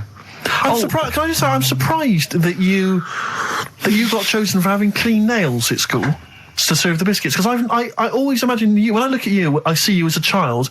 I see you as a grubby little child who's always out in the street getting dirty. I think Carl is quite hygienic because he's always got a nice little. Nowadays I do. Yeah, nice little top on. Not the boyhood Carl. I always imagine you being quite neglected. No, my clothes weren't always the best, and they were a bit warm, but they were always clein. Yeah. Is a country song coming on? Are you Dolly Parton? I always imagine your house as having, and actually, to be fair, I imagine your house has been very much the same. Always stinking of chip fat. My mum was always cleaning, so again, it was always sort of like clean. It was just it smelled. It smelled and cigarette smoke, maybe. Yes, it smelled of Dettol, pets. Yeah, and cigarette smoke. Yeah, and such chip a working class smell. Chip fat, yeah. That's a real working class. Sort of smell and look and stench. Yeah. Are you talking about me now? Yeah. I mean, the interesting thing is that Carl's cleaned up his house. I clean. I have 2 baths. No, you're obsessed. It's really freakish. It's just really bad of me. I was in Waitrose earlier buying a sandwich. I got a bit of money now, Carl. I like to splash out on a sandwich. I like £2.50. You ever seen any of it? Benji's shop. He does go to Benji's. I'll tell you what. I love Benji's. We go for lunch, right? And if he looks in a restaurant and it's sort of like $6.50, he goes, "Rick, I'm not made of money." Yeah. He is. We have to go to Benji's. He gets 2 sandwiches that have to fill him up, right? Because they're a quid each. But I'm a big guy. I need a lot more food. I genuinely need more food than most people. I'm like a brontosaurus. It is. He's just grazing all day. So I can't afford to sort of splash out in Pret a Manger all the time with your fancy French sandwiches. I like to get a lot of bread for the money. I want a lot of bread. So I was in Waitrose, and some guy came in behind me. And he was sort of, I don't think he was mentally doolally, but I think he'd been homeless for just too long, and he was really. What's just right amount of time to be homeless? Well, I think it was. You want to get out of that game early, don't you? He's past the point of no return. This guy. I think it was too late for him. I think there was no going back really. 6 months. He came in and he was sort of walking at a bit of a weird angle. He walked like the Elephant Man, even though he wasn't deformed. It was probably like you were in the week. It was quite unpleasant. And he sort of came up to me and he went, and weirdly he spoke a bit like I'm speaking now because of my throat. And I thought, if I speak to him back, is he going to think I'm taking the mick? So I kept quiet. And he went, all right, what's your name? And I said, Steve. And he shook my hand. He forcibly took my hand and shook it. But he had these cuts and bruises on his face. Oh, the open sores. Yeah, and he was shaking my hand, and I was just terrified. I was just thinking, get off my hand, let go of my hand. And thankfully, did he have a bow round his neck? Well, he may as well have. I mean, seriously, and I caught the eye of a security guard. I had him thrown out. I'm all heart. This man does not have the funds to be shopping here. Please have him removed. This is part of the John Lewis partnership. And so they had him thrown out. And seriously, then I was just freaked out. I had to wash my hand as soon as I could. I couldn't imagine the kind of grime that was crawling across Weatherby's kind of homeless way. Are you still doing your social work? Or whenever I can, Rick. Yeah. Yeah. At least he used to give it to old people, biscuits. You'd have gone, I'm not going near them. Look at them gums. Wouldn't that have been grim? Would you have wanted that, though? Old kind of homeless people touching you? Well, no, I'm not Jesus Christ. No, I know. It's not on the list. I was driving this down. What do I know? I need some batteries from a Walkman. I need to be touched by some old people. See you later. Cheers. I was watching, the one thing I did watch all week was Columbo, which seems to be on constantly. I was watching Columbo, and I know you're a fan of Columbo, Rick. One of my favourite programmes of all time. Right. I was like, do you not think that All right. I just thought you were going to talk about it. Well, which one? They made about 90, and they're showing on about 4 channels in rotation. But it doesn't matter if I tell you who did it, because you'll find out in the first 5 minutes. Yeah, exactly. You find out in the first 2 minutes anyway. Let's be honest, if Robert Vaughan's the star, it's probably going to be him. Or Culp. Often Robert Culp. Yeah. Yeah, sometimes Patrick McGowan. But do you not think that Columbo looks like he smells? Would you imagine he smells a bit? He's a brilliant detective. Well, he's got that dog, and he smokes cigars, so I imagine he smells... I reckon he stinks. I reckon he doesn't clean his clothes enough. Oh, I think he has. I think he gets up and washes, but I think he puts on a he's too absent-minded. I think he's too busy thinking on solving crimes and stuff. What do you think? Do you think his wife makes him clean his pants now and again? I think they're quite a bohemian couple. I'm not sure she's really interested in that. I think she's got her own mind. Maybe she's a painter or something. No, maybe she's losing it a bit, and he's a bit embarrassed by it. Yeah, that could be true. And she's probably incontinent, so while she's ironing his trousers, she just all over them, and he goes, "Oh God, she's shatting my pants again. I gotta wear them out." Yeah. Yeah. So that's what. Oh, ding dong! Who's that? Who's this? Oh, hello. Oh, look, it's David Gray, the bent piano player. Oh, all right. I thought it was going to be Columbo. That would be a joy. Ding dong. My wife loves you. No. Hello. Oh, I don't believe it. Look who's turned up, Carl. Do you want to do Rockbusters, Steve, now? Can we listen, with the whole Rockbusters thing, I don't want to be responsible for bringing it back.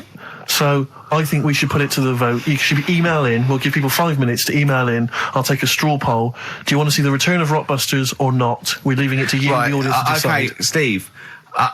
I guarantee it's going to be a landslide. They are all going to want it.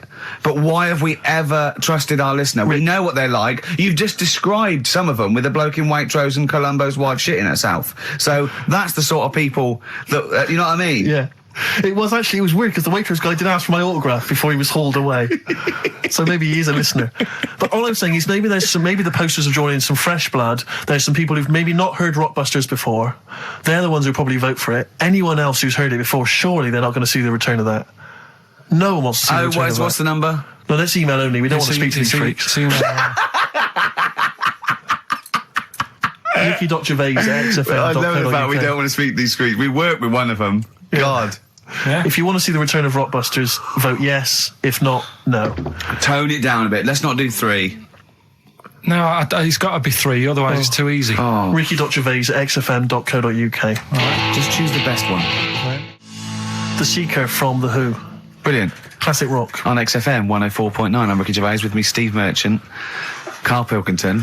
All right, well, unsurprisingly, the overwhelming consensus is that people would like to hear the return of Rockbusters. I should, however, point out just some of the no responses. Let me see what we've got here. Is Dickie Anderson called in yet? Sadly, nothing from Dickers. I think I might make him one of my hilarious sort of comedy characters. What do you think he would sound like? What would he sound like? It's sort of probably like that, I think. Ding dong. Hello. Hey, it's Dickie Anderson. I can't believe it. Your show's rubbish.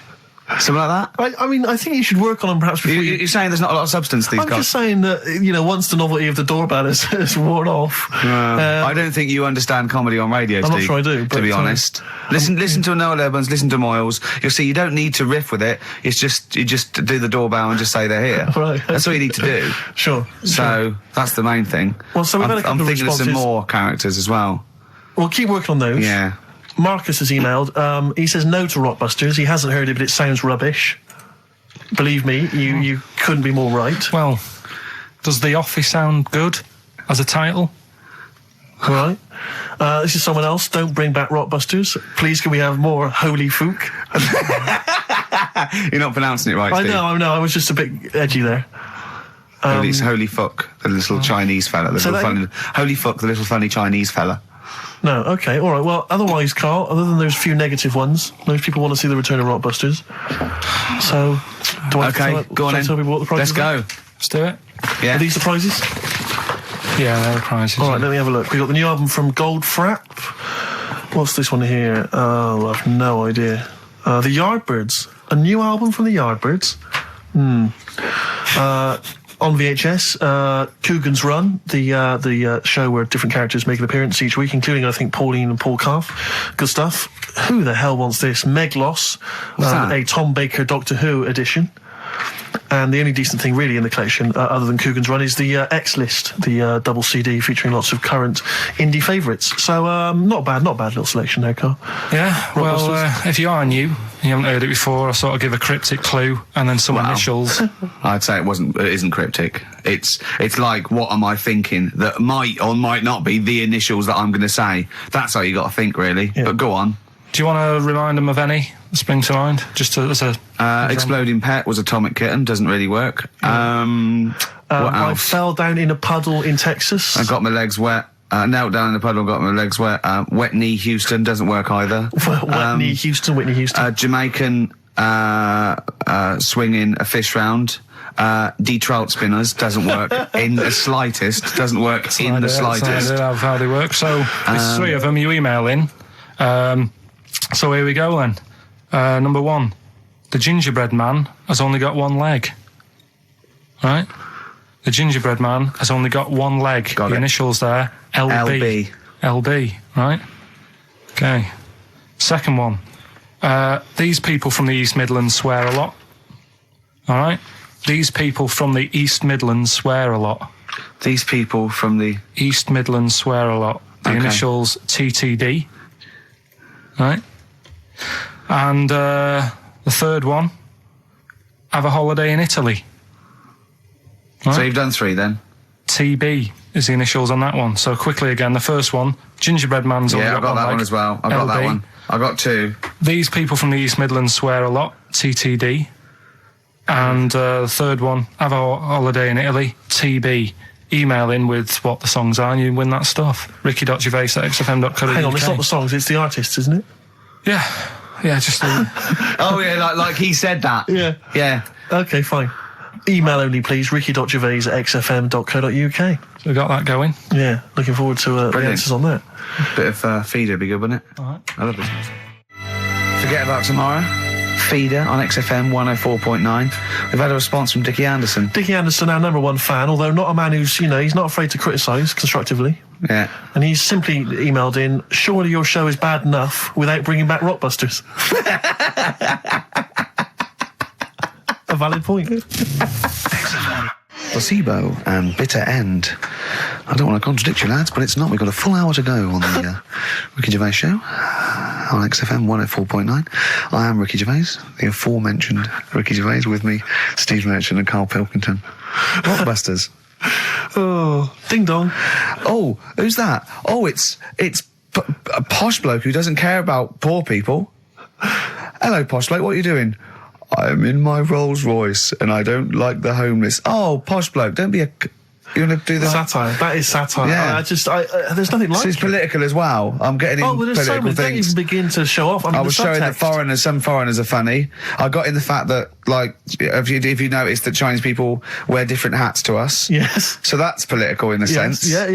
So, the weird thing is, Steve, right, that is like what I imagine Ricky's house being like when people are ringing the bell. Because they're all so different. It's got a little... He's obsessed with all my friends being slightly different to each other. I've never understood it. He goes, there's no thread. There's no thread to them.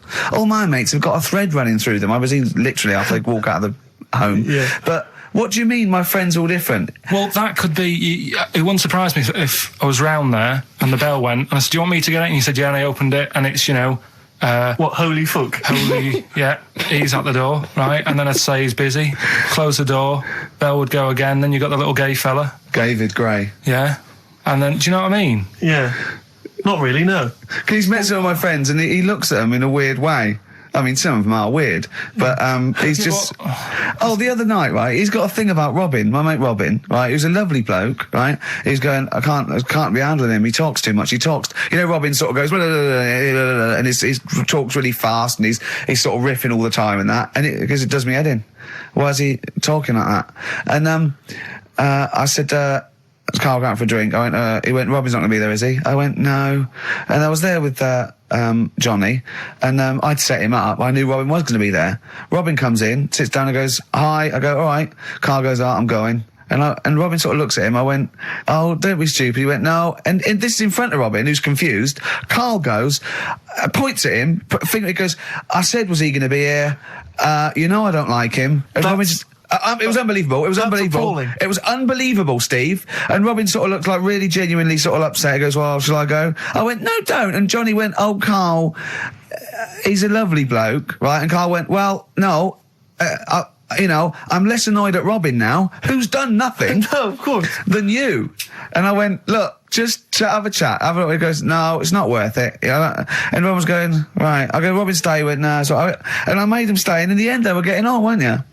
Well, yeah, in the end... I can't believe... What were you thinking, Carl? What kind of a despicable man are you? That's why am I the bad one? Of all the things you've done, that is terrible. Why am I the bad one when it's Ricky's fault that we were both there anyway? We all understand but it's the a public rule place. Is you don't say to someone in front of them, I don't like this person, I'm shooting off. I don't think I said it like that. You did. You said exactly like that. Yeah, and he was like genuinely confused, and he was sort of like sitting there thinking, "Oh, do I have to take this? What have I done?" And he was upset anyway. He just done a show that didn't. You are one of those typical Mancs who are arrogant and they swagger around the place like I don't need anyone. And I'll tell you this: if you ever lose Suzanne, you are going to be one lonely man. I'll tell you, because you make no effort to maintain your friendships. You say these sort of things that he's saying to you about Liverpudlians, and I'll tell you what: I've never met a Liverpudlian as rude as you. You're like the Oasis brothers, Larry, loud, rude. No, but I said no. Robin's all right. I had a chat with him. He was a bit quieter the other night. He was fed up. I said if he's fed up all the time, I'd be happy. I said he's fed up because you've just insulted him. And he said he was all right. He didn't talk much. I said when he was upset because he'd been in the show and he said, well, tell me next time when his family dies, we'll have another drink. I don't know what you're like, Carl. I don't know what you're like, mate. You are I just think you're. The more I get to know you, you're not a good mate with him. You would like taking the fun out of his little thumbs that he's got. Yeah, but that's my squeezing his head to you, isn't it? I've got different mates with different parts of the body. Yeah, I like to squeeze your head. I like to look at his thumbs and that. It's weird, because I was thinking of doing a bit of educating Ricky. Yeah. Right, I'm always looking for stuff, learning stuff as well as doing the other job and that. Yeah. And when we went out with Robin, and what does this mean to anyone? Yeah, I'm just having a conversation about people they don't know. Go on. Well, it's enough, innit? His name's Robin. He's got really small thumbs, right? He looks a bit like Millhouse, doesn't he? That sums it up. He's like Elephant Man. You know what you're getting there, right? Robin, he's got little thumbs, right? So I wonder if he's listening. I wanted to do some research, and I thought, I wonder if there's anything on small thumbs, right? I found something. Do you know the saying, rule of thumb? Oh, is it an inch? Well, do you know what the saying means? Oh, is it hitting your wife with a stick? Yeah, okay, apparently. Come on, explain. Well, rule of thumb You know what that saying means if someone says... kind of, yeah. Well, it just means... a rule of thumb, usually, a general rule. Yeah, exactly, yeah. Right. Well, where it actually came from is years ago, husbands weren't allowed to sort of clout the wife with anything. What was it like in the past? I know, yeah. You couldn't clout your missus. With anything wider than your thumb. The stick had to be the same, no bigger than your thumb. Oh, no, so a big Robin bloke could do no damage if he went out with anyone. Although his is wide, he's got a little thumb like a little knob, isn't it? It's like it's truncated because it starts off normal. It looks like he's had his big toes put on his hands. Does he have to drink a pint with two hands? Yeah. And he's dropping stuff all the time. Can I just go back to the rule of thumb thing, though?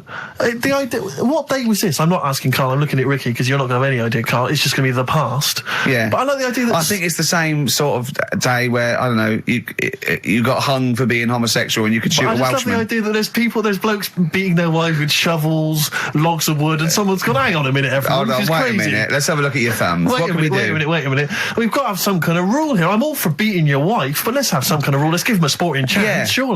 He goes, well, I'll say, well, what about you can hit her with the width of your thumb? And the wife goes, make it the width of his knob. I go, no. He slaps her again. Yeah. Width of your thumb. All right. Better? Yeah. It's like it's like I always remember seeing in the swimming baths, there used to be those signs that would say, no running, no jumping. Yeah. That makes sense. No bombing. Fair enough. No petting. No petting. It's like you're not allowed to kiss in the swimming baths. And I love the idea that it's probably some kind of lifeguard who sort of maybe saw his ex-girlfriend getting off with some bloke in the water and thought, right, there's no petting anymore in here. What do you mean? No petting. You're not allowed to kiss her. Or no one. You're not doing this just because you used to nothing. There's not a problem. Okay. Not a problem. Just leave and don't kiss. You want to swim, but don't kiss. There's no petting. Did you just write that on in yourself in biro? Yeah. No. What's this? No fiddling downstairs in or out the swimming pool? No. No fiddling with her downstairs? No. That does annoy me, though. I was saying to Ricky the other night when we were walking somewhere. No taking her for a drink afterwards. You can't enforce that. People who kiss and that in the street. That annoys me. Yeah, people showing their affection for one another. No, they can hold their hand and that. Yeah. Sure. But it was just... Yeah, I agree. Yeah. I see two people eating each other, like, in a restaurant or something. Two people eating each other? You know, snogging in public, okay. So that's that. Answers for Rockbusters, we're doing them now? Yeah, well, come on then. Well, I think let's play a record, let's come back with apparently answers for what about a bit of Cure? Do you want a bit of Cure? Yeah. So we're going to go wrong. We're going to go wrong. Ding dong. Oh, here you are. Oh, it's a fat fellow with lipstick. Hello. A Forest, The Cure, XFM 104.9. Good track, isn't it? Oh, yeah. Going all the way back. All the way back there. Wow, Rockbusters, the results. You've had a few proper answers, I hear. So either I'm wrong or people do think like you. I've got two of them. What are the clues again? All right. First one was the gingerbread man has only got one leg. I got that. That was LB. Limp Bizkit.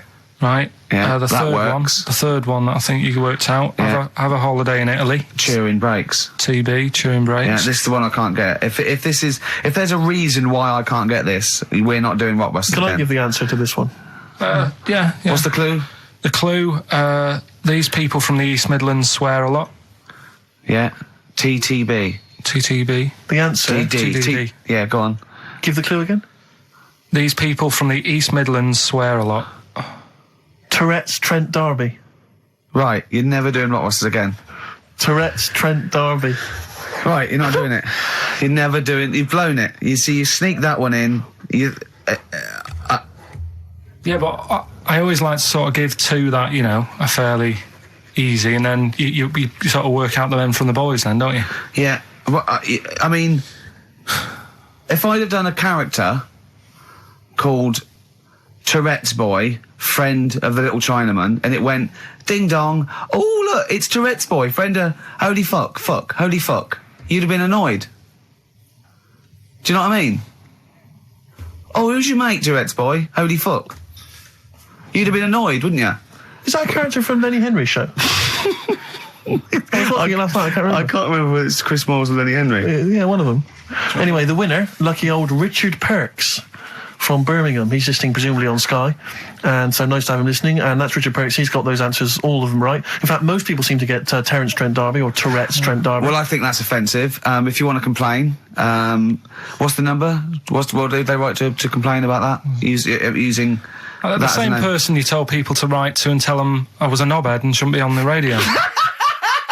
Last week when I was away. Did anyone do it? I think a few went through. Did you listen to the show? I listened back to the recording of it. Did you get any emails before you listened to the show? Yeah, when I got in. Did it upset you? What sort of things was it? Just stuff, I can't remember. Just it was weird because there was like a few of them in a row and I just thought, what's happened here? Yeah. And because we said that, because you weren't here. So what did you say? I just said phone in. We had a couple of genuine emails that liked the show, didn't they? Yeah. And I said phone in and leave messages or email Andrew Phillips and Karl Pilkington and just say the show was great. The show was brilliant without him. But they went a bit too far, did they? What did they say then? Oh, I can't remember. I mean, it doesn't bother me because I'm not bothered what people say, am I? No. Do you know what I mean? No, you don't care what you say to people either. Poor little Robin, he looked crushed. Oh, whatever. Whatever. Well, it doesn't matter because he's doing well at what he does. He couldn't even hitchhike home because they wouldn't stop because his thumbs didn't show up. He couldn't. He was waiting there for ages by the side of the road. Do you know the difficulty he has buying gloves? It's murder for him.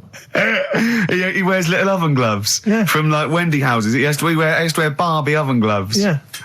Oh. Right, so the winner there, Richard Perks in Birmingham, if you could just email him with your address. There was another winner, wasn't there? What was his name? Actually, there was one person who got all the right answers, and there was almost a winner, but his name was Peter Kay. And I like Peter Kay just coming second, so we gave it to Richard Perks. Yeah. Peter Kay. Let's play a record. Radiohead. There. XFM 104.9. Ricky Gervais, Steve Merchant, Karl Pilkington. Right, Rockbusters. Well, you shot yourself in the foot with that. So, Tourette's Trent D'Arby. Amazing. I mean, what did you think of first? His name and what words you could put in there? I normally sort of just go through a Guinness Book of Hit singles and go, right, who can I do? All right. You're giving away a lot of. I mean, that you're an enigma, Karl. I wouldn't give away your workings. I mean, because then everyone will be able to do it. And what you've got now is a gift that people can't really tap into. Do you know what I mean? See, that's what Lenny Henry and Chris Moyles' mistake. See, I've sort of worked out how they do their comedy, and I'm doing it now. Sure. Do you see what I mean? Now that, I'm doing it. I think the only way that people would start to be able to replicate a lot of what Karl does is if maybe they had a severe blow to the head, or they were diving and they came up to the surface too quickly. Ding dong. Oh, I'd like a severe blow. Oh, get lost, David. Oh, let's have some adverts, quick. Steely Dan, reeling in the years. Sorry about that. Look, he's going to put on his little duffel coat. Yeah. Well, not very well. You look like someone that walks around Forbidden Planet.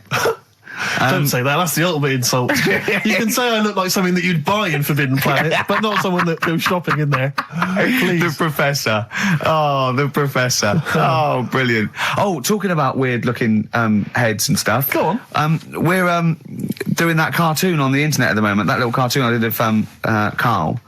And the bid's up to... Hang on, sorry, that doesn't make any sense to people that don't know what you're talking about. Oh, I did a little cartoon of Karl. And because he doesn't like his picture in the paper, when people request a picture of us, he started sending that off, and it's in Heat, and it's going to be in Jack, and they put it on the internet, and they're bidding for it, aren't they? Yeah, it's at £200. That's ridiculous, isn't crazy. it? That's so crazy. what I thought was, we've got to frame it, Karl. We've got to put the copy of Heat in or something. You'll have to the winning show, the show that they win on. You'll have to do a copy of that. So you know what I mean? They get something for their money. I think I'm mildly embarrassed. So it's for good cause and everything. But didn't someone say 250 if they can come in and watch the show? Yeah. We can't do that. We don't allow people. But what I thought was, what about the winner gets to come in and squeeze your head? So they get in for just 2 minutes. We present them with it. No, Yeah. No. What do you mean no? I'm not having strangers coming in squeezing my head. What? You mean it's for charity? It's for charity, Karl. Come on, mate. What are you like? I don't care. I'm not doing that. I think even an ill person would say, no, it's all right, I'm not that ill. What do you mean? You don't have to have your head squoze for us. Squoze? Squoze! You don't have to have your head squoze. All right, let's move on. So how will they bid then? How will they know they've won? xfm.co.uk/Ricky. You can see the picture on there. If you're interested, if you think it's worth more than 200 and you've got some money, then you send an email in saying I'll give you, 220 quid or something. But are you not going to let them squeeze your head? So we get someone here, the art department here. We'll frame it up. I'll put a little note of authenticity. Yeah, brilliant. A picture of us. Can I have a real picture of you? Imagine David Dickinson examining that in a couple of years' time. This is as cheap as chips. Yeah. You can sue him then because he ripped off your phrase a little bit, didn't he? You've been done here, mate. You have more money than sense. 220 quid. I'll tell you what. Have we got monkey news today? We might not get to it, mate. We are running out of time. No, we're doing it. What do you mean we're doing it? The show isn't complete without it. I'd rather drop adverts and stuff. Well, I'd rather drop adverts. No, we're doing monkey news. Do you want it? Rick, my concern is that if you put monkey news on the subs bench, it's going to be like David Beckham. Yeah. He can have his eye wandering to other radio stations. Yeah. And look what he's doing. Yeah, he might be leaving off to Real Madrid. I might take monkey news off to Radio 2 or something. Yeah. Right? So don't believe in monkey news. I imagine if they're listening now, they're probably going to call you and go, Karl, were you serious about bringing monkey news to Radio 2? Because the check's open. Well, do you want a bit now, or what we're doing? No, I wanted you to tell Steve about your holiday, because you told me in the week. Go on. Steve, I mean, bad idea. I had a feeling anyway about going away with, Suzanne's mum and dad, because I've never been into sort of family holidays anyway, right? Even when you see it, whenever I've been on holiday and you see families on planes and that, and they're all having a laugh and a joke, loving it, and then on the plane going back, you can see that they've gone off into groups, and the dad isn't talking to the daughter and all that business. So I thought, asking for trouble, but I do everything once. Do you know what I mean? Boxing, dancing, going on holiday with parents and that. Yeah. Give it a go, see how it goes, right? So not your A levels, but fair enough. It started off. It started off bad, didn't it? Because last week I told you that. Our dad called us up and said, I want to take some tea bags with us to Madeira. Yeah. What's the best way of packing them? Yeah. Right, so I knew there was going to be problems like that, because the thing with Suzanne's family, right, they like having a routine. They know what they're doing every day. They know what they're having for tea every day. It's the same thing every week and stuff like that. Yeah. So I thought this is going to be interesting, because they can't do what they normally do. Sure. I love it. I love you treating it like an experiment. Yeah. Right? Just watching them all the time. So the first problem was they'd never flown before. So I was winding them up a bit. Saying, it's murder. It's really horrible. Plane goes all over the place. And my mum had done some research saying, well, I've been reading about it, and she got a funny accent. More people, there's more chance of me being killed on a donkey than there is on a plane. So I upset her. I said, right, when we get there, Spain. I said, when we get there, let's see if there's any donkeys on the beach. Yeah. Right? And she didn't like that. So, what? The joke about you hoping she died? Yeah. What's up with her? Right, so we get there, and, they see the villa and that. They're quite happy with all that business, right? With all that stuff. And then, as time went on, I was getting a bit sort of fed up with them being around us all the time. Because I think you should have your own time when you go on holiday with the family. You should say, right, you go off and do your thing. Yeah. We'll do our thing, and we'll meet up later and talk about what we've been doing and stuff. Anyway, so it gets to the Thursday. We've been away since Monday, right? And I said, right, we're going out tonight. So our mum says, yeah, we'll come with you. I said, no, it's just us. We're having a bit of time on our own, right? Is it true you said to her, you told me this, you said to her, you started to annoy me, I want some time on my own? Well, I told her at the start, I said, it's going to be interesting, this, because people annoy me when they're around me a lot. Sure. So I wasn't nasty to her, I just was saying people, not her. All right. Yeah. Do you know what I mean? I'm just saying, you're going to get on my nerves. So, you hailed a donkey for her. So, no, but seriously, right, with the flying, do you know those stockings that you can get because of deep vein thrombosis? Sure. She had them on in the cab. Brilliant. And it's only a 2-hour flight as well, so that was annoying me. Right? So anyway, it gets to this, the Thursday night when I'm going out with Suzanne. Yeah. And her mum's sat on the sun lounger outside, so where are we going tonight? I said, no, like I said, it's just us. We're going out having a bit of time to ourselves. So I could see as the day was getting on, she was realising that she's got a night in with like her husband, right? Her face started to like look miserable. Sure. I thought, I'm loving this. Right? So I said, right, I'm going in to go and have a shower, go and get ready for the tonight. It's going to be great.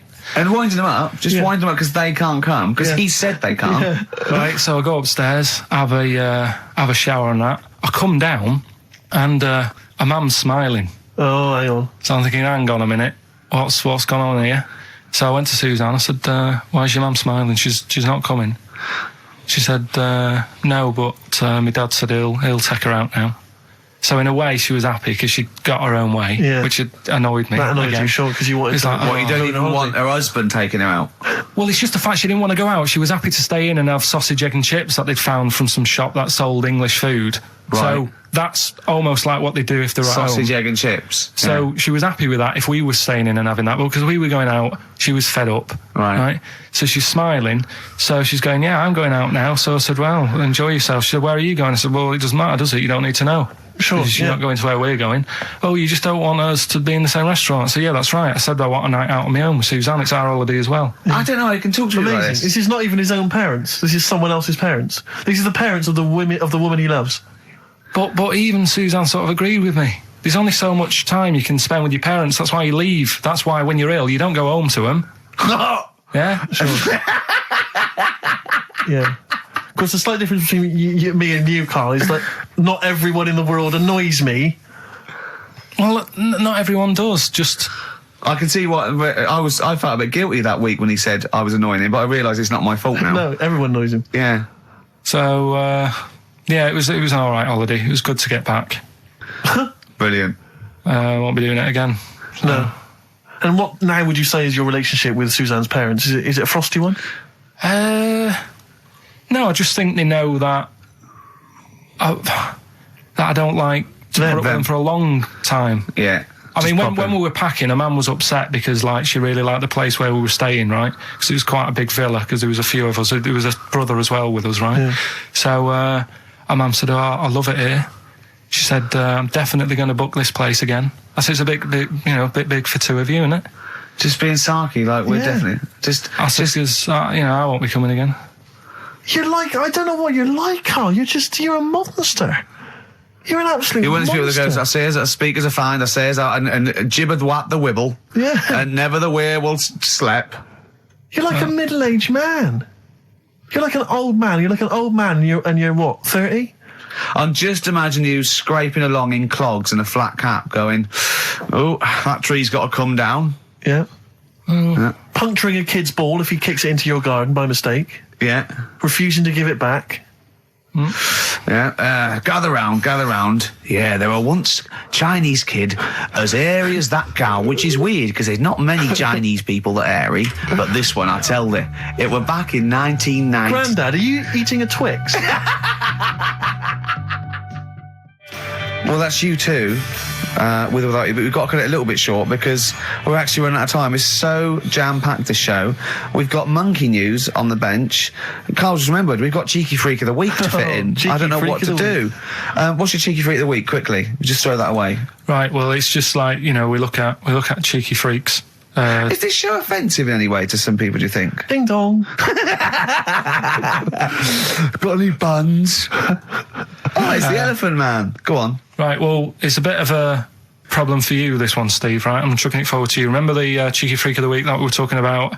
That illness where people age quicker? The 5-year-old girl that was older than her mum, and he said to you, what, if you ran off like you wouldn't serve her fags and beer? And you went, no. You went, why not? And you went, because it's a 5-year-old. Yeah. Right? You went, oh, she's got enough problems. Give her some fags. You remember that, don't you? Sure. Yeah, right. So, another dilemma for you, right? Picture this. You're running a restaurant, right? Door goes, right? Few people.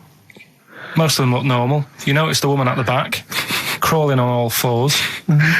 Top half is woman, right? This is real. Yes. This isn't like a comic or anything. This is on, on the internet. I've seen it. They're called dog people, and her legs just come straight down. They're like little twin legs at the back, and so they walk on all fours because it's easier. Dog people, right? Yeah, not dog people. They're human beings with deformed back legs, so they walk. It's easier for them to get around like that because they can't stand up because they can't stabilise, and also it comes straight out of their hips. Right. So you're running a restaurant, it's a busy night, you haven't really got time for any hassle. She comes in. Would you serve her? The premise being what? That he doesn't serve dogs? Because the restaurants don't allow animals in. Right, Right. So it's a dilemma. It's not a dilemma. Right. She's not a dog. She's a human being. Yeah, with I put a plate of meatballs on the floor, and she tucks in, and a little glass of, a little bowl of wine next to it. He turns round. There's the woman older than. Get away from that plant.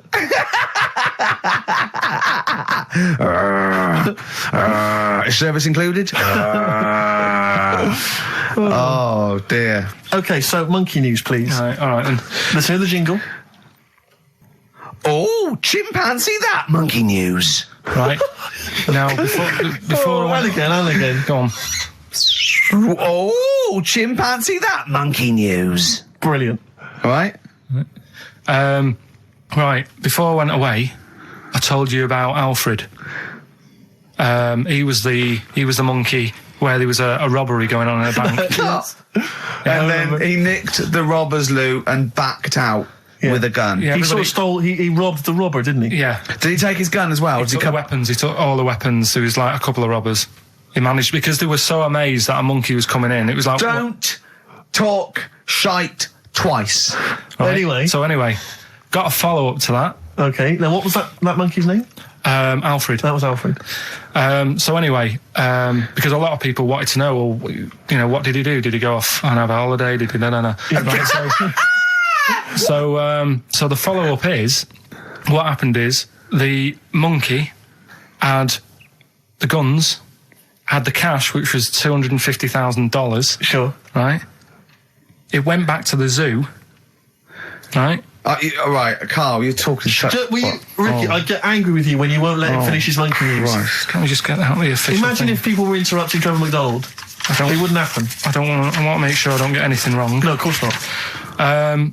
Check the internet. So the monkey goes back to the zoo, right, where all the zookeepers come out and go, get him. He's got the guns. Yeah. He hands out a couple of guns to his mates. What? Right. His monkey mates? His monkey mates, so they've all got a couple of guns each. Oh, Carl, Steve, I can't, mate. I cannot stand it. Honestly, I want to scream. Please, I really get annoyed with you. They tried to do him a deal. They said, how about if... I'm going. Tell him that. I'm not going. No, I can't. Step out for a moment. Okay, we'll just do it. Look, don't listen. Step out and I'll paraphrase what I hear for you when you come back in. Step out. Now, please, I need to hear the end of this. This is monkey news. This is important stuff. Right, Ricky now has left the room. He cannot bear to hear, which is surprising to me. Right, so anyway, they've got the money, and they say to the zookeepers, how about we give you some cash? Yes. And they go... Oh. Sorry, hang on. Sorry, the zookeeper said that to the monkeys? Yeah. Right. No, the monkeys who have got the £250,000 right. say to the zookeepers, we'll sort you some money out if you let us go. Sorry, the monkeys say to the zookeepers... We'll give you some money. Yeah. You don't see any problem with that?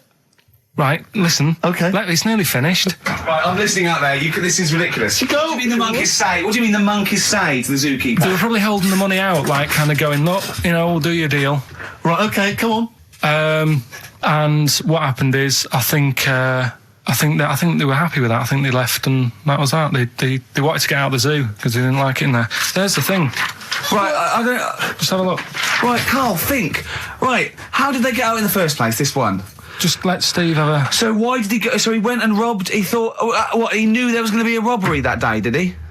He might have been getting some money before they went to escape, and then that happened and they had more money. They might have been withdrawing some stuff out. What do you mean? No. If he was planning on leaving the zoo, he's going to get his savings.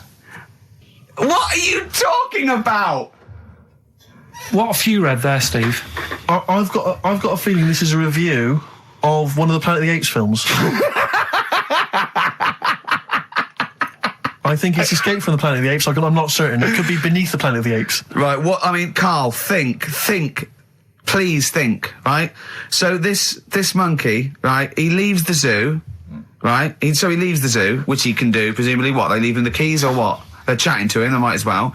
He goes to a bank. What's he thinking of doing? Sees a robbery, probably by chance. He probably wasn't tipped off, was he? Or has he got one of those police scanners?